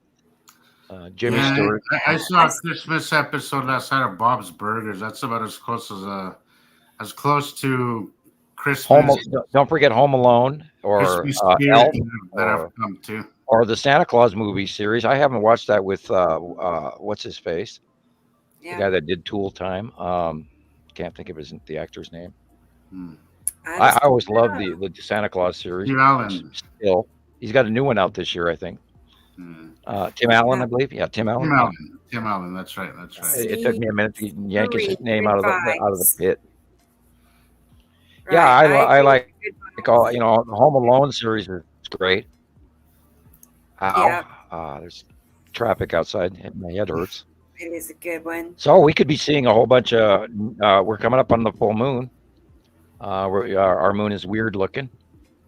Um, God, it's like strangely illuminated. Of course, everything's strangely illuminated, and I don't see why people don't notice that. And I'm interested to see what happens to this full moon as far as earthquakes and volcanoes. Considering that last night the volcano in Right. Iceland blew, and I was watching I watched that for hours last night. I get really just absolutely captivated. I was watching the uh, Sling a Fell, webcam and in Grundevik, and get out your Norwegian or Scandinavian or Icelandic. I think they speak Icelandic up there. Boy, they got some funny names, but anyway, it's hard to read them sometimes. You got to put a twist in your brain and go, okay, I'm up from the north on the Iceland country. Oh yeah, Hmm. yeah, Right. sure, you betcha. Uh, How much like danger are the people there in oh, Iceland? they're going to be fine. They Uh, like the swelling may give them loss of homes, and there's upheaval, and the crack does go through all the way offshore. But the yeah. fissure has actually started reducing in output. Now that could be a good thing or a bad thing because it could be blocking the volcanic core and then coming up for a bigger explosion later, or it could be toning down. And that could have been broken free from a planetary pass or not a planetary pass. But I watched the weather and we had some close pass stuff going on at this time of year. And it's like, okay, the volcanic comes to the soil a lot easier. I also looked at the recent number of volcanoes currently going off around the planet and how many were in the United States, et cetera, et cetera. And there's quite a few of them all over the place going off. Uh, the Mexico City volcano is really active right now. Pele and all the other ones in Indonesia area are really active. We had that one in Tonga that blew from under the ocean, all within very recent memory. So these cycles, planetary passes, the close passing asteroids, Right. we're not out of December yet, and we'll see what next year has to do, and then that's probably going to be a whole new interesting occurrences that I can't wait to look forward to see and watch them start, their thing. And then again, we'll start the 180-day cycle come March. So, and then there's a whole bunch of rumors saying that something's going to happen in January, February, and that's running amongst the religious community currently. So, and I listen to them, and I like I was reading, this person is kindly typing me questions, and they're putting Jesus in this, which is okay. I don't mind discussing Jesus. I'm actually quite educated on Jesus. Anyway, um, I'm looking forward to the rumors, but I don't freak out about them, and I do kind of sort of try to keep them in a calendar in my head, and I write stuff down here and there in notebooks. I started taking minor notebooks, not like I used to years ago. I had dozens and dozens of notebooks that I used to keep, including newspaper articles. And I've told everybody, I used to record the Weather Channel, yes, on VHS, and I had hundreds and hundreds of VHS tapes of the weather. Yes, a little crazy. My friends laughed at me, but I did learn meteorology doing it. And this is why I know what's coming, and how to predict the weather and everything. And all the oleologies I can get my hands on. I study everything, architecture, you name it, old art, old history, old science, old literature. I've listened to numerous operas throughout my life. I was educated European. So anyway, I was just going to answer Hey, Christopher and tell him that is correct. That he's talking about the next 180-day cycle. yeah, that's where pretty much in the change of our yearly orbit, where we start dealing with the close passing asteroids underneath the planets again. And that's when they get regularly close. So that cycle starts in March, basically every year. And March. it runs usually to September or October. And then now this year, I kind of had a feeling that it was going to run through December, and here we're seeing events that correlate. Okay, so I'm accurate again. And normally I wouldn't say that, except it came out of my mouth because I kind of know it. And that's just, right. You know things. And that's the way the source works. If anybody really wants to define all the way down to some of what I can and cannot do. And there's a whole teaching behind that, and I can teach that to people. And it's really cool when you do sit down with a student and you actually teach them how to touch source. And I've had a few people break into tears over it. It's cool to watch, and a little bit pitiful. I tease, for the manly guys that, that did do it. And I imagine that some of them are probably embarrassed to this day. But when you touch source and you find source, it completely changes you. And all of a sudden you realize that there's a lot more to actual human existence and magic and everything connected in ways that I can't describe in a few minutes. But there's teachings that can teach you how to learn all of these things. And I took the time from early childhood in meditation and reading books on Buddhism and Taoism and Hinduism and et cetera, et cetera. And, some of the translations of the Quran. And I have early Arab poetry. My father, gave me Khalil Gibran and all of this. And I read the Book of Five Rings and Japanese and, et cetera, et cetera, et cetera. Art of War, all of this stuff. I've read the Iliad and the Odyssey, and you can go back to Homer, and I read about Pythagoras, and on and on and on, and including religious, Catholicism, etc. So I have basically found a basic truth in between all of this information that has led me to where I'm at and why I know what I know and why things work. And this is why we all started watching this together and knew that there was a level of coherence to this, because back to the rules and knowing and all of this stuff, and just knowing what's right and what's wrong, and knowing the difference between wanting to sit here all day long and gossip with people, or go onto a UFO site, or go on to QAnon or any of that other crazy shit. So we've known to stay away from that and stick with the empirical science. We've known that this is a higher science. And that's the whole roundabout in the barn again to let the cow out. But right. I rambled off topic, but that's where we're at. It's all because, we've all worked together, to establish undeniable proof. Right. Beyond anything. And we've all fallen into place with each other as a whole group of friends, and we're all very cordial. We don't have any funness of the drama. There's an occasional uh, schizoid embolism. Other than that, we've all been very coherent, very good friends, and I think we've made lifetime friends, hopefully. Yes, Although some people do go on their own path, which is okay.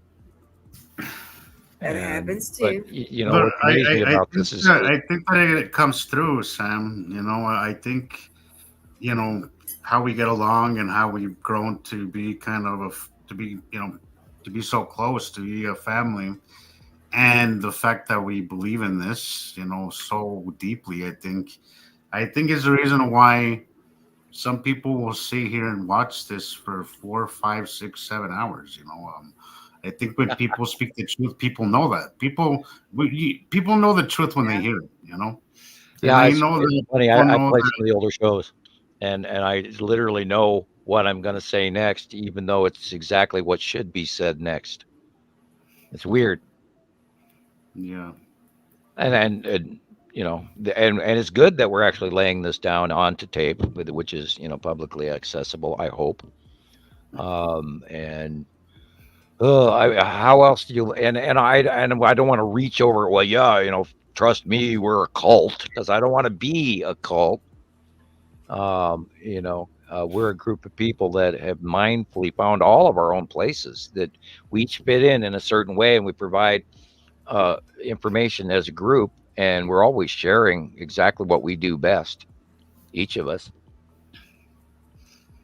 JD doesn't take a lot of his personal photos. He goes out and he grabs stuff. I wish he wouldn't, but because he's been a member for so long, I allow him to get away with breaking some of the rules. And some people in Montana Skywatcher 2 may have a question about that. Some of the older mini multi-year members do get a little leeway because they know what they're doing.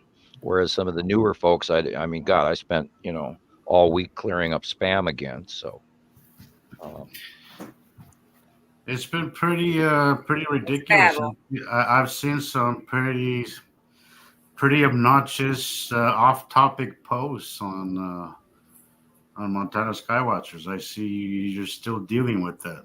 well, and two, I'm sure Deb and Andy and I'm not sure how much Matthew comes to the site anymore. I haven't checked the logs, but they remove a bunch of stuff that I don't even see, and then I just like I had to today. I spent the first 2 hours cleaning up. And I went, oh boy, where'd all this come from? From who? I don't even know how you got here, and we know how that occurred.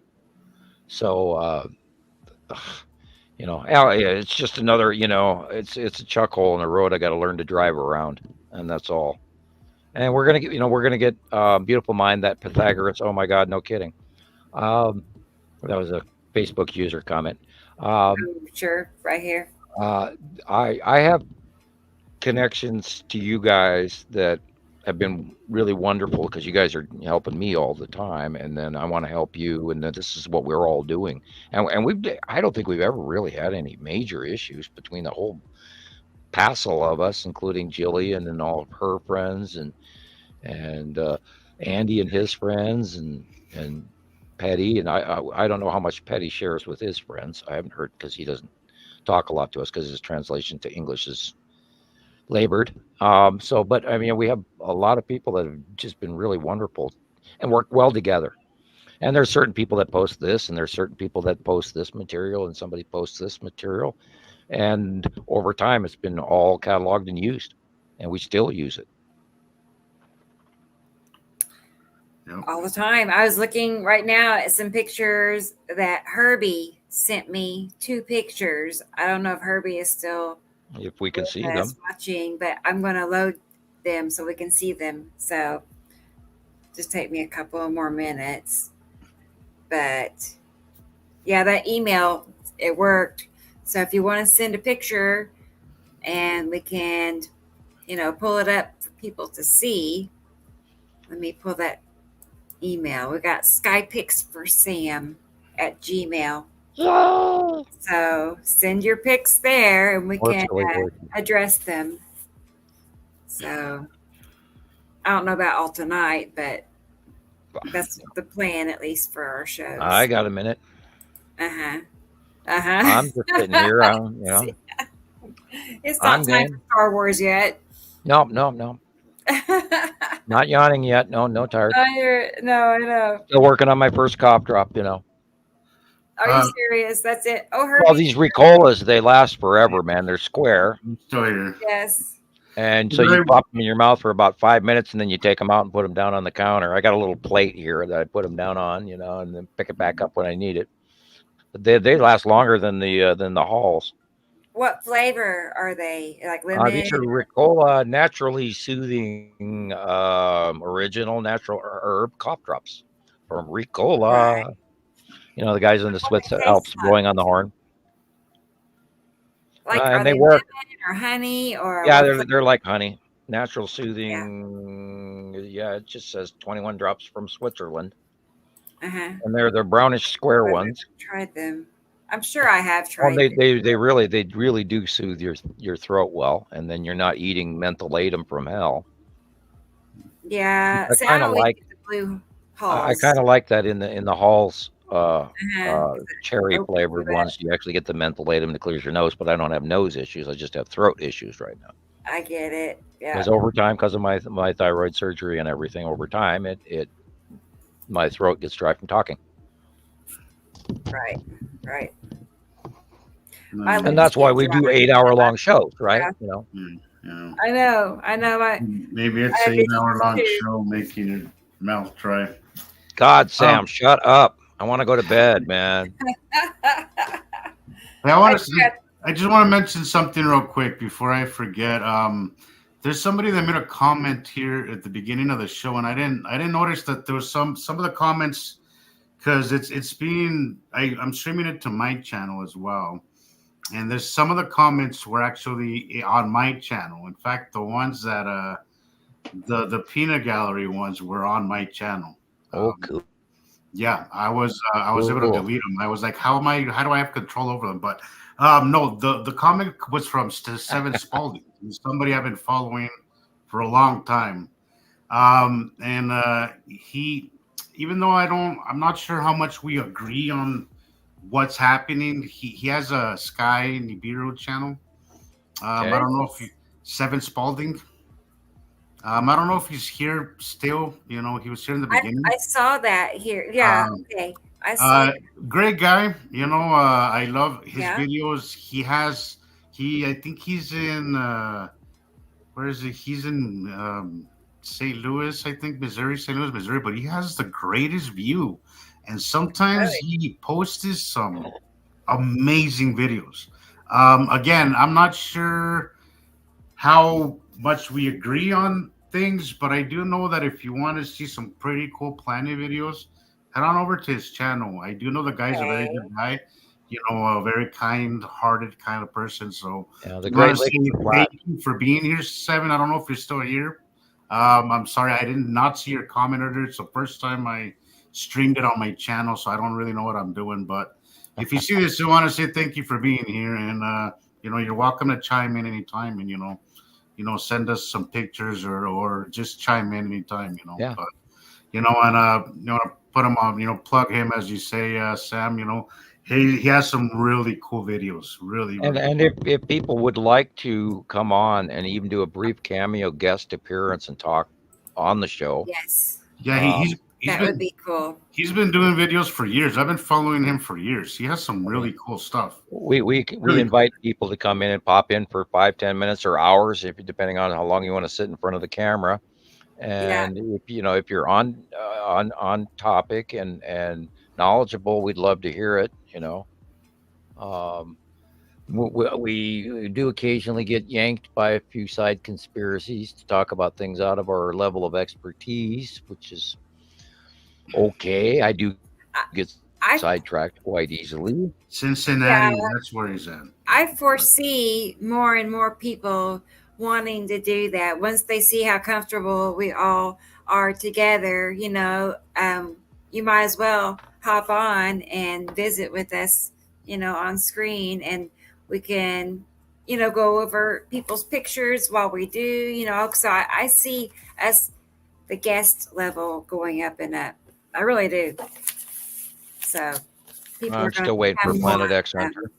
I think there's a lot of hesitation because most people, I think, are shy to all of this. It's not, but we're all Well, comfortable I, I together. I So think it's shy, and I think it's also the fact that you know people don't want Well, you to can also use a stock people photo. don't want to end up with the list of trolls, because this yeah, True, topic unfortunately is a little controversial to say the least. And true, true. Cincinnati, Ohio, that is correct. Seven Spalding in I'm gonna Cincinnati, write Ohio. this down. You have to check out his channel. He has some I really cool will. videos sometimes. I got it. He has the greatest view. Oh my god! Sometimes I've seen Cool. some really cool stuff on his channel. He's had to switch channels a few times. Doesn't have a bunch of mountains in the way. Yeah, no, he has. He goes usually to a park Right. where he always Yeah, films. Minnesota, Wisconsin, Illinois, they're flat. He has a Flat, flat, flat. nice overview. It's oh god, he has some really cool stuff. You really would like some of his videos. I've been watching. Have you found? And I've mentioned this before. Have you found the heavy D Sparks motors I people haven't. on you? I Write it haven't. down. I'm Uh, telling you, you're gonna love these guys' show. Grab a piece of paper. Hang on, let me just go on my phone here and Yeah, look it before I up. forget. You're gonna love these people. What is it again? Sparks Motors, Heavy D, and Diesel Dave, the Diesel brothers. That's pretty much all that you need. They're Spark well-known YouTube. Motors, Diesel Brothers. Yeah, they had their own TV show and everything. Now they're running on strictly on YouTube. Okay, so there's And two. There's Heavy D Sparks and right, Sparks that's Motors. him. All right, big beard guy. Yep, yep. You just watch some of his videos. He's put out a whole bunch this week, as a matter of fact. And they build cars and they build all kinds of stuff and they fly helicopters and they go help people out of the ditch and off the side of the mountain. And Yeah, looks like some they're a pretty rowdy bunch of stuff. guys that do all kinds of mechanic work. And it's just I especially like Alan and there's this big to do about a guy named Hans, and everybody hated Hans or loves Hans, and I love Hans, and I hope that they hear us promoting their show. So And if they want to get a I hold of us up here in subscribed. Montana, I subscribed. I'll check them out. I know that if Alan's the wizard, as they say, and if Alan's into the planets, boy, do we have a story for him. But anyway, let's see what happens. Yeah. Okay. And I'm in the phone book, by the way. Not that I want to get a whole bunch of people calling me, but unfortunately, a lot of that has gone down. So yeah, I'm surprised your number is listed. yeah, well, I've had, yeah, well, shit, in Google Yeah. in the world now, I mean, people have even looked up my house, and I was a little irritated by that, and I went, okay. Like And there Google was that Maps or same something. person published my home address, which is absolute doxing, which Oh boy, may end up in upcoming lawsuit. I don't know. I have not heard about that. Oh well, Somebody, there was also people that called my damn auto mechanic to tell them not to work on my car. yeah, Like, okay, yes, I'm going to take you, the stranger calling from Indiana or the East Coast or wherever the hell that they called from. You know the person that called them. Yeah, actually, I do. Yeah, I but know. okay, do you know that they asked for donations on their YouTube channel also? Oh, do they really? Yeah. Gosh, imagine that. Yeah. I mean, that isn't hypocritical. I don't know what is. Yeah, wow. Gosh, could you imagine them actually needing money for what their work? And some of the work is interesting of what some people do, and I just wish it was about a subject that was actually admirable instead of negative. I for the life of me still can't figure out why me. Go ahead. Oh, you made one mistake 8 years ago. Okay, next. And yet the same shit over and over again. It's personal, Sam. Yeah, I swear to God. Yes, I love you too. Personal. Yes, It really I love is. you too. Oh my God. So yeah, there's got to be some other kind of- ulterior reason going on here. This defies common sense. I sent something personal. Yeah. What were you nobody down goes, with me nobody at goes Walmart? completely out of their way like that, Yeah, Right. yeah. Nobody does that. Yeah. Well, that's true. I just believe it's people who have become offended for whatever reason. They're just offended and they turn. from that point forward, Hey, like hey, what I've look, seen happen. though I agree with what Sam said earlier. We have not had any major mishaps in the 6 7 years we've known each other, but we've all had Sam pull our ear every now and again in the beginning, where he had to say you're incorrect or don't do this. He's Yeah, had to yeah. put us. He's put us, every one of us, at timeout for a little bit. Well, Maybe, I've had to, maybe, and some of us don't get sensitive about it. I think some people do. well, Some it's an some example is, people are not. I Some gave people information can't. to Mark and he just now gets it, and I'm not saying that's bad. He's within his time. Hopefully, I like that his course of study actually finally got him to something that was on topic rather than going off topic on crazy binges Yeah. of information searches. Um, but yeah, we all have to go through little stages, and sometimes they're not comfortable. Nobody Well, likes to be told what to do and what not to do. part of learning, Sam, is being wrong every now and again. Oh yeah, And because it's only okay. when you're wrong do you learn. That's okay. Like I think I mean, when you did it to me, I think you did it in good taste, and I think you Well, did I it. only correct people because And I think you did I it had enough in a information to. respectful way. Yeah. It sucks being wrong, but I mean, Well, I But try not. get over it, and then move on. But the thing is that not everybody deals with that very well. And perhaps maybe I, that. I come from a father that you know he didn't hesitate to tell you you're messing up or cut your shit. I come from that kind of upbringing. So when you got Yeah. on me, it was just another day. Like, okay, I messed up, moving on. But a Yeah, lot, yeah. especially nowadays, Well, I only correct people when I know that it's not like I'm trying to be the know-it-all. It's I correct it's people when I know that it's this way. yeah, no, and that's my point is that some people are kind of get sensitive with that kind of stuff. Some people do not like to be I told imagine no. that's very true, and I try People, to be as people, careful as I can. and I see a lot of people sometimes when they are referring to you in a derogatory way, they say that their biggest complaint that I've seen is that you don't like when when people can't come in and speak their own opinion.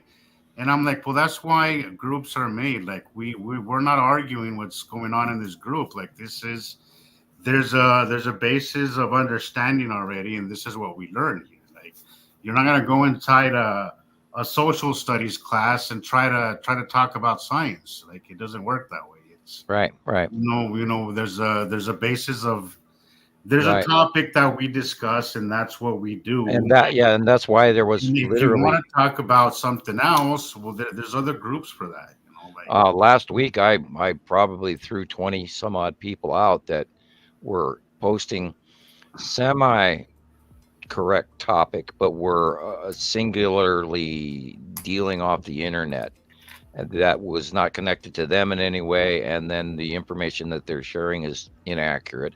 And the moment that they're doing that, they're trying to come in and rewrite how we do things. And so, zoom, boom, boom, goodbye. I'm not even going, you post your pictures. This is what we do. This is how we do it. This is why we do it. And then I warn a few other people on the side. But if you if you walk in there, I went through a whole bunch of videos of a fish eating another fish today, and it was like all the way down the page, and it's like, you got to be kidding me. yeah, I So think none of that, none of that, none of that. Goodbye. I ran oh, into one of great. those. I ran into one of those. I was like, yeah, no, Yeah, I don't know this what's has their nothing to does. do with this. Yeah, Yeah, yeah. goodbye. Thank you. Have a I nice think it's day. automated. I definitely think it's some sort of automated something accounts, spilling those Well, and our videos practice out. There's no is way to real have people are sightings and doing that. submissions to Sky, and there are certain rules like don't film through glass, et cetera, et cetera, et cetera, out of your car, through your car windows, et cetera, from the fourth floor through a building. Now, if you do and you can tell us and we see it, then we can automatically know that it's glass doubling. Great. We'll love the picture, but we can't use it for science. We try to save local site, sister site pictures only. I will occasionally outcrop from news feed if they're really phenomenal absolutely completely discernible pictures that I couldn't get anywhere else, then I'll save one or two of those.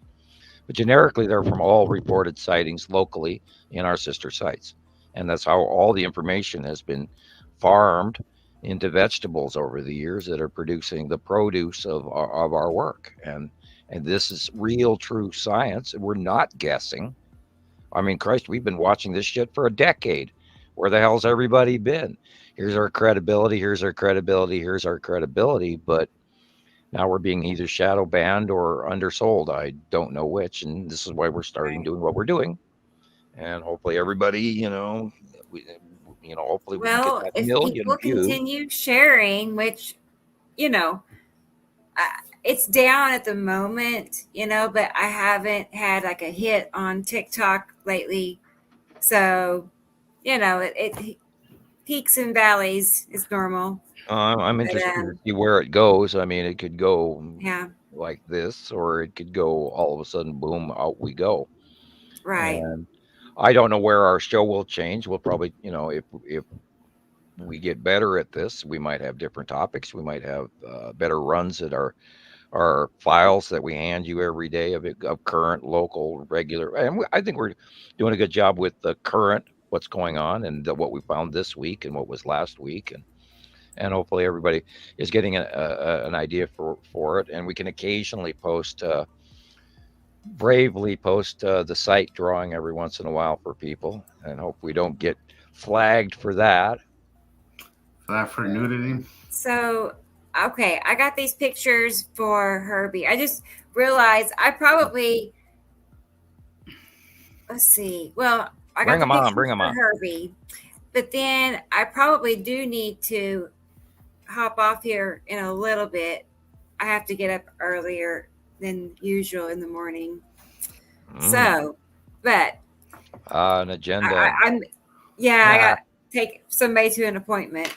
But here's Herbie. Herbie has Herbie, a cover go. picture. So here's the first one. It's really pretty because there's a rainbow. If you notice right above the tree, it's making that halo effect around our sun like it does kind of at midday. And but the spiral asteroid. It's the sun is like, where is it? It's really hidden The sun is behind this cloud, and dark there is blue. probably Atu's moon in the upper left corner, and this is, of course, this streak across the sky is the spiral asteroid when one of its close Earth okay. Neat. That's a neat picture. It really is. But look at that. You can see the spiral in the cloud. Plain as day, and we've documented that for many years now. So that streak going across the sky, that obvious, that's from the spiral. Yep.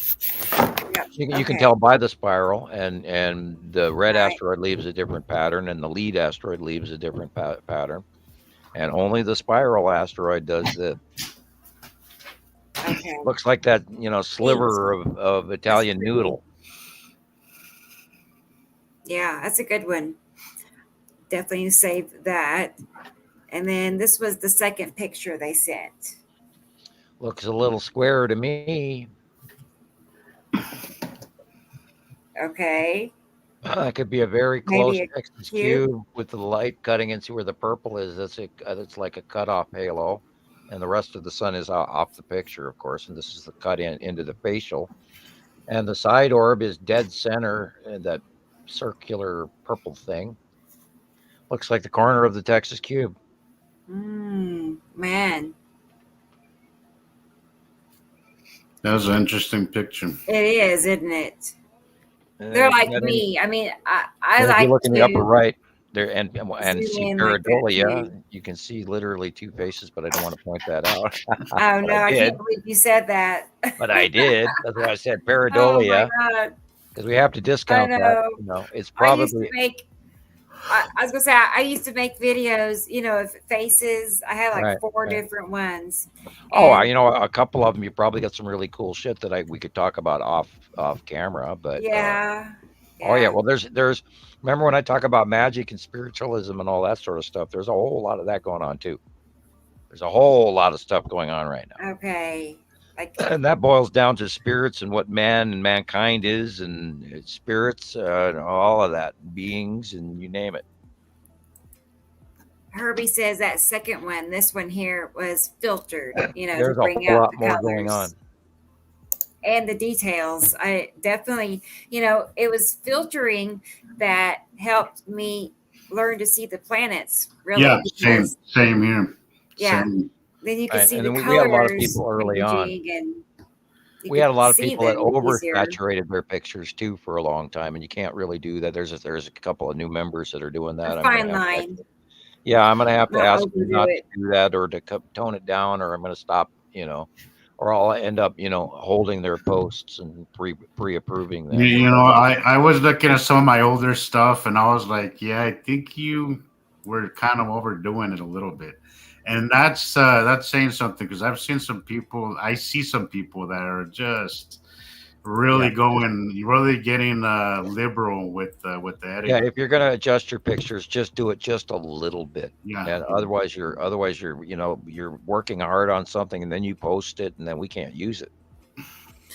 Okay, so next person that emailed pictures was Into King, and here they are, Into King, right here.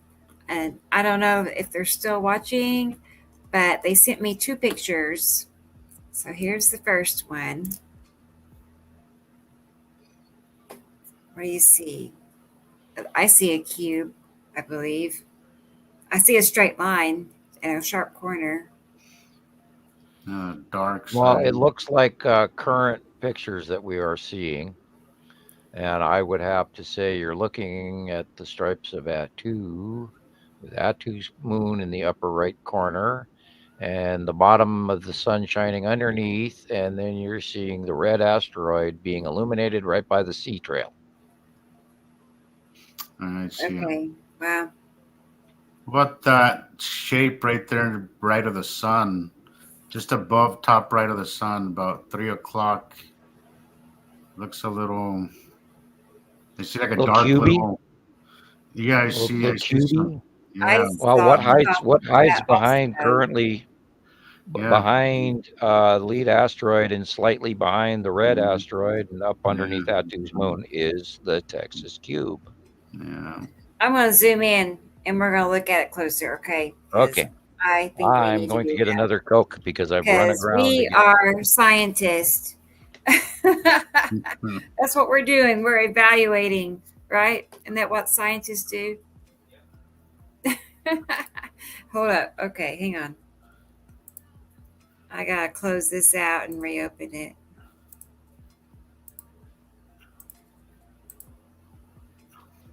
I feel like we're like sky detectives or something. You know what I mean? It's kind of like that. It's like we're out studying this clouds. And today I was at a Quick Trip, convenience store out back, recording the sky, and part of it, I started talking about the cubes. And I was like, there's a cube here, and there's a cube there, and there are aliens, and and I'm like, there's like cars all around me. There's a guy getting out of his truck right beside me, and anyway, whatever. Who knows what people think, right? No, if I'm waiting at a doctor's appointment, or I'm waiting for my, I went to maintenance my car the other day, and I have the choice to either get a ride home or wait there. I usually just wait there, and I just get on my phone and I'll make a video, or I'll go through some old pictures and find some material for for a video or something. I'm always on. Like when with this, I'm like, as you were saying, I get up and this is all I'm thinking about. I'm always on with this stuff. I know.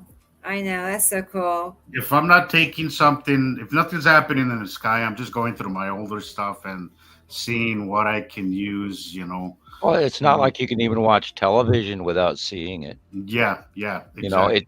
It's talking to me every time I look, every time I watch the Sparks motor, which is why I brought up Sparks motors. Every time I'm watching some YouTube thing or Escape to Rural France, which is another video where this guy's rebuilding this chalet that I watch regularly, and the Beard Meets Food and all of those people that I watch. And every time I'm seeing a sky scene where they're, taking a drone footage or whatever, ta-da, right there is such and such a planet, and over there is such and such a planet, and oh, there's the asteroid group, and oh my God, look at the sun cut off, and gee, I can't believe people don't notice the shadowing. And it's a never-ending, nonstop barrage of what we've learned that we can't unsee. Is that the same picture or just? That's a different one. They sent me two. So But it's the same. But it's the same that's thing. the first, right? Just different. So there you are seeing kind of an orb thing in front of the QB thing. So that's got to be. Is that the lead asteroid or is that the side orb? Currently, the red asteroid is Cameo Center. The lead asteroid has moved farther to the right and is separate of the other red and the spiral. Spiral asteroid is closer to us and slightly behind the red. And then, of course, you've got the Salamander asteroid group, which in this shot, because we are staring at the site of Uri, and perhaps even Attu and Attu's moon. If I look up higher, yes, that's what the stripes are all about. And in this shot is Attu's moon and Uri. And let's see what else is here. Yeah, I just wanted to tell Herbie that C flare is off the face of, or the back of, Little Sister in front of red asteroid. Right where that C is, that little white illuminated. Yeah, that's what that's Little Sister asteroid being illuminated from underneath. Okay. And the reason it's a C flare is because it's very small, and the light goes mostly halfway around it. Gotcha. And then go back a second. I just wanted to see it. In this case, it could be the lead asteroid behind and above red asteroid, because currently we've had pictures of that like that this week, because their placement changes in our out view from time to time as they orbit around, because they don't orbit past us, they orbit around underneath the rotating planets, so that view changes over weeks sometimes, or days. Do you see these pictures showing the exact same thing? We're one of the troll people that was trolling us, well, mostly trolling Rebecca, but all of us. I know. But he kept saying that it was camera, things. But if you really learn to use a camera, and I'll tell you from personal experience, because I got part of why I got good at doing this, because I also got an interest in cameras. This kind of went all together. I love tinkering with cameras and different lenses and seeing what I can get with which camera and which one I can make it work. I'll tell you that after a while, you'll know if it's a camera effect or if it's something, and most, if not all, I'm pretty sure most of what he was pointing out was stuff that if you use a camera often, if you're out there taking pictures, you'll realize that. I saw a post today of the guy doing the Alaska Skycam lens flares again. Yeah, and it's really obvious when it's a real when you got the dust dots all over it. Yeah, okay. I'm in a group where there's a certain lady, and I mean, she shares, I don't know, like 10 posts a day, probably, of just that, the FAA cams. And it's always and if you try to tell them, that's not, either they won't approve your comment, or they don't realize that we have actual pictures of the actual planets, and none of them are that small. And a lot of the times too, the real planets behind it taking up the whole picture. Yeah, and then you try to point that out to you, and then they never even comment back. I know what I got. I know, and it's you can see all the little dust dots, all the little pock marks in the dust dot of the dust refraction of the lens flare. which people keep There's There's a saying. lot of YouTube channels that Which specialize in that. which that's one of people, those where you want to reach out and slap them. and then they keep saying that they're craters. If you're seeing something that small, you would not be seeing its craters. It's a little. Right. It's wait. If it's that size, you're seeing it very distant. You're not going to. And we also know what year that size existed, which too was the size of Batu's moon and everything else, and that was years ago. And none of the things that what you're trying to say that they are that small currently. And if it was, we'd know exactly what the facial uh, uh, depiction would be according to literally the lead asteroid. We know the face of the lead asteroid. We know what the red asteroid looks like. We know what little sister looks like. We know what the spiral asteroid looks like. We know what the skull asteroid looks like. We know what the tan asteroid and the salamander asteroid group looks like. And because we've been documenting all of this shit since 2015, hello, I mean, and yet it's Nibiru. Yep, it's on the way. It's rounding the sun. Oh. God, go Or away. it's behind the sun. Or, Somebody put up an orbit model the other day, and the one single pass orbit model, and the planet count wasn't even right, and it had nothing to do with, I was like, oh my God. Yeah. I got all the information. I know. And then they post this shit, and you just want to scream. And I want to say to Herbie, if you're seeing a void in the, because you could at times see the even the dark circles in the night sky. You're seeing something. I mean, like you're seeing a void in the sky. You're seeing a dark body, a passing planet. Yeah, because I've seen or an asteroid. I've seen even in pitch black sky where you can literally see an enormous dark circle. People have to realize these planets, when they're over the top of us, they are sky fillers, and everybody's looking for this tiny little thing. And we walked away from that in 2012. So I mean, by 2009, if you held a camera up in the night sky, you could see it on your camera, but you couldn't see it by eye.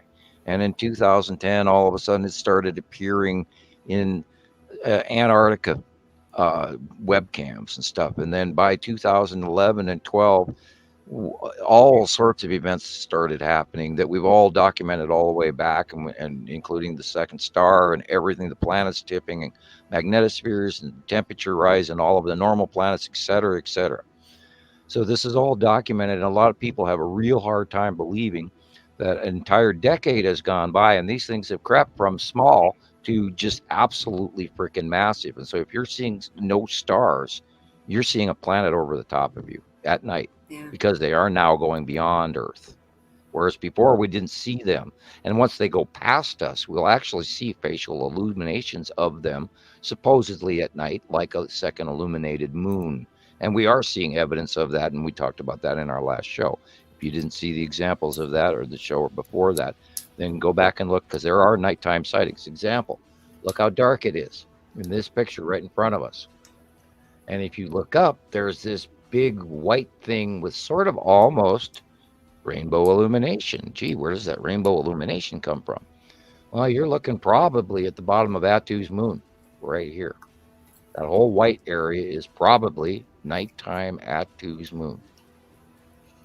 They're huge. That's right. It's the whole white area. Huge. That's it really is. Because you understand, you're just seeing a small portion of some big object passing right by. Yeah, and they don't even have to be that big. Nepacity isn't that big, but when it's directly over the top of us, it's massive. It looks huge, yes. And Batu's moon may not be that big, but when it's right over the top of us, it's massive. And now, when Uri's over the top of us, most of the time we see the Uri whiteout because there's so much atmosphere underneath Uri that we're either looking at asteroids or really extreme freak weather. So there are different variations to what the planets can do in close pass. But the smaller planets affect us. The rain bomb Nepacity, Batu's moon does stuff. The close passes of the asteroids create these hurricanes / lightning storms from hell, straight line winds, blah, blah, blah. And when they pass, they affect our weather too. So, and then they affect our geologic We saw that one of the early passes of the close pass of Attu's moon over Alaska caused all those Aleutian Island earthquakes and underwater tsunamis and volcanoes and all sorts of shit. And we have direct pictures going back, and you look at them, and there sits Attu's moon directly over the top of them. So we know that the planets are affecting, and because everybody keeps going, well, won't them be affecting us? And it's like, yeah, and you haven't noticed that they have been for over a decade. Excuse me. I mean, it's happening. Look, you're right here at nighttime. Attu's moon. Wow, that's a good one. Whose is that? Who is? I believe this is one Petty had shared. All you got to do is look up and see that, the that one you put on the other day. I think it was Saturday. One of Petty's. It was similar to this one. It was a night shot. He always gets fantastic. Yes. That was a cool picture. The man is an artist. Right. I actually look forward to seeing his stuff every day, and he's one of the few people that I kind of count on. Yeah. One of my favorite sky. Well, he's also connected with really awesome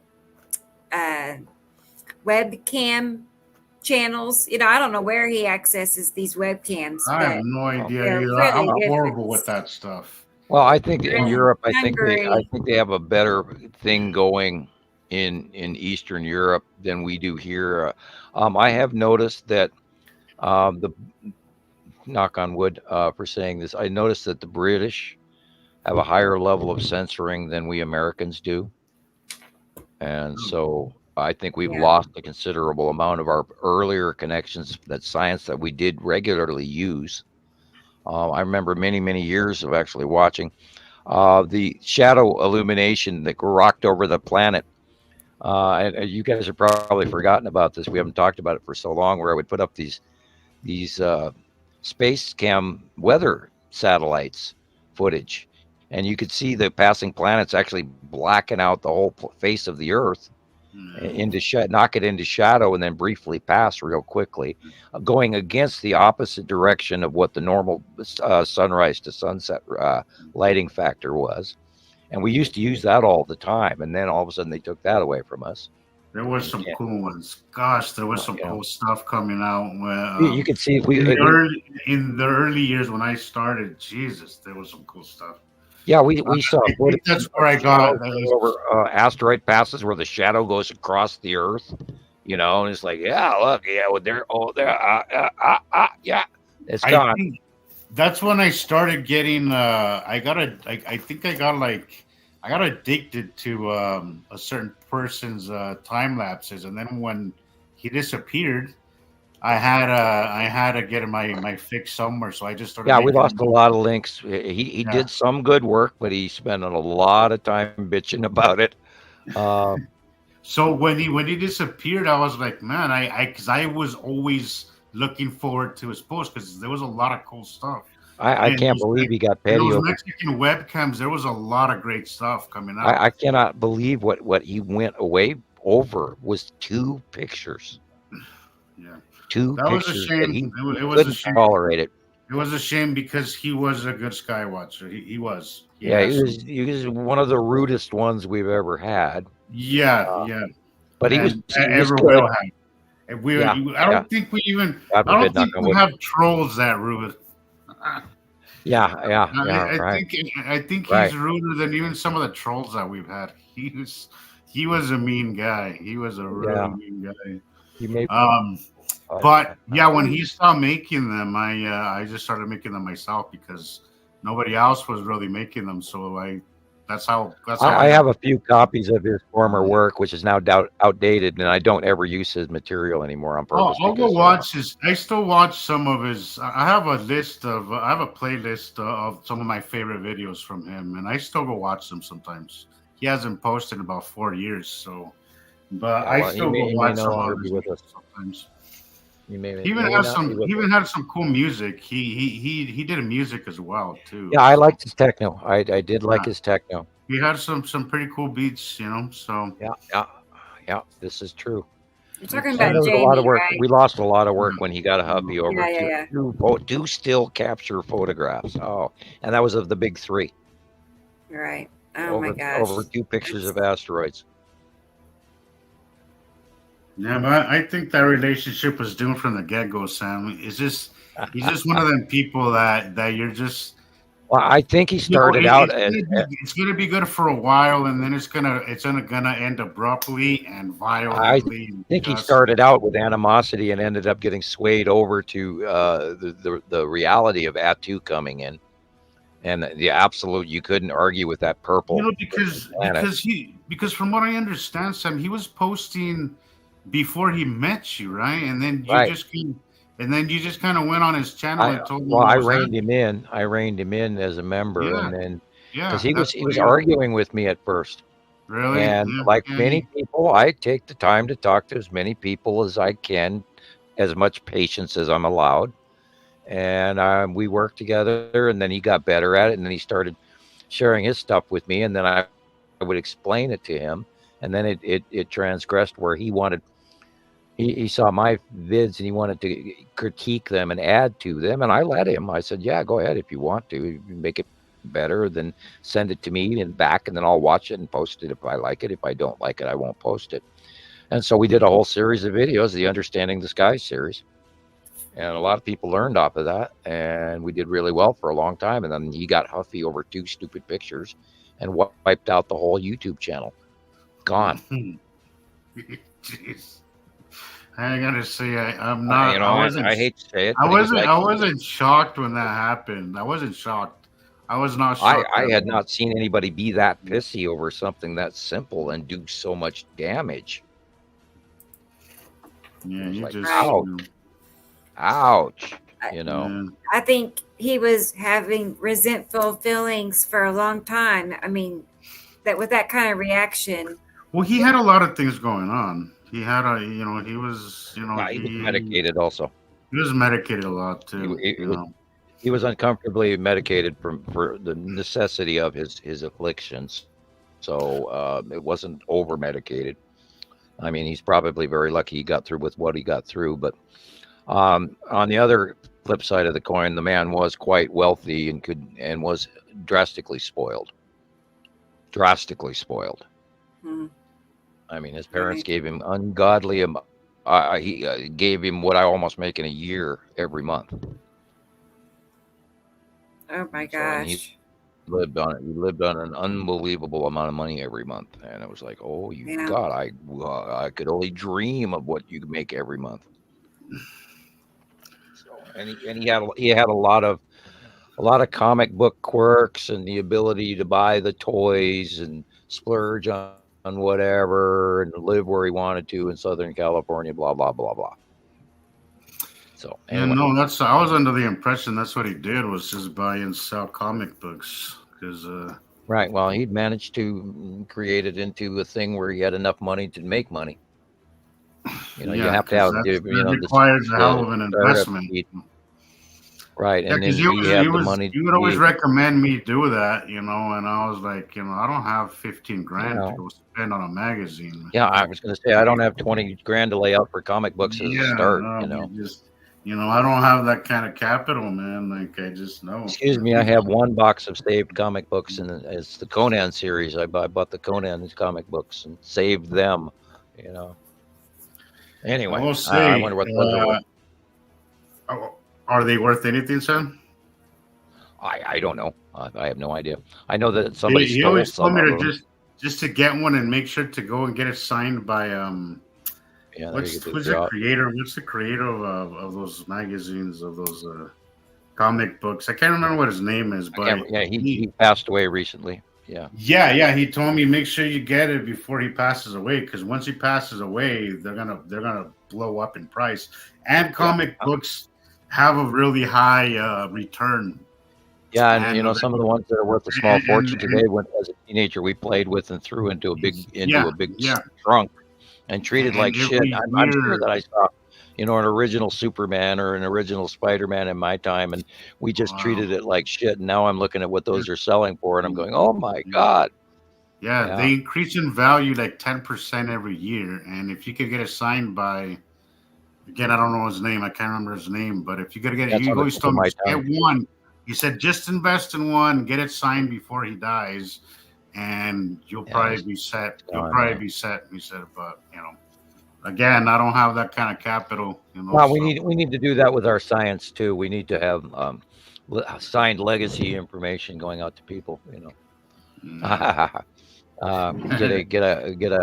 a printed copy of monthly hand drawings. I'm joking. Yeah, start a MSW NFA magazine or something. T-shirts, posters, and top hats. 10 best captures. Don't forget your Montana Skywatcher happy mug. And cold can keeps your ice cold. Yeah. And don't forget your Montana Skywatcher survival knife and flint and startup lighter kit. And don't forget the Montana Skywatcher flashlight, so you can see those unknown creatures in dark woods. The time of need. Don't forget this Montana Skywatcher solar pack. We can have then there's Jesus' favorite granola nut. Yeah. And we can run we can do a brand of jalapeno bites, Montana Skywatcher jalapeno bites. Or I'll endorse somebody's camera lens. I would love to do that. Oh my goodness, this is great. Hey, I've seen a couple of people ask for the email address to send pics twice already. Oh, if you've ever seen Bondi Magnet Fisher from Bondi, he's on YouTube. He's now got Bondi magnets. He should also sell Bondi T-shirts too, but with a magnet on it. I imagine there's a market for everything, but someday, hopefully. Rather than our science, there's an audience for everything. Sam, like I have rather than selling coffee mugs, an audience for the oddest things, and that's what I was saying earlier. All it takes is consistency, and you'll get an audience. It's just I asked Radio Wasteland for a coffee mug, and they've never spoken to me again. we work in very controversial topics, so yes, be the first one on your block to get a Montana Skywatcher thinking cap. Yeah, we went. I had 20 of them made or something like that, and I went through them, and I didn't even sell. I think I sold 2 of them, but anyway, I'm not into trying to do merch, but they are really cool items. Proud owner of one of those, so Yeah, you got the old thinking cap, and it's an original idea because everybody's supposed to put their thinking caps on. I love it. And yes, I think it says Montana Skywatcher on the back of it. I'm not sure, but I owe one to Leandra, and I have not been able to find. I had one somewhere, and I have not found it. And I know I have one that I've never worn, and I can't find it. Somebody stole it, man. They crept in here and got their original Montana Skywatcher thinking cap. Yes, Nicole. Nicole, I noticed your comment a little bit a while ago, and I thought we'd put that email address back up so you guys can send your pics in. Right. Of course, I don't know if I can do any more tonight, though. So, yeah, no, not for tonight. I think we're about to wrap it up here soon. But yes, I was going to say, let's go ahead though for the next show. A lot of these people watching right now are here with us, every show practically. So if you want to, I'll check the mailbox, before each show and get them added to a folder. So when you join, your picture will be ready to go. How's that? So, dun. For Sam, Sky Picks for Sam. We got that. Give me something to do. That's a good idea, is add to our little show here. Yeah, well, we always have to have our sightings. That's how we work. We work off the stuff everybody sends us. To Herbie and into King, because they were the first 2 that, kicked it all off. Thank you. Thank you. Right. Thank you, guys. Let's see. And you could slap up the P.O. box. Hey, even if you're not sending a donation, mail me a damn Christmas card. I don't care if it's late. We still have time. Let me get that. Hey, supposedly the post office is running good this year. You still have a week. And if I get it, or you can even send me a Happy New Year card. If I get a card from you, I'll send you one back. Right. And, There's still several days between here and then. and And, we're coming up 2 minutes from the hour, so if you want to wind it all right up at 5 hours, we could, and that way you can get yeah, up we early could do tomorrow, that. and I can go No, play Star I have Wars. another full day. And then Thursday, I have a full half day. Friday, full. I don't know. This week is busy. I'm sure for a lot of people. Okay, cut yourself a little bit of break in there. Add some Rebecca time in there. Oh boy, I plan on it after it has to like get past, I guess, Christmas. Really, it won't stop till then. Well, Jesus gets to contemplate the universe by driving around all the time, so he's a calm guy. But you're too busy lately. Give yourself a couple minutes find that nice holiday spirit. Oh, right. I need to. What do you need? 3 ghosts to visit you at 1 o'clock and 2 o'clock and 3 o'clock in the morning? No. I know. My time. See, everybody goes to bed around 10. Well, and what then about Tiny Tim? Notice I stay up really late, like from 10 to 3. It's like real quiet in the house. Yeah, and that's usually my time.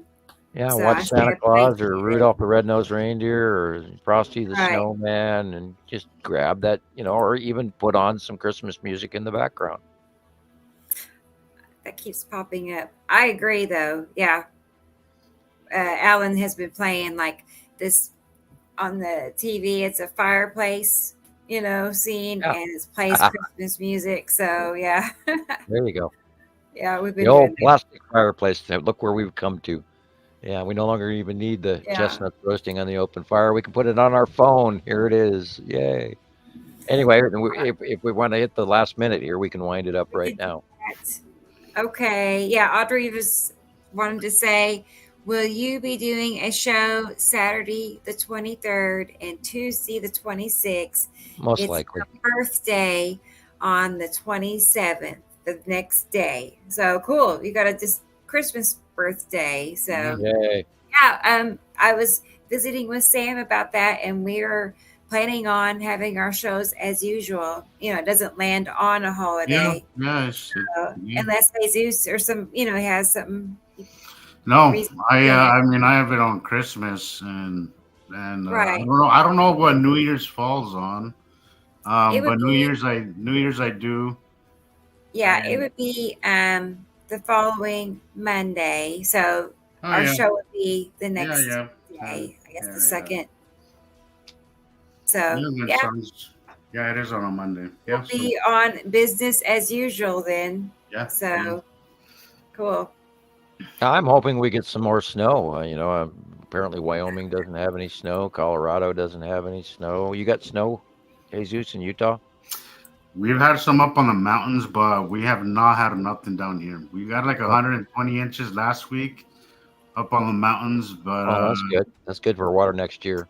Yeah, but nothing. I'm thinking we're gonna get hammered on January. I think that's what's gonna happen. Yeah, well, I can't wait to see what this winter cycle is gonna do. It's gonna be weird. Normally I'm looking. I'm just. Honestly, the snow is something I look forward to because we usually drop to like 40 below. But I do know I'm curious to see what's going to happen because after last year we got triple the amount of snow we usually get. Look what California got all that water, and then refilling long dead lakes that haven't been around for 60, 70 years. Yeah. So I'm curious to see what's going to happen. What's going to happen this winter? So we'll see. We'll be paying attention to that. Super El Nino that they're hinting about, which is way more than, that's that third jet stream that's going over the Rockies out of the Pacific the Mexican Rockies that never used to. Didn't they say it was the strongest ever? Like there's ever, that's what I saw. Did you see that, Sam? Yeah. They've got conditions going off that we've never witnessed. And it's regular, and it happens so often. Everybody's getting bored with it, and that the millibars on that tropical storm were literally hurricane strength force, but they didn't call it that publicly. No, of course. It said El Nino is currently on track to be one of the strongest on record, strongest in capital too. Right. So They're calling it a super El Nino, which they've never done before. And that's like not what's going on. What's going on there is that we have a tipped Earth. Our location geographically is no longer where it used to be. So everybody's weather has officially changed. It's not like it used to be. And I've said this 100 times. We're not in Kansas anymore, Toto. And You aren't. it's all a different ball game now. And then we're going to see excruciating, drastic weather in both extremes. Too hot, too much water, not enough water, too cold, all of it. And it's only going to get even more drastic as the cycle goes on. kind of dreadful. I Isn't guess that a great place to leave people? I know it's just dreadful, really. I mean, when you really start to think about the eventual effect, how it affects our food and water, that's All you have to do is look at the global jet streams and the rotating eddies and the numbers of tropical lows or not tropical lows, but low pressure systems and high pressure systems, and the fact that we never had northern hemisphere hurricanes before, and now they're going straight across from one ocean all the way over land masses, all the way to the other ocean, and then going all the way over to the other continent on the other side of the planet, and none of that ever happened before. Storms, when tropical storms or hurricane ever went landfall, they broke up. Then you had the tropical force winds and rains and everything, blah, blah, blah. But now these storms are forming in the Pacific Ocean. They're running across the United States. They're going off to the end of the Pacific Ocean, or excuse me, the Atlantic. And then they go across the Atlantic, wipe out. That was that storm, Chiron, hit Ireland and went all the way to Japan. And it just wiped out and did shitloads of damage everywhere, including flooding. Go look at the Hajj. That's something I meant to talk about. The people at the Hajj in the desert in Saudi Arabia, they got flooding. They couldn't do their normal. I can't remember what they call it, but they couldn't do their normal prayer march around the square cube. Oh, okay, right. I know I saw flooding where camels. I mean, the poor Swimming camels camels, are up to here, scrambling for their life because they've never dealt with being in the middle of a river poor little things. Yeah, it's sad to watch. And Jesus, Herbie, I was gonna say I keep hearing that from everybody. It's all capitals. Maybe that's why it's not coming up. Why don't you try that? But I've been hearing that from people. Maybe that's why it's not coming up. Just do on Nibiru system is already here. All capitals. I'm gonna try it and see what I get. Shadow band. I'm amazed how many Samuel Hofmans there are on YouTube. And it's always great because your movies or your videos, Rebecca, when you put my name on the tag, then they end up in my listing, which is good, which adds to viewership. Right. And the tag for TikTok for Samuel Hofman was, I haven't looked at it in a minute, but it's been in the millions. Remember, it was like, I want to say like 5 million. Twin solar systems were like 4 million.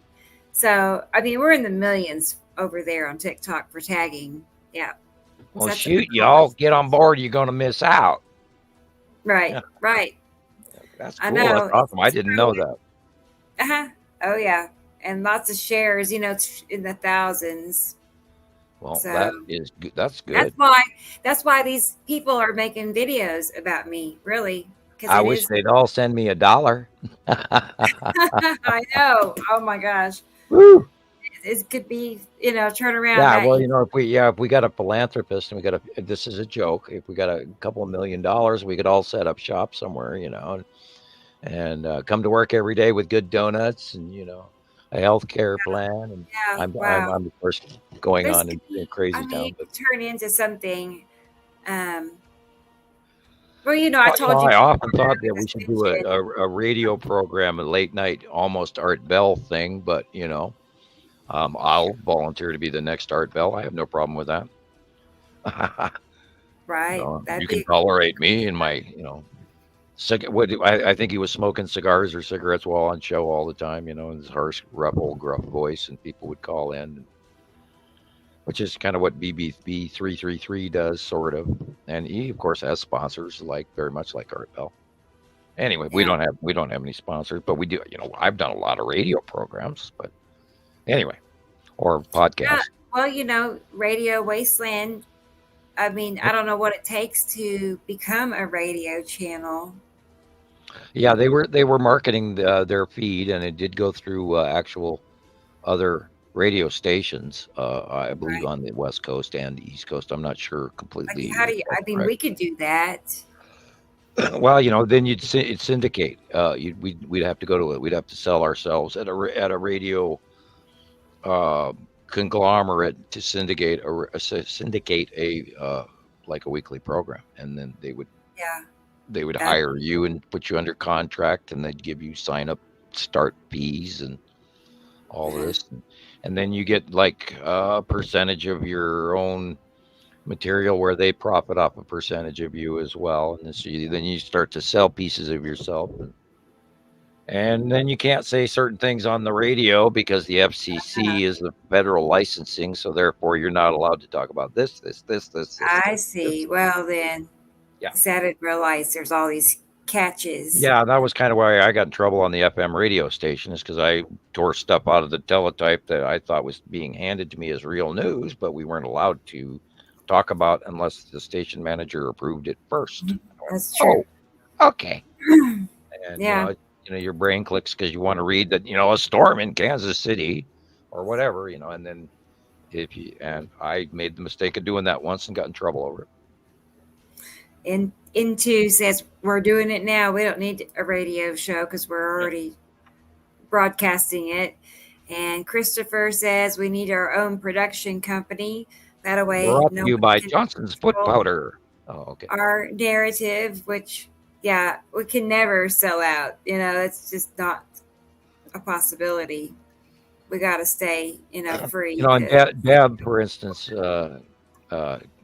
has made T-shirts, Montana Skywatcher T-shirts, for a few times for fundraisers, and we did make a few dollars here and there, and it's always been great because I'm poor.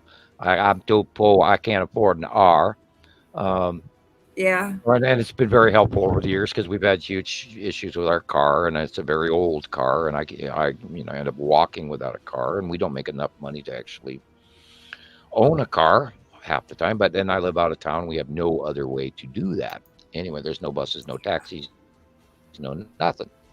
And nobody picks you up hitchhiking anymore, especially in a blizzard. Anyway, been there, done that, where we've taken the wagon to the grocery store in a blizzard. Not fun. So, and so your donations are helpful to all of us, and we'd all like to, change how we do things.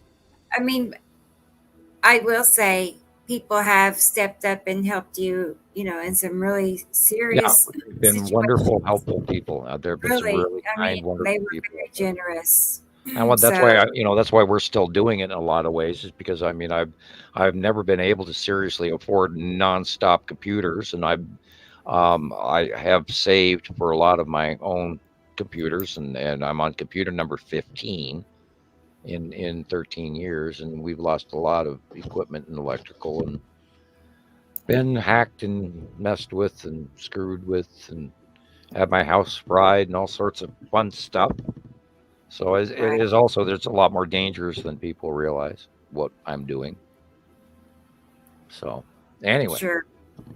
I know. It's like the new normal, all these issues. Yeah. We've been doing it for so long. We are kind of numb to some of the drama and the crazy that goes on along this. And we actually, gotten sort of used to the planets being here as well, even though it's completely off the wall that we would think and know this stuff. Complete left field. Wow. I mean, yeah, I was going to say to Christopher, I went through a time when I didn't have a car either. So I don't know if that's a phase a lot of us go through or not, but I've been there too. So I cherish our car. world, our economy. Yeah. Right. And it's not like our retirement account actually gives us enough money to live off of, from being Social Security age and all of that. Yeah. Yes. Thank you, U.S. government, for what I get, but geez, you sure could up my wages to a status of living so I can follow the rules, please. Right. That kind of thing. If you're going to expect me to follow the rules, I should have enough money to actually exist. Not that I break them, because I don't. I have no criminal record whatsoever. Right. And anyway, give the troll something to go look up. Yeah, really. No, nothing there. No, you won't find anything. And thank you to Into King. They said we're doing a good job. Okay, well then we should probably wind it up before we really screw up. I'm only kidding, but yeah. Well, we had a good show, and I appreciate y'all joining us tonight and hanging out with us. It's always fun, especially the Tuesday night shows. I don't know, I just have a good time on Tuesday nights. So, and let's see. I was going to answer no criminal record, Christopher, just to clarify. So, okay. And yes, good night to Herbie. Thank you. And we will be back Saturday at 2:00 Central. So the show will keep going on as usual, regardless of the holidays. So anyway, thank you, Sam. And thank you, Jesus. And I'll be chatting with you all again soon. Yeah. Have a good night. Thanks, everybody. Okay. Thanks for being here. Good night. Bye-bye. Good night. Thank you. Bye-bye.